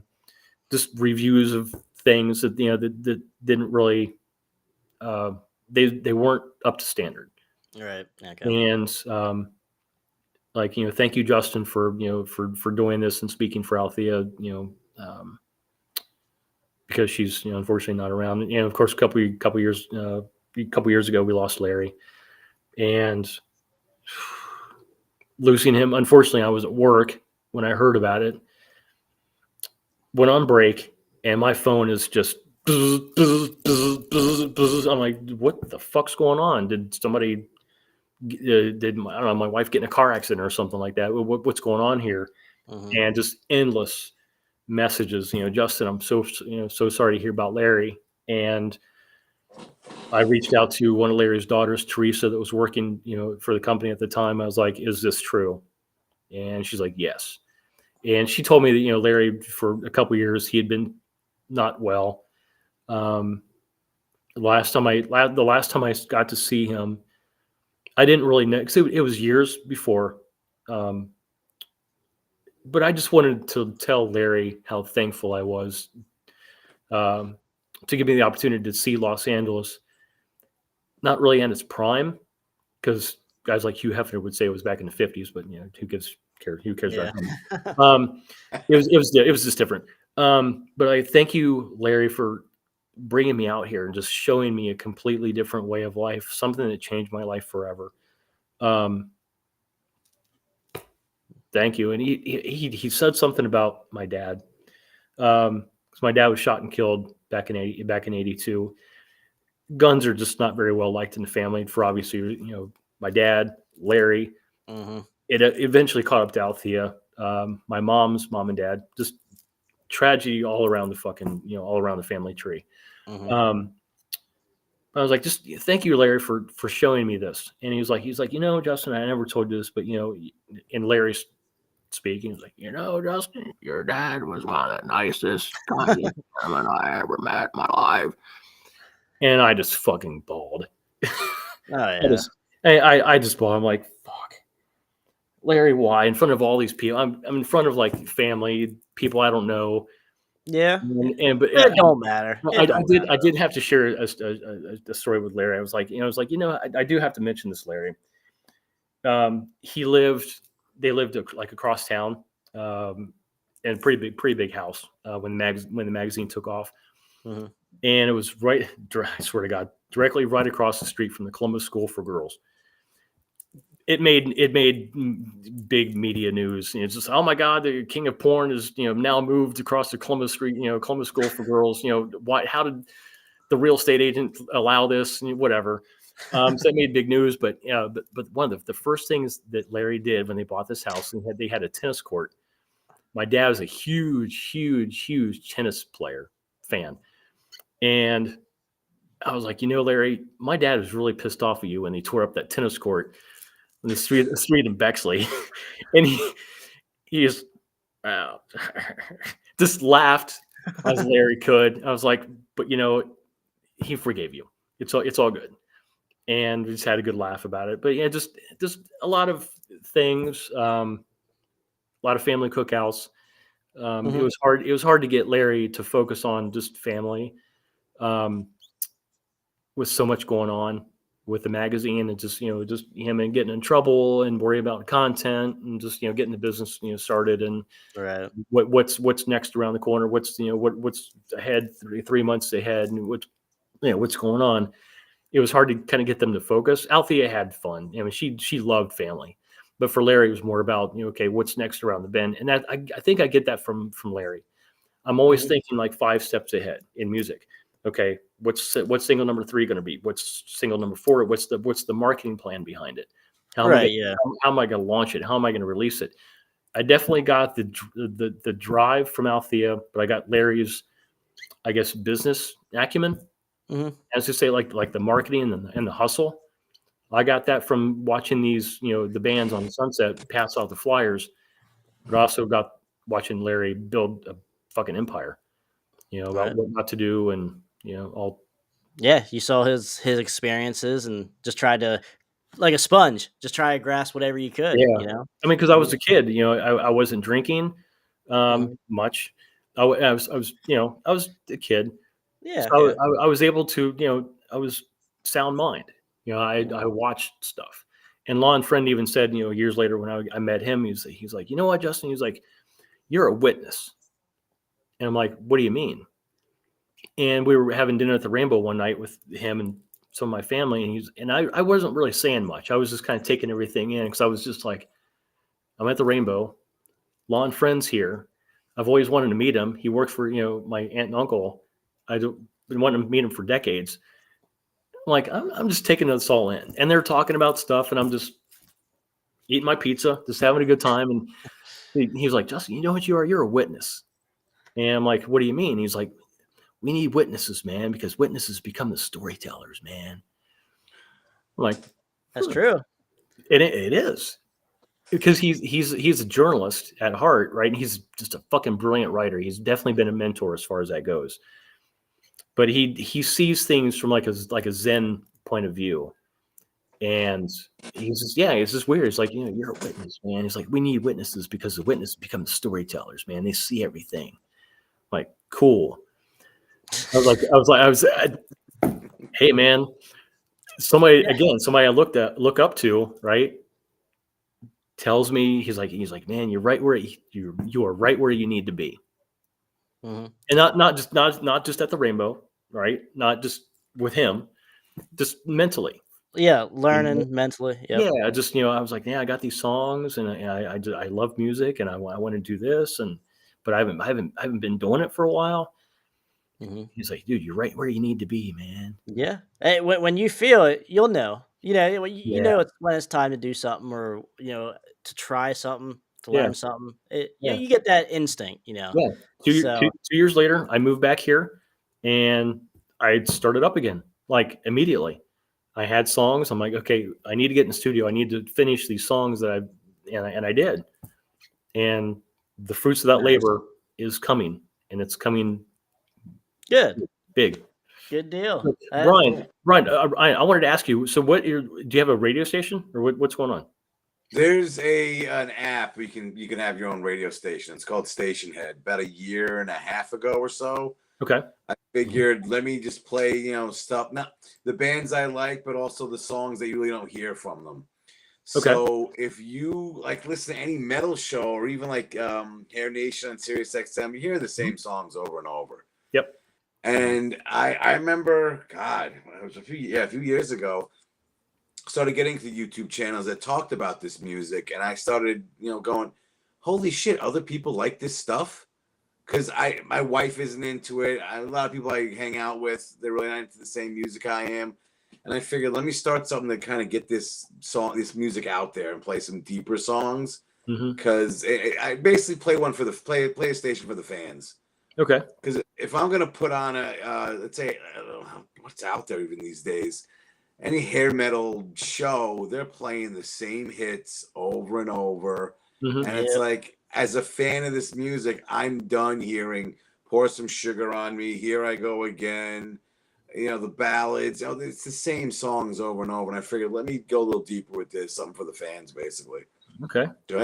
If you guys, every Friday night, download the app, listen to my show. Okay. Good stuff. Every week. Certainly, like last week. Last week you had Electric Angels on, and you have Vane I played on. them.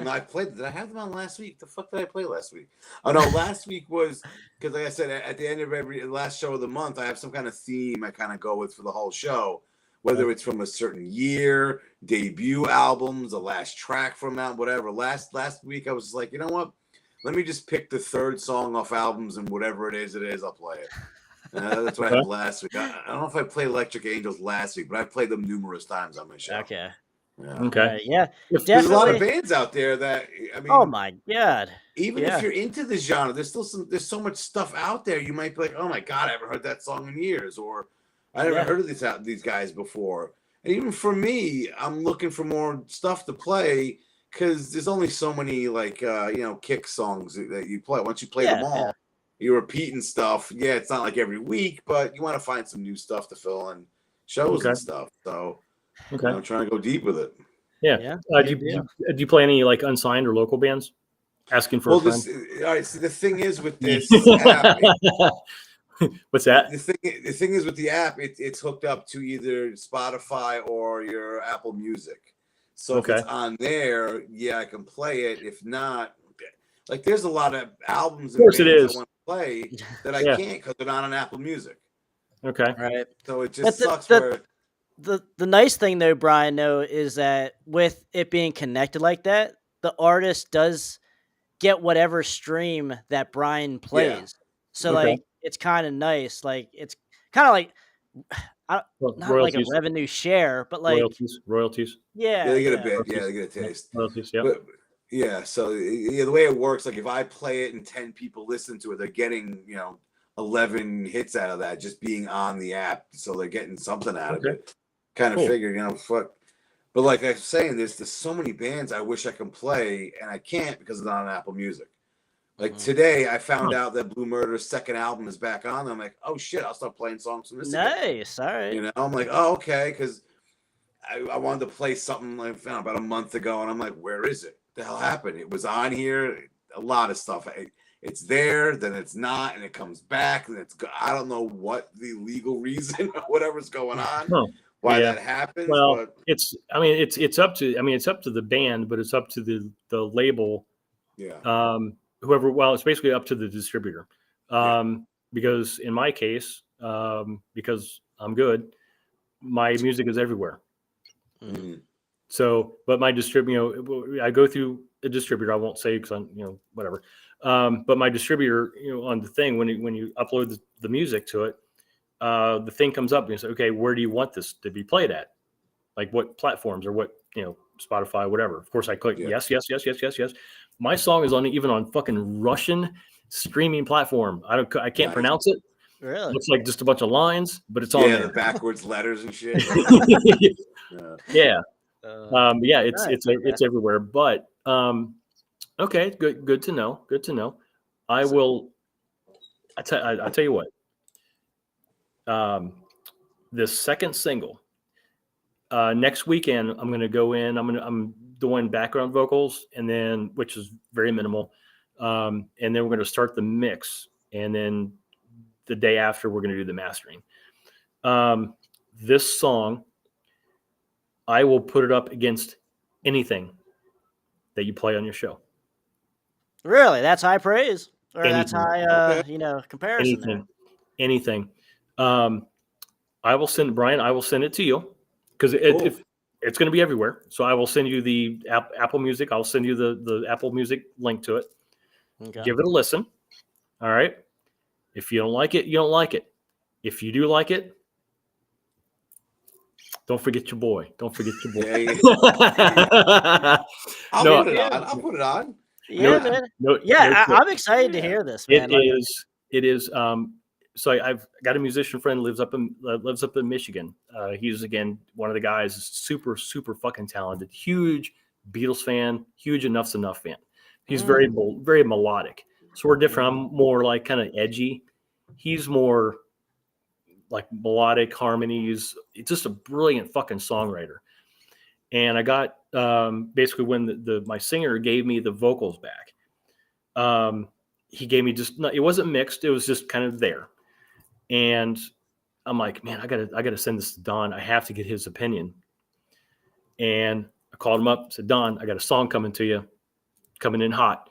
Call me back. I was like, cool, I'm at home.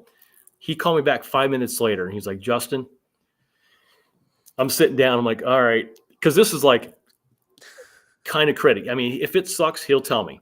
If it's fucking good, he'll fucking tell me. He's very specific. He's like, this, you need to change this. You need to have a fifth harmony in this fucking spot. He's like, dude, it's gonna pop. Or it just sucks.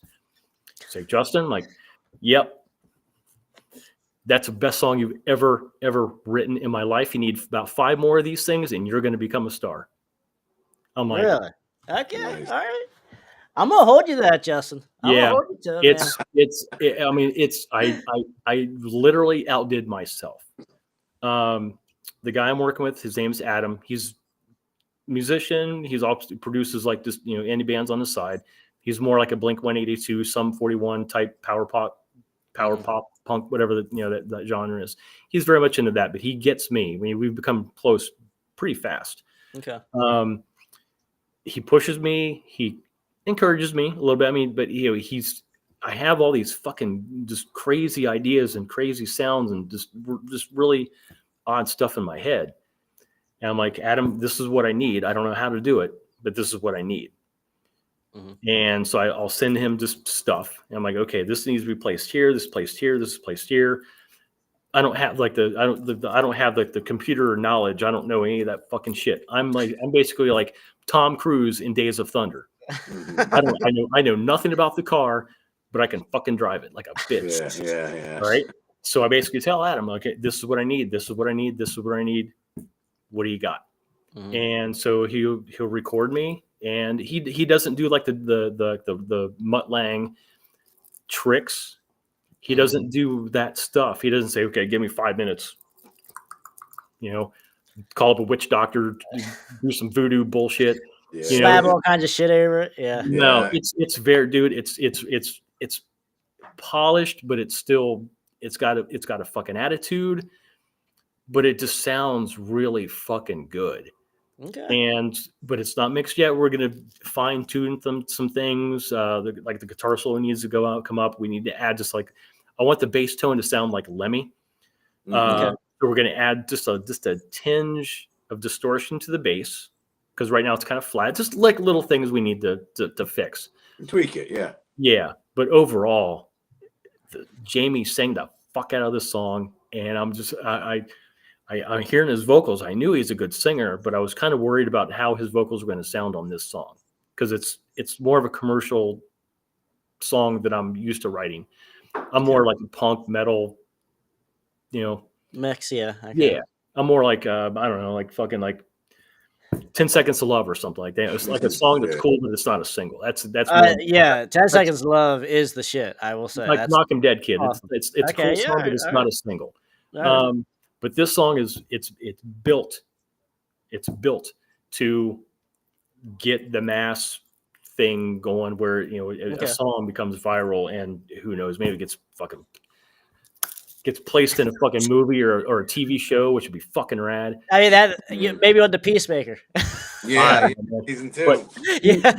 it's just something, man, because I know if I sucked, I wouldn't be fucking doing this shit. I would be, Yeah. I don't know, I wouldn't be doing this. I'd be doing something You would be else. working on your YouTube channel, right? Yeah. Yeah, like the rest of us. Yeah. We I mean, suck at music. I love my channel. I mean, everybody wants me to come back, but I'm like, the stuff that's like making like the stuff that happened with Linkin Park, with the new singer and all that backlash. I'm not a Linkin Park fan, so I'm not gonna do a YouTube episode about something I really don't know much about. Oh yeah. Yeah. And my channel it's just different. It's just different. Sometimes I talk about bands that nobody fucking knows about that they should, like this fucking kick-ass band. That's what we like. That's what we like.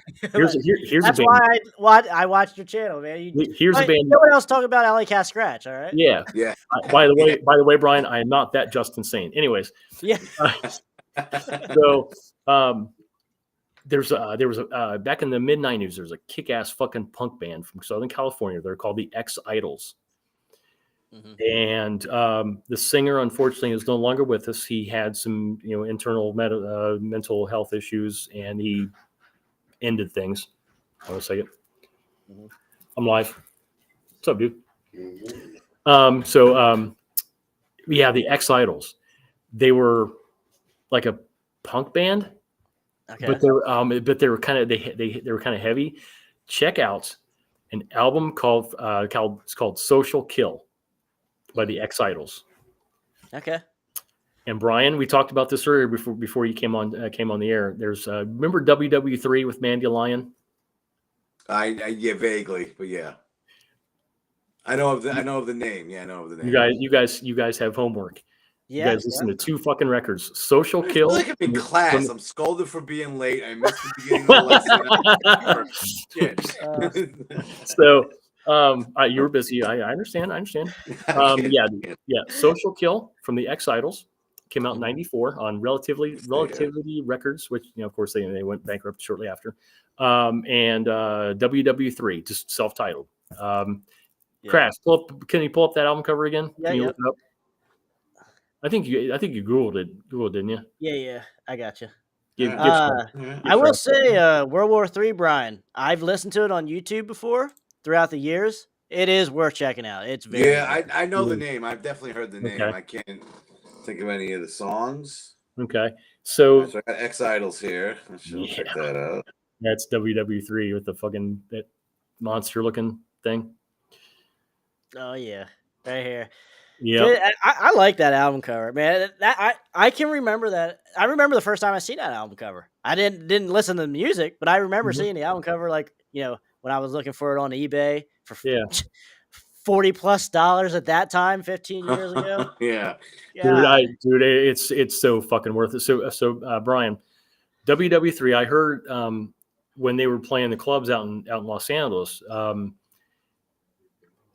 somebody did like a review of one of their shows or something like that, and they had a picture of Mandy Lion. Basically, he had this hat on, right, with the big brim. Basically, the Undertaker as a metal rock star. Black, Okay. just like the black, like a face hidden by the hat. Yeah. You see, Okay, you see this much of his face, right? You don't see his eyes because he's like, and he talks like this. You ready? Hey, everybody, how you doing out there? That's Mandy Lion. Like Randy Macho Man Savage.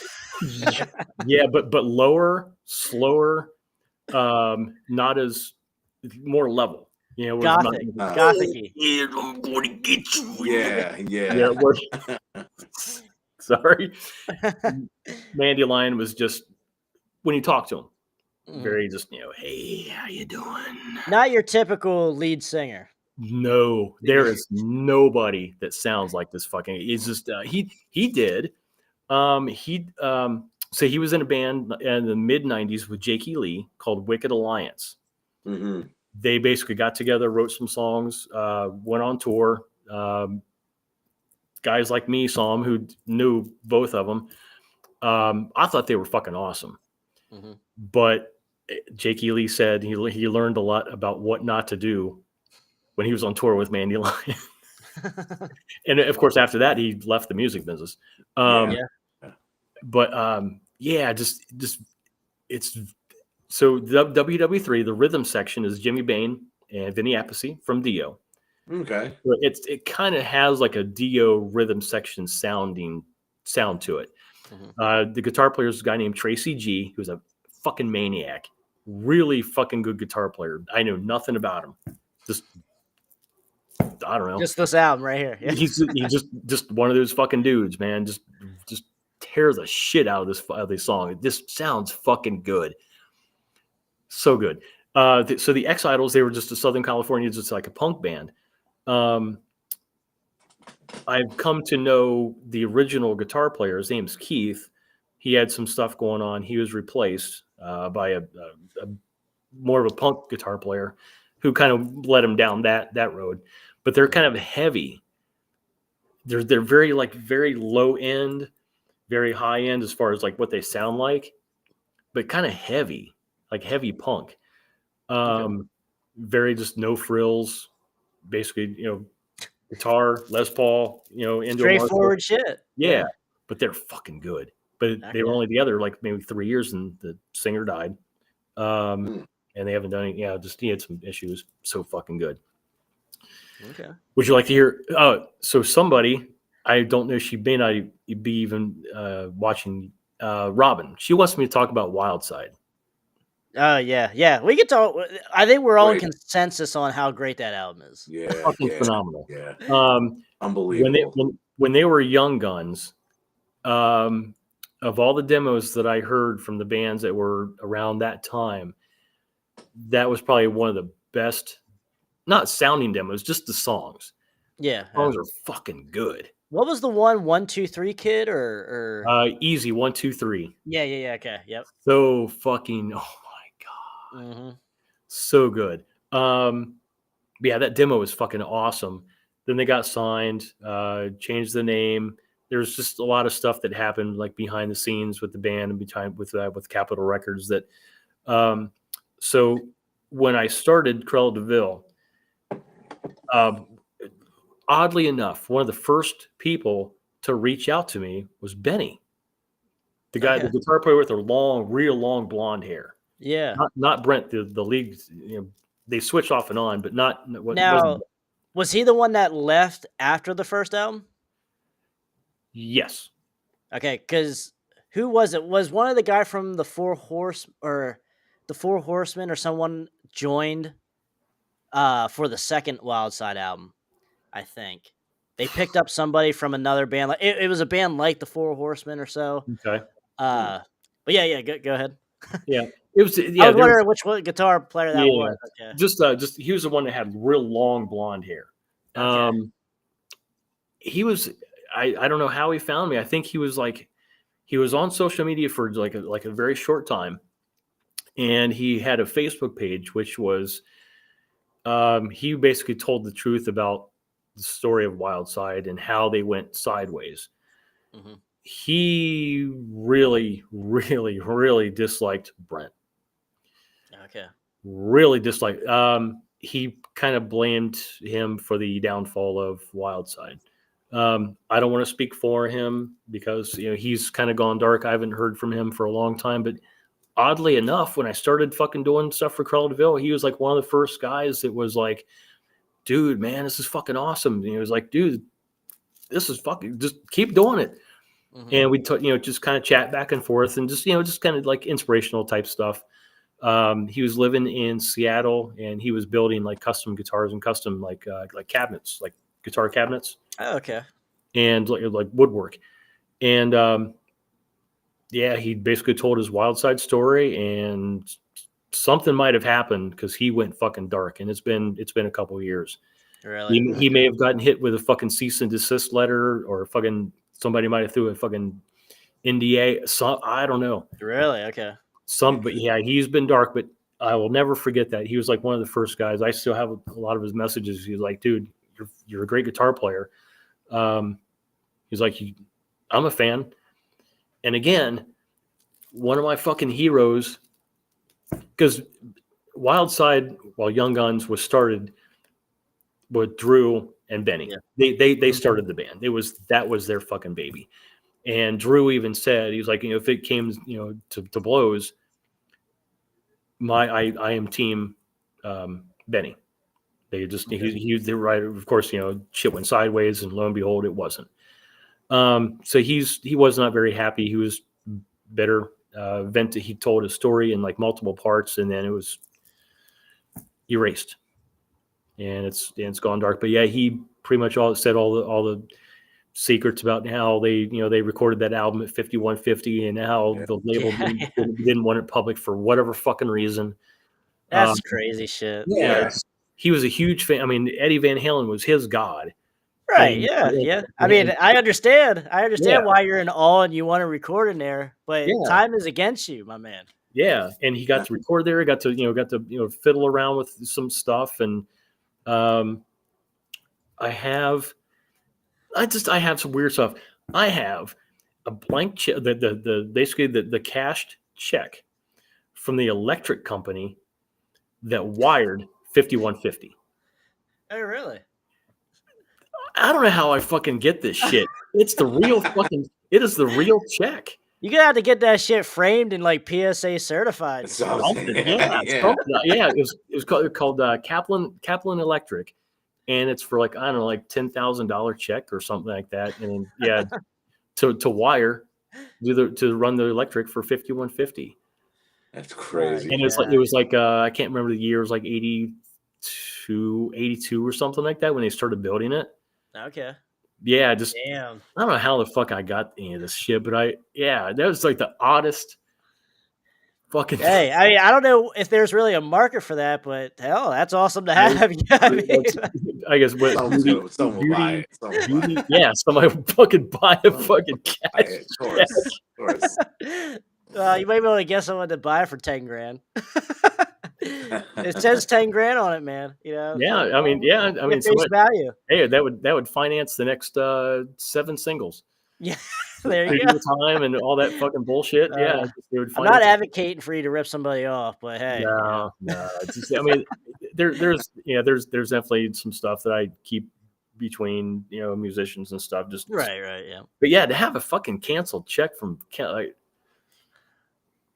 How in the fuck? Not many people can say that they have that. Yeah, no, it's just stupid. I mean, it's cool, but it's just right. Yeah. Just one of those like kind of like novelty things, like, oh, it's nice to have, but Yeah. So Bryan, I was gonna say, Bryan, tell me like what your piece is on Under the Influence. Like, is it a top 10 hair metal album of all time? Yeah, I would put it up there, definitely. It's one of my favorite all-time albums. Yeah, I'm kind of with you. Every song is just killer. I mean, it's just if it came out earlier, again, with a lot of the early 90s albums, if that thing came out earlier, you have this like, this thing would have been huge. These guys would have been huge. And that was on Capitol Records. For some reason, they fucking Yeah. shelved it for too long. Yeah, it's just odd. Why? I mean, when was it originally done though? When did they have that album done and ready to go? I want to say 90 or something. 90. was- All right, I think it would have seen some success in 90 something. Yeah. Because it wasn't like 90 the genre was dead. You still had some big albums being released in 90. Yeah, Firehouse going platinum, Nelson, Warrant. Slaughter, Warrant. I mean, there's a lot of bands that were still doing it. Yeah. And to hold it, I don't understand what the record company was thinking. I don't know. Because, you know. Hell, even Trickster went gold. Yeah, you know? Yeah, like, yes. Yeah. So it wasn't like it was dead. It wasn't a dead genre yet, but I mean, it was on the outs. But it just seems odd that you would have this album sitting there as a record company done. Mm-hmm. Release it. Like, what? It's not making money sitting on a shelf. It's just not doing anything. Yeah. For you. Would you argue that could have been the next Appetite for Destruction? Like that album Guru is that said good? that a lot. I don't think. Let's say it comes out in 90. It's not going to blow up. Like Guns N' Roses was their debut was something that doesn't happen often. And to compare it to that, I don't think they would have blown up like Guns N' Roses. Okay. I don't see that. I can't see Wildside having Metallica go on stage before them. It just seems so crazy to even say that. I can see that point. Yeah, I can see that. But as an album itself, I think it's just think as good, if not better. 17 million or whatever the fuck Appetite for Destruction has done. Yeah, I think Appetite for Destruction was its own thing, and that's a benchmark that many bands don't hit or would not. Right. You know? I mean, if I'm thinking like an A&R guy or as a label, and I have Under the Influence and I'm listening to it, my first question is, what's the lead single? All right, they did. Hang On Lucy. Hang on, Lucy. Right, was the first one. Yeah. What's there's just not as much as we love that album, and it's fucking up there, man. It doesn't have commercial appeal. But I mean, just really, the I would the disagree with ballad, that. I think I would would. disagree. It Looks Like Love was a very commercial sounding song. Even Monkey See, Monkey Do. Yeah. I think those have a more commercial sound to it than the rest of the album. But like Kiss Hair the of the Slug Dog, Goodbye. as a ballad. Clock Strikes 12. Nah, it's not gonna sing. I'm starting to glitch up What a was little that? bit. Yeah, you're starting to glitch up a little bit. We missed a lot. We missed some stuff. What the hell? All right, try this again. Yeah, you froze. You hear me froze now? up for a few. Yeah. Okay. Yeah, you just froze up. Interesting. I don't know what you heard, but I was saying songs like Looks Like Love, or I just went blank on the ballad now. Hair of a Dog. No. Shit. Just Another Kiss the Slug Night. Goodbye. And Monkey See, Monkey Do, I think could have had some kind of commercial success. They had a commercial sound to it. But songs like Hair of the Dog and Clock Strikes 12, no, those weren't going to be singles. I can't see those being big. But I thought they had a couple of songs that could have been. Yeah, Aladdin Sin's not going to be, it's not going to work. But I thought they had a couple of songs that could have had that appeal. But I also think, you look at Appetite for Destruction. They only released 3 singles and made videos for those songs. So there's a lot of songs on that album that were just not. Rocket Queen's a great song. That was not going to go on be on MTV at 2:00 in the afternoon. It just wasn't going to happen. Yeah. So Yeah. I mean, I think they had some potential with some of the songs, especially like 89, 90. Yeah, I think that could have worked. Yeah. Yeah. Okay. Yeah. I mean, Benny never got really any answers from the label as far as why it was pushed back. They just, so eventually they went on tour. They played here in Columbus. One of the big clubs here in Columbus was, because that now been torn down, is the Alrosa Villa. Unfortunately, it's known as the place where Dimebag got shot and killed. Okay. I I did a couple episodes before it was torn down about the Alrosa, and I mean they did quite well. I saw a lot of fucking shows there, and I played a lot of shows there. Got punched by a girlfriend after a show there. Yeah, Checking off the to-do list, huh? Yeah, so it's like, what- bucket what- list accomplished yeah, right there. what can I do here? Yeah, just a lot of. I mean, I saw a lot of fucking cool shows. That's where I saw Jakey Lee and Manny Lyon and Wicked Alliance. I just saw a lot of fucking cool shows. I saw Wildside there. They were fucking awesome. They were loud, just kick ass, man. Just fucking good. You can actually find that show on YouTube in 2 parts. I don't know. Somebody uploaded it, but you can actually find that show. My friend that I went to high school with, that we talked about when Bryan was, off doing his thing late. It was the radio station was sponsoring the show, and so she actually got to go up on stage and said, "Okay, everybody, welcome Capital Recording Artists Wildside." So she got to do that. It was pretty cool for her. She was excited for it. But yeah, you can actually find that show on YouTube in 2 parts. Okay. Just look up Wildside Alrosa Villa, and yeah, it's on there. And it's just you feel it. Mm-hmm. You feel it. I mean, it's just the first thing the set was fucking killer. They did a cover of Crash Diet, which I think was fucking who wrote that song? I think Axl and one of his buddies. What was that friend's name? From Guns N' Roses? Was it? This would have been from. He wasn't in a band. He was just West Arkeen. Mm-hmm. I think they were like Indiana friends or something like that. I think Axl and this guy West Arkeen actually wrote this song Crash Diet, which I don't think Guns N' Roses ever like released, but people have heard.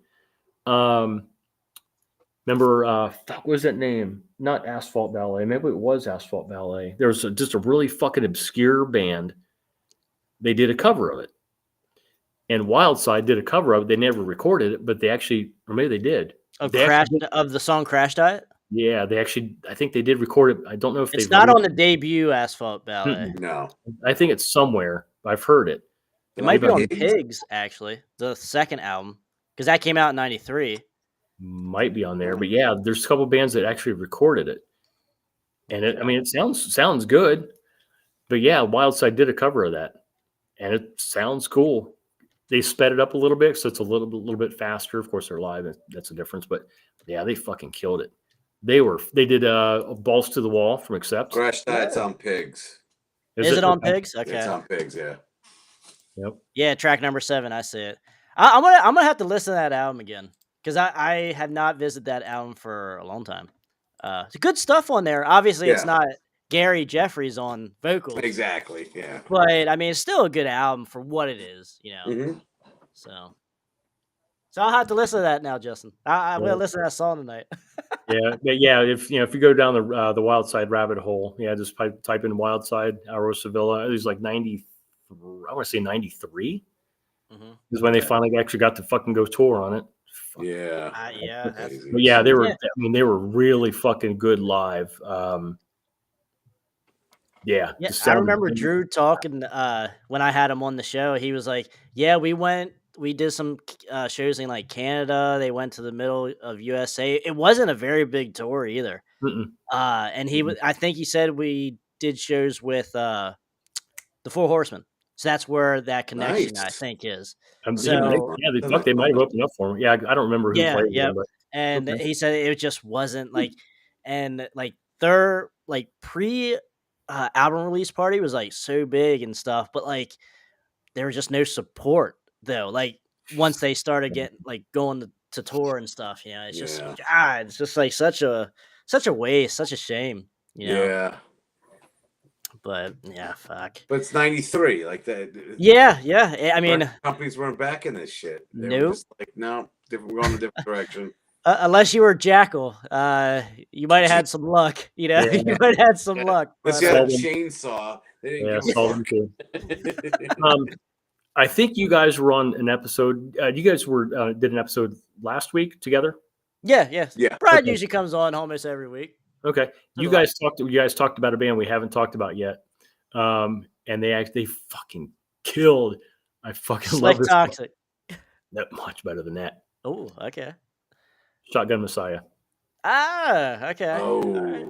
did we Shotgun talk Messiah. about that last week? Uh-huh. Or was it the yeah, we don't probably remember. did. I I don't. don't know. We It talked was about all so like much 3 shit. hours last week. I fucking Well, forgot. I went down a rabbit hole because I wanted to see what I was getting into on the show. Okay, yeah, okay. And you guys were talking about Shotgun Messiah. Okay. Oh, yeah, I remember what we were talking about, Bryan. How much Second Coming, if you would put Violent New Breed, if you would take off that industrial like sound, that's what Yeah. I was, it would sound like another Second Okay. Coming. Okay, I Okay. got you. Yeah. Yeah. We know what we remember. It took us a couple minutes, but we remember. I'm old. I don't know what your excuse is there, Crash, but I'm old. Yeah, that was another band. Got to see them live at the Alrosa, like 92. Which On the- album? Second Coming tour. Yeah, okay. Okay. His name's gone. Which album and singer do you prefer? I like Tim Skold on vocals. Okay. Because he's from Sweden, but he's like back like on that album, he had like a punk thing. He almost sounded like a fucking like British punk attitude. There are some songs, yeah. I can kind of see it on some songs. Yeah. Mhm. And especially live, they were fucking good. I mean, it kind of hurt a little bit. I mean, he had his accent, but he's almost like a good actor. Where like if you have like an actor from Australian, but then when they speak, you don't hear the Australian accent. Yeah. When Tim Russell spoke, Crowe played a British commander on a boat. Yeah. Like, dude. Yeah, or like a Roman gladiator. But yeah, I mean they were really fucking good live, and Harry Cody was one man for that era. Dude, he was a fucking great fucking guitar player. Yeah. He's really underrated. He is totally underrated. Yeah, his solos were like he didn't shred. He didn't have to. They served the songs really well, which which I talk to people on occasion about as far as like how do you write a solo and what do you think the most important part is and what's the difference between like a shredder and you and all this stuff. I'm like, dude, I went through the shredding phase, and then I realized that. That's not what rock and roll is all about, kids. Mm-hmm. Yes, it is. No. No. Just as the Vinnie Vincent debut. Well, this goes back to back to my early teachings of Gene Simmons and Ted Nugent. Mm-hmm. This is what rock and roll is all about, kids. Not about this. Thank you for the imagery. Yeah. Not about this. Not about this. Not about this. Michelangelo. Not about this. Yeah, Michelangelo. There you go. Not about this. It's about this. And so, I've toned down that. I don't like to, because I want to serve the songs. I want it to go with the song. But Harry Cody there are songs that do need a better solo. There are songs that, or I could see, okay, yeah, you're going. They should tone it down. Like, well, all right. Yeah. You don't have to fit as many notes as you can in 25 seconds. Let's give this song some time to breathe and let that solo breathe. Vinnie Vincent and Michelangelo are like the classic examples of that. Though I heard that on that Vinnie Vincent Invasion debut, what's his face? Gene Simmons criticized Vinny for just playing too much, and he was like, "Fuck it, I'm going all out in this. I don't give a shit what he thinks. Yeah, my band, my rules. Here we go." And it's just over the top solo. I love it, and even on the back of the album it says no synthesizers used. That's so badass. That's like fuck everybody right now. Yeah, fuck the 80s. Like the no audio tape was sped up. Yeah. I love that. What band it was? I think it might have been on Nitro's debut. They literally had on the liner notes of the cassette like a picture of like keyboards with the red circle and the line through it. It's like, all right, Yeah. we get it, guys. Yep. Got it. All right. Yep. Another song, the first time I heard on KNAC was Vinnie Vincent, Ashes to Ashes. Great fucking Okay. song. Yeah. I mean, Now, are you a debut guy or second album guy? oh man, I would probably have to go with oh god. I mean, I have both. I haven't listened to either in like fucking There is a wrong answer, Justin. yeah. Dude, I haven't listened to either one of those since the Reagan administration. Really? Okay. Yeah, I mean, Wow. I would put second. Oh, that's the wrong answer. All Sorry. right, I'm with all you. right, I'm with you on all right, that. all right. So All I'm going to systems ask. go for me. All right, Oh, well, man. so I'm gonna ask you guys a serious question. All I right, literally played one of their songs off that album tonight, and I can't remember which one it was. Deeper and Deeper. That's what I played. okay. Okay. All right. All right. Pop quiz, hot shots. Okay. First album or second album? Which do you prefer? For Vinnie Vincent? The mega band Oh, Nitro. First. Nitro. First. I would say first. First. I would say first, but I do like Jim Gillette's album before they were actually Nitro. That's really good. Oh, that's an option now. We're just gonna add. Well, more because choices to it the two- well no two because like multiple it's choice questions? because like, Michelangelo's in it too. It's like Nitro without being called Pre-Nitro. Nitro. Huh. Interesting. So like Interesting. there's some good stuff on there. But if we're just going with like just the two Nitro albums, Yeah. I'll go Cool. first. But there are like a few songs that I really like though from the second album. There's decent songs on the second one, yeah, but that first one, it was over the top. It was just all awesome, and they tried to do it again the second time, and it was just I don't think it overall it didn't work for me. Well, this is actually I literally listened to that album again a couple days ago, and the first thing that came to my mind is the same example that I give for the Vinnie Vincent albums. I don't like the second album because it's overproduced, and Vinnie Vincent's not Vinnie Vincent on that album, in my opinion. Like he's not doing the wild shit. He And tones same it thing with down. Michelangelo in the second album. The second Yeah. album does not have nearly as much badass Michelangelo like flavor on it. Yeah. Flavor. Jim Gillette sounds really good on the second album still. Oh yeah. Yeah, he's still doing his thing. But Michelangelo seems like kind of like took a step back a little bit and said, "Here, Jim, just take over," you know.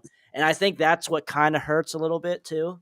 See, my question is, it might be part of this. Did he have the 4-neck guitar stolen before the second album? Maybe that changed. Like Samson getting his hair cut just wasn't the same after that. Maybe. That's a good question because I don't know when that was. I thought it was after the first album. I could be Yeah, wrong, you might be right because I mean they only did like one video for that album, Cat Scratch Fever, I think. Yeah. And that's a bad cover. That's not Yeah. and that should have been a single at all. I But thought I remember seeing they might have been on Headbangers Ball back in the day. They were asking him about that guitar, and I think it was when Freight Train was the single. And I think he said it was stolen. Someone asked him about like, you still have that thing, or what's it like playing that? And he's like, yeah, someone took it. Like, what an asshole! Like, was that guy having it hanging in his like his living room or something? Because you can't sell it. Everyone knows whose it is. Like, do you realize you changed rock history with that? You son of a bitch. Yeah, exactly. It's like I'm gonna steal the Mona Lisa and hang it up in my house. Someone's gonna find it. Yeah, thanks, asshole. Yeah, That's the okay. shit I know. That's the trash we gotta live with, man, in this world. You know, that it killed hair metal, man. Whatever, it kills sleep metal. But that is a shame. It is a shame. But it's like that was the thing because I don't. Being in bands, I mean, I had nothing really, I had nothing big, but it's like you would have someone watch the stuff on the stage and someone stand by the van as two other people brought it out there so it wouldn't get stolen. That was the thing. You go up to your friend after the show, how's it going? He's with a cigarette. Not good, man. Someone stole one of my guitars or someone took an amp. It's like, try to chase girls out in the parking lot and stuff instead or something, you know? Not doing your job. There was the one guy at the van that had to stand guard for it. Just make sure your shit doesn't get stolen. Once it's locked up, we're good. We're drinking. We're getting girls. But until then, someone's got to keep an eye on this stuff because it's expensive as fuck. Yeah, I don't know, like because I seen a live show on YouTube. I guess it had to have been after the first album, and they were like in Detroit. There was like only it looked like there was only like 20 people there in like a small club, and I'm like, damn, just to see these two like great talents, like Mhm. the peak talents of the genre, and 20 people were there. That's You know, just crazy. Yeah. yeah. I mean, you can say what you want about the albums, but like if you take Jim Gillette by himself, like his talents, and Michelangelo's talents by themselves, like they would have to be in the top tens of vocalists and guitar players of like just talent wise in the 80s. I was Yeah. or in the hair metal genre, you know. I don't Yeah. know. I might be crazy on that, but like when I hear that Right. shit, you do not hear what they do on a lot of other albums. No, you don't. But I think what they did was crazy.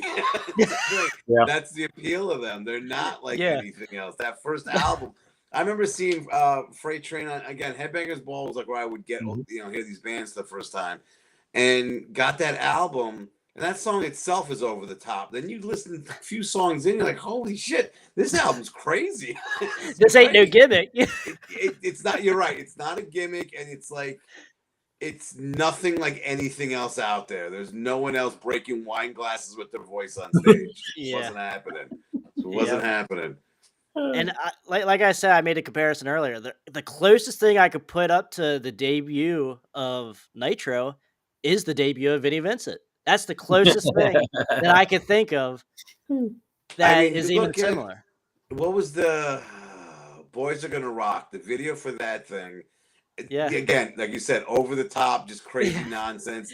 They're trashing their instruments, they're knocking over stacks of Marshalls. There's a dude on fire for reasons. It's just all over the top shit. It's like, Yeah, all right, the you got their- astronauts on fire. Yeah, exactly. They all got their. You're around a burning guy with like lace hanging around your neck and shit. Like you're just asking for trouble. But it's And crazy. now It's all that crazy. that was 4 years prior to Nitro. That was 86. That's early for like that kind of shit. You know, that Yeah, kind of well, wild shit. Didn't the Nitro album come out in '89? I think it was '89. Or is it 89 or I think it was 89. 89 90? Okay, yeah. All right. Yeah. Man, but God, like when I think of that Vinnie Vincent debut, I'm like, that's so goddamn early, you know, for like that kind of sound. Like, Yeah. I mean, now yeah. granted, like you had Venom and Motorhead and shit, like doing wild shit, Metallica and Mhm. stuff, thrash. But like for like that kind of mainstream sounding, like glammy look, like Coming out look of out. Kiss and throwing that album at the public. The kid, you don't like my speed and shredding gene? Here, suck on this. It was just like a big fuck you to him. That's the ultimate fuck you. I love it. I love it. Oh my gosh. Guys, I mean, do we have any other albums that we want to talk about before we wrap this up? I mean, we're almost hitting the witching hour, midnight here. Trying to think So, what other. anything else? Any thoughts? I'm drawing blanks. Here. I got one other comment here that I wanted to touch on, and then we can wrap up. Robin said about Bob Rock, producer, Yep. produced a band called Rockhead. Highly recommend Rockhead's 1992 release. It is awesome, awesome hard rock glam album. 100%. I love that album. I'm not Any of you familiar guys with familiar with that? Mm-mm. No. Really? Mm-mm. I know what I'm sending. I know what links I'm sending you guys here. Okay. The next 24 hours. So very good, very good. It's I wouldn't even call it glam. It's just very hard rock sounding. Not even bluesy. The closest thing that I could think of is the band. What the hell? It can't Hardline, like a Oh, okay. Hardline feel. Like an If you arena guys are rock type familiar. thing. Yes, but a Okay. little bit more. I don't want to say bluesy, but just not as mainstream, maybe sounding. As Hardline. But yeah, so that's probably the closest thing I could think of off the top of my head. That would be that I could compare him with. But I like the Rockhead album better than the Hardline 1992 album. Really? So yeah, so take that for what you will. Okay. But yeah, that's certainly one to check out. Certainly. But yeah, shout out to Robin. That's all. Bringing all this shit. Like, there's so many albums out there that all of us just can't get to, and Yeah. it's just we're gonna be doing this all our lives, and we're gonna be like, "Oh my god, how did I miss this in October 30th of 1989?" At least, you know? Yeah. Because that was the thing. Because when I was in high school, it was like, I was all in with music, and I'm watching Headbangers Ball, local radio stations, local radio stations, metal shows, all this crap. When I went to college, I didn't have cable. And I think the only local radio station near me was either the college radio station, and the best show was mine because I was on there on Saturday nights. I was playing all this stuff. And maybe since it was the middle of nowhere, it was country stations. So there was a lot of stuff between like 90 and 94-ish where there's a lot of stuff I missed. You just like Hardline, I didn't know even existed like 10 years after the album was released. Wow. I heard it on when KNAC became a online radio station. Diana DeVille, he would play stuff where I was like, I heard these bands before, or newer stuff that was in kind of the same genre. And that's where I first heard them, got the CD, and I was like, how did I miss these guys? Like, this album's phenomenal. So yeah, there was a lot of bands like that. I just didn't get into no promotion. What's that? I think that's what it's just no promotion. I think that's a lot of it, But just stuff wasn't promoted. Yeah, because they had a video on MTV. They probably didn't get a whole lot of break taking me down. Yeah, taking me down. Yeah, Taking Me Down was one of them. I thought killer. This is a killer video. Well done. Wasn't Hot Cherry another one too? Did they make a video for that? I think so. Yeah. Okay. But now the thing is, what's that? Did Bryan freeze up? I'm freezing up with you guys. Yeah. I froze up again. Okay. I freeze free. Two of the guys in Hardline. I think we're good now. Two of the guys in Hardline, the singer and the rhythm guitar player, they actually came from the Los Angeles scene. They were in a band called Brunette, and Brunette had a pretty decent following. They were all brunettes, but I'm serious. They were. But yeah, they just didn't have. They had one blonde guy. They had a pretty big. I mean, their shows were fucking packed. They definitely had not a unique look, but they had a look that chicks loved them. Jesus. Yeah. But yeah, the singer and Johnny and Joey Giuel, they were everywhere. And we're not talking DDP either. No. Everywhere, dude. I mean, they had a pretty big following. I mean, they would pack the clubs back then. But again, they just didn't have a song that hit. They had a really good song that I liked. It was called "Who We Are and What We Stand For," something like that. Really good song. For some reason, I remember that specifically. I don't know, just maybe because they had a catchy chorus or something like that. Really good song. Really good live. They all had massive fucking hair, like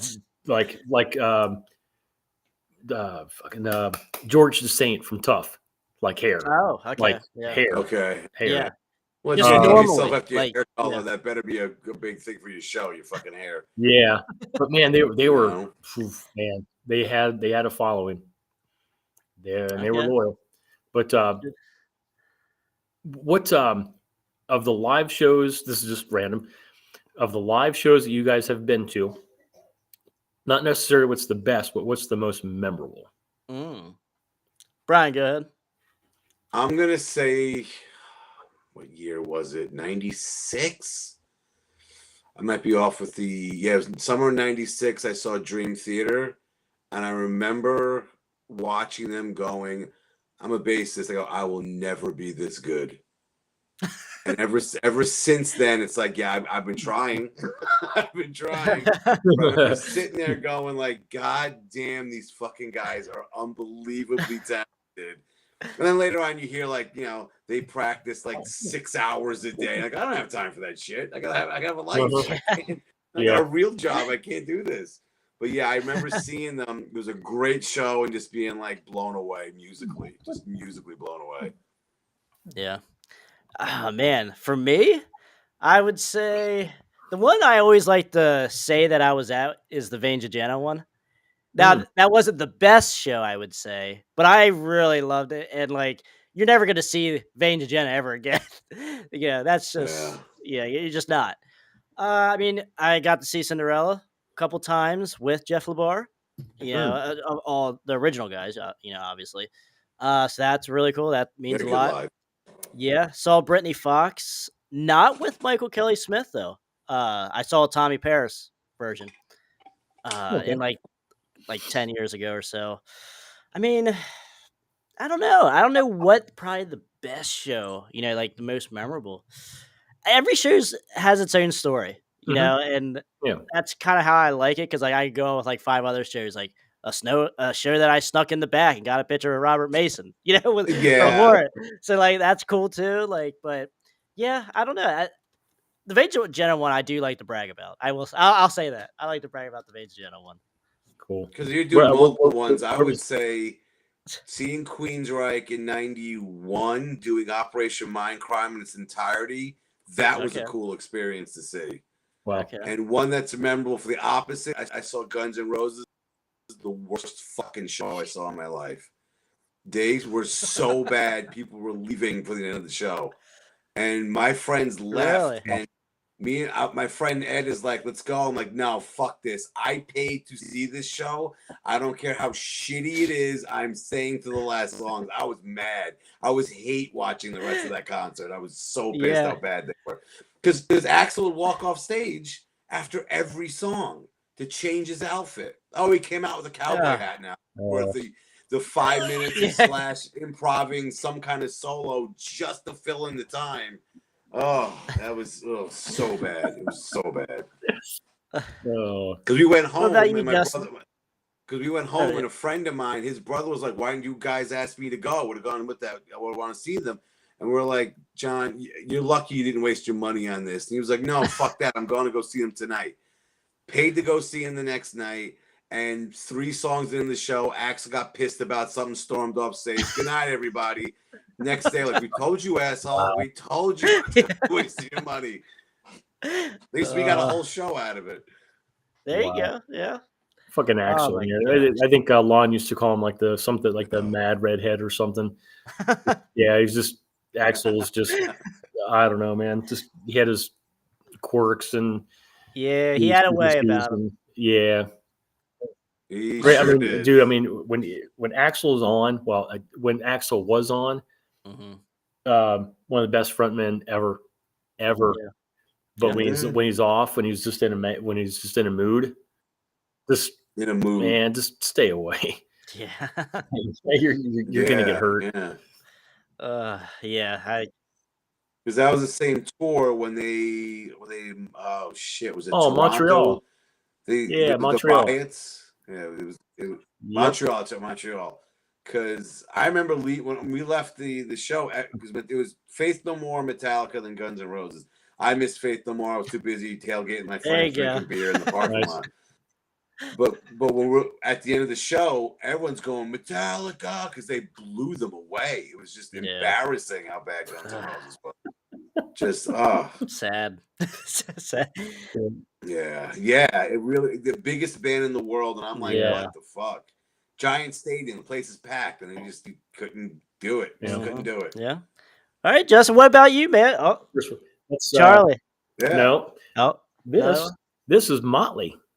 Ah, Motley. Is she painted red? I can't see. Red and black. Like a gray and white. Okay. Gray and white.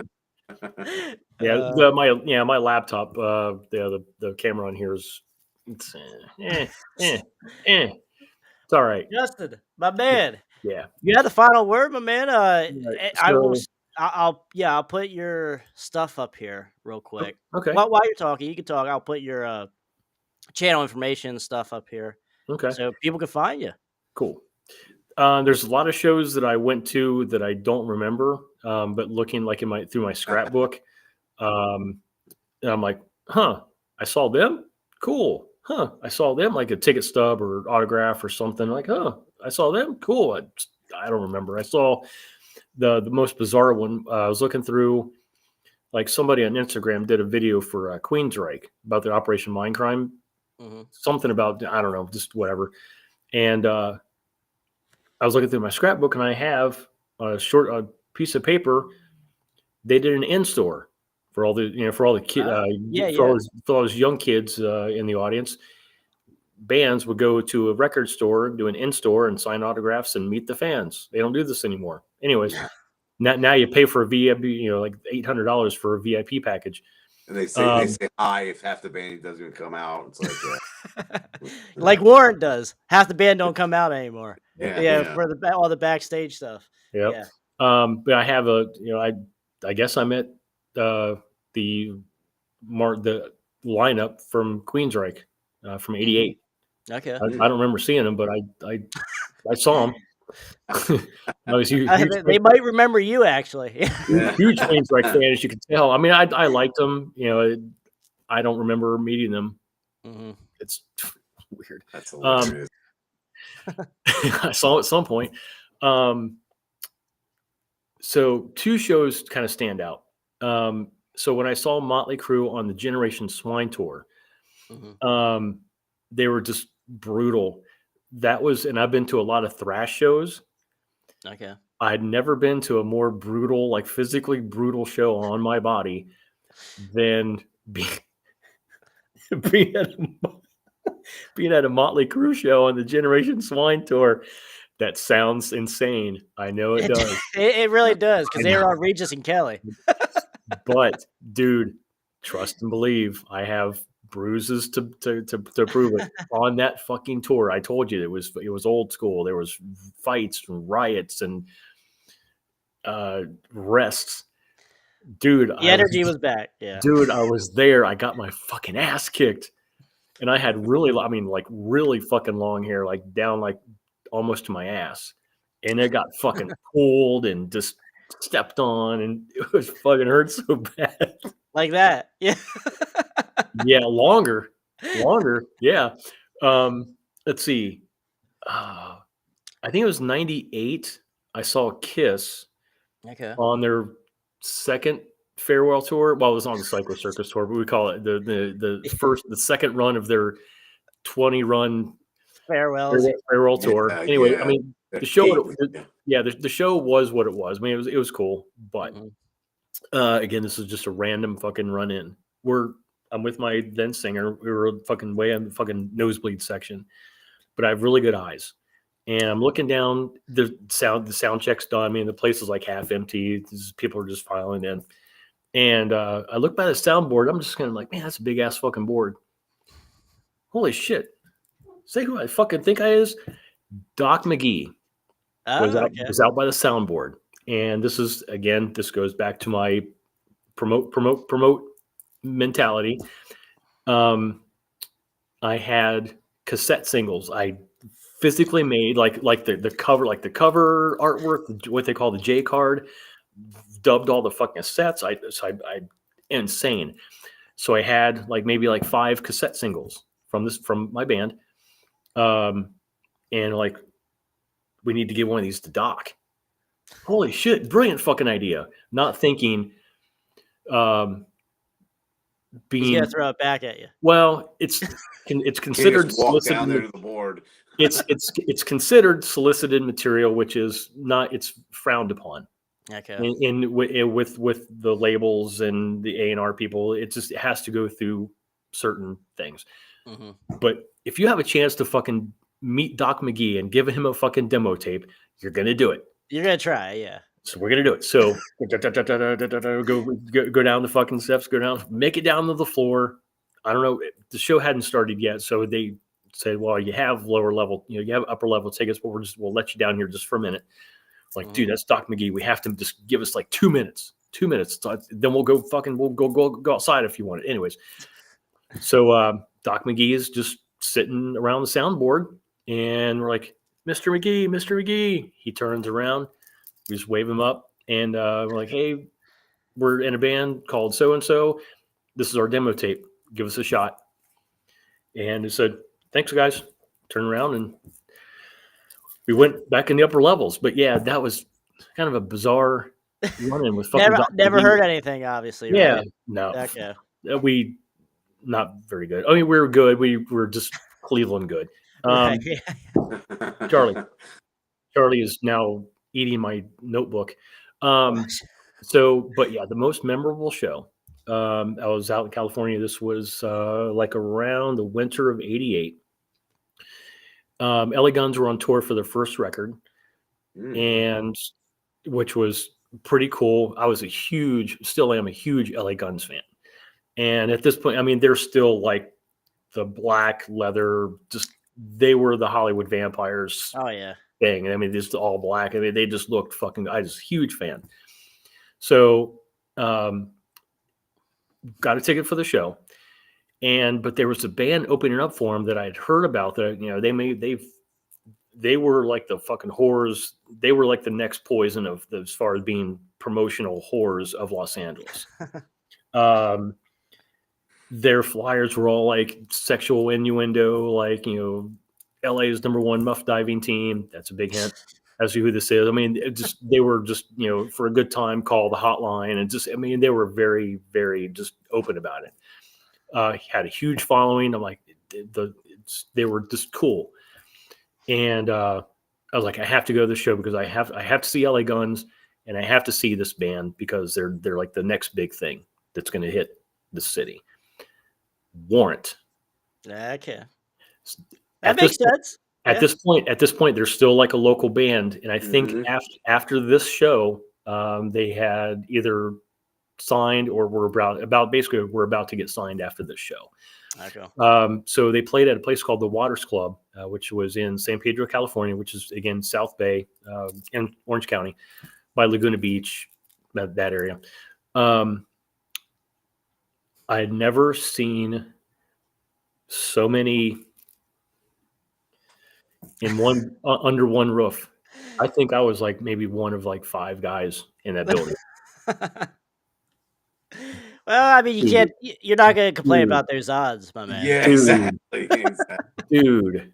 I mean, the show was fucking cool. Warrant was good.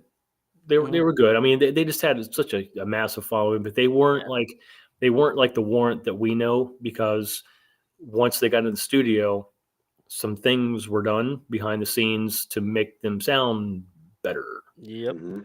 Talk about that later in another episode, maybe next week. All right. But LA Guns was just fucking kick ass. Just when you think of like LA Guns, typical just vampire, dark, gothic thing going on, they were just fucking badass, just kicked ass. I still have a guitar pick from that show from Tracy Guns, and I have I think it's Eric Turner's guitar pick from that show. Okay. And one of these episodes, I'll pull it out again. It's in scrapbooks and it's in storage. Tracy Guns' guitar pick just says LA Guns on one side, and it has his autograph on the back. Eric's, on the other hand, it says on one side it says Warrant, and then on the other side it's very bad. It's very Warrant Club, LA, just very I'll just. Does it just have a picture of this? No, it's words. It's words, but it's very Warrant what they were like back then. Okay. And they were shameless in their marketing strategy. Hey, it worked. It worked. It must have worked. Yeah. Oh. But it was just next when I'm on with you guys again, I'll pull it out, because we'll have everything moved back in, and I'll have my place back. But yeah, all right, bro. I have so many. I mean, I could show you so many like ads and stuff, and you're like, holy shit! I remember. I was gonna say, man, you're full of stories, bro. Yeah. You got stories out the ass, man. I mean, that's awesome, dude. I'm just one lucky fan that just got a fucking shot. That's all I am, man. I'm fortunate that it could have been somebody else. It could have been. Count your blessings, I do every single day, and I never forget. And Now that we have Althea, because she was when she was laid to rest, she was laid to rest in Kentucky at the Flint Family Cemetery. And the idea was when Larry passed, they were going to be like literally together. Mhm. After Larry passed, he decided to stay in Los Angeles, and he was in the it's a Forest Lawn Cemetery, massive. You can't find it.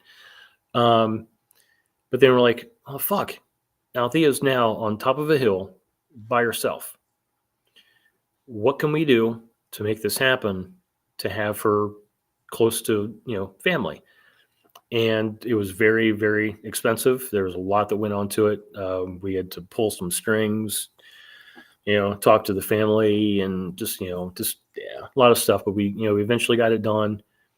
And so whenever I'm there, I always take one of my guitar picks and put it right on her gravesite.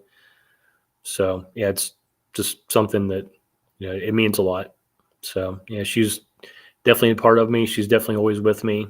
But yeah, that's something that wasn't in me. She loved music. She was such a fan of music. She loved like the Cramps, Devo, just really like she's kind of all over the place. But she loved like punk rock, loved Motley. Loved the guys in Motley, loved Blackie.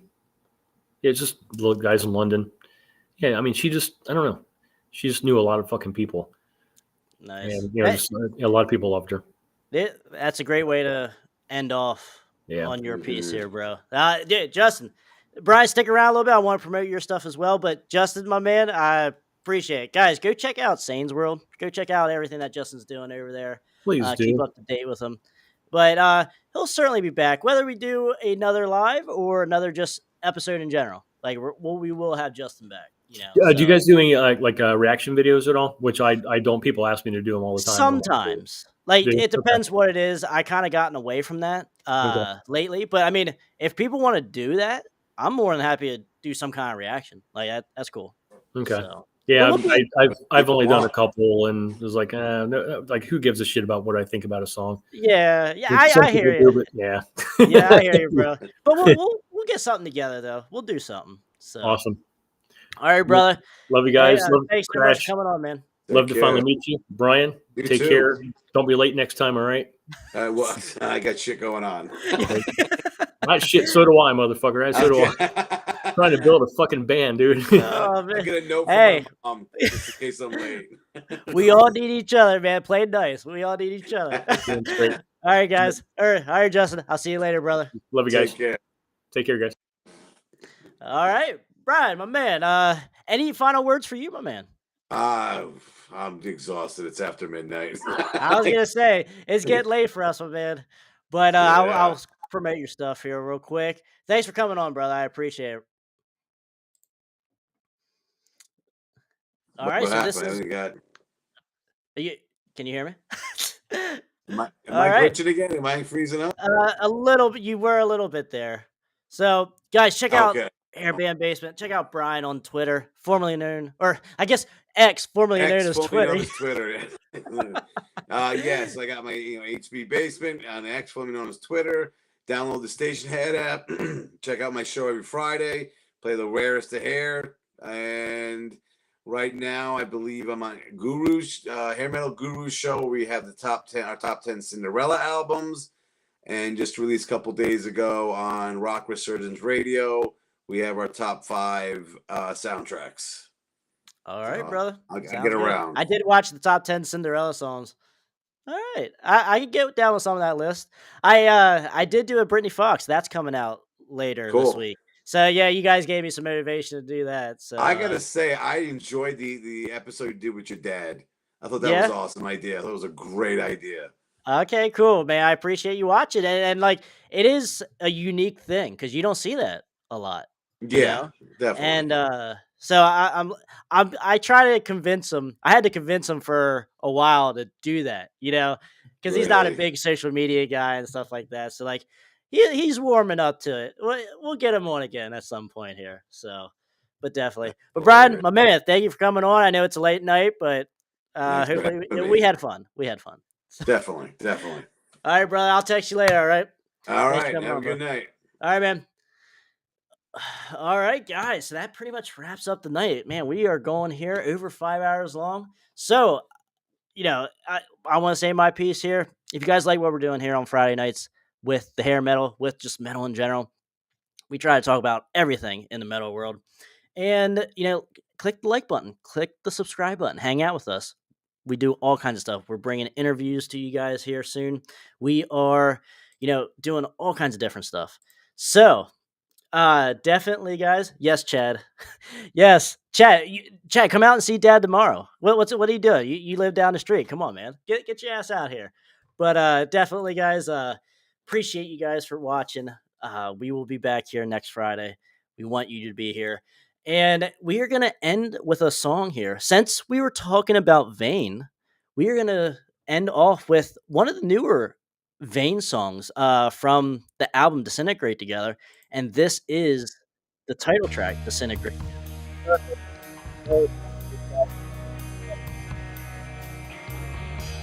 And certainly, guys, thank you for watching. This has been a great night, fun. Let's do it again. And guys, stay out of that collateral damage out there. Let's build this community up. Let's build this metal community up. Let's do it. And we're here for it. We're all here to have fun. Until next week, guys, until we do a live, I will be releasing top 10 Britney Fox songs list this week, and then I will also be doing a Forgotten Album Series episode this week coming out as well. So keep tuned for that, and then next Friday we will be live again. So guys, stay out of that collateral damage. Have a fun rest of the night. Have a fun weekend, and until next time, guys, we'll see you later.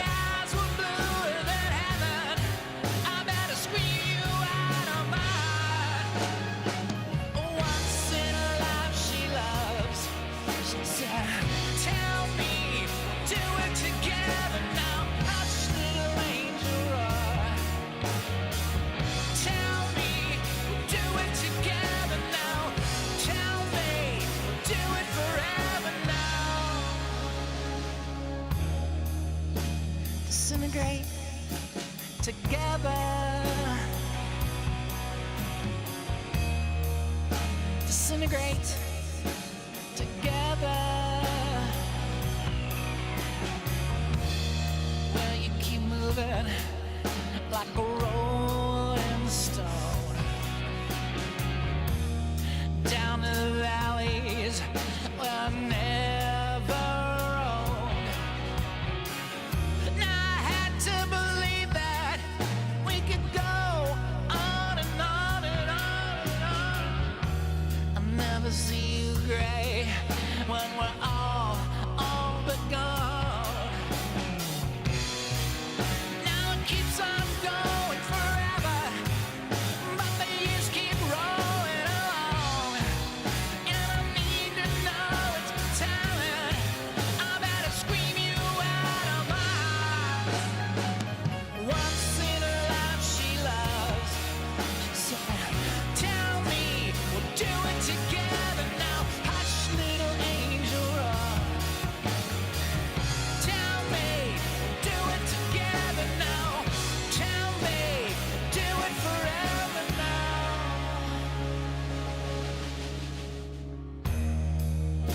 Disintegrate together. Disintegrate together.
disintegrate.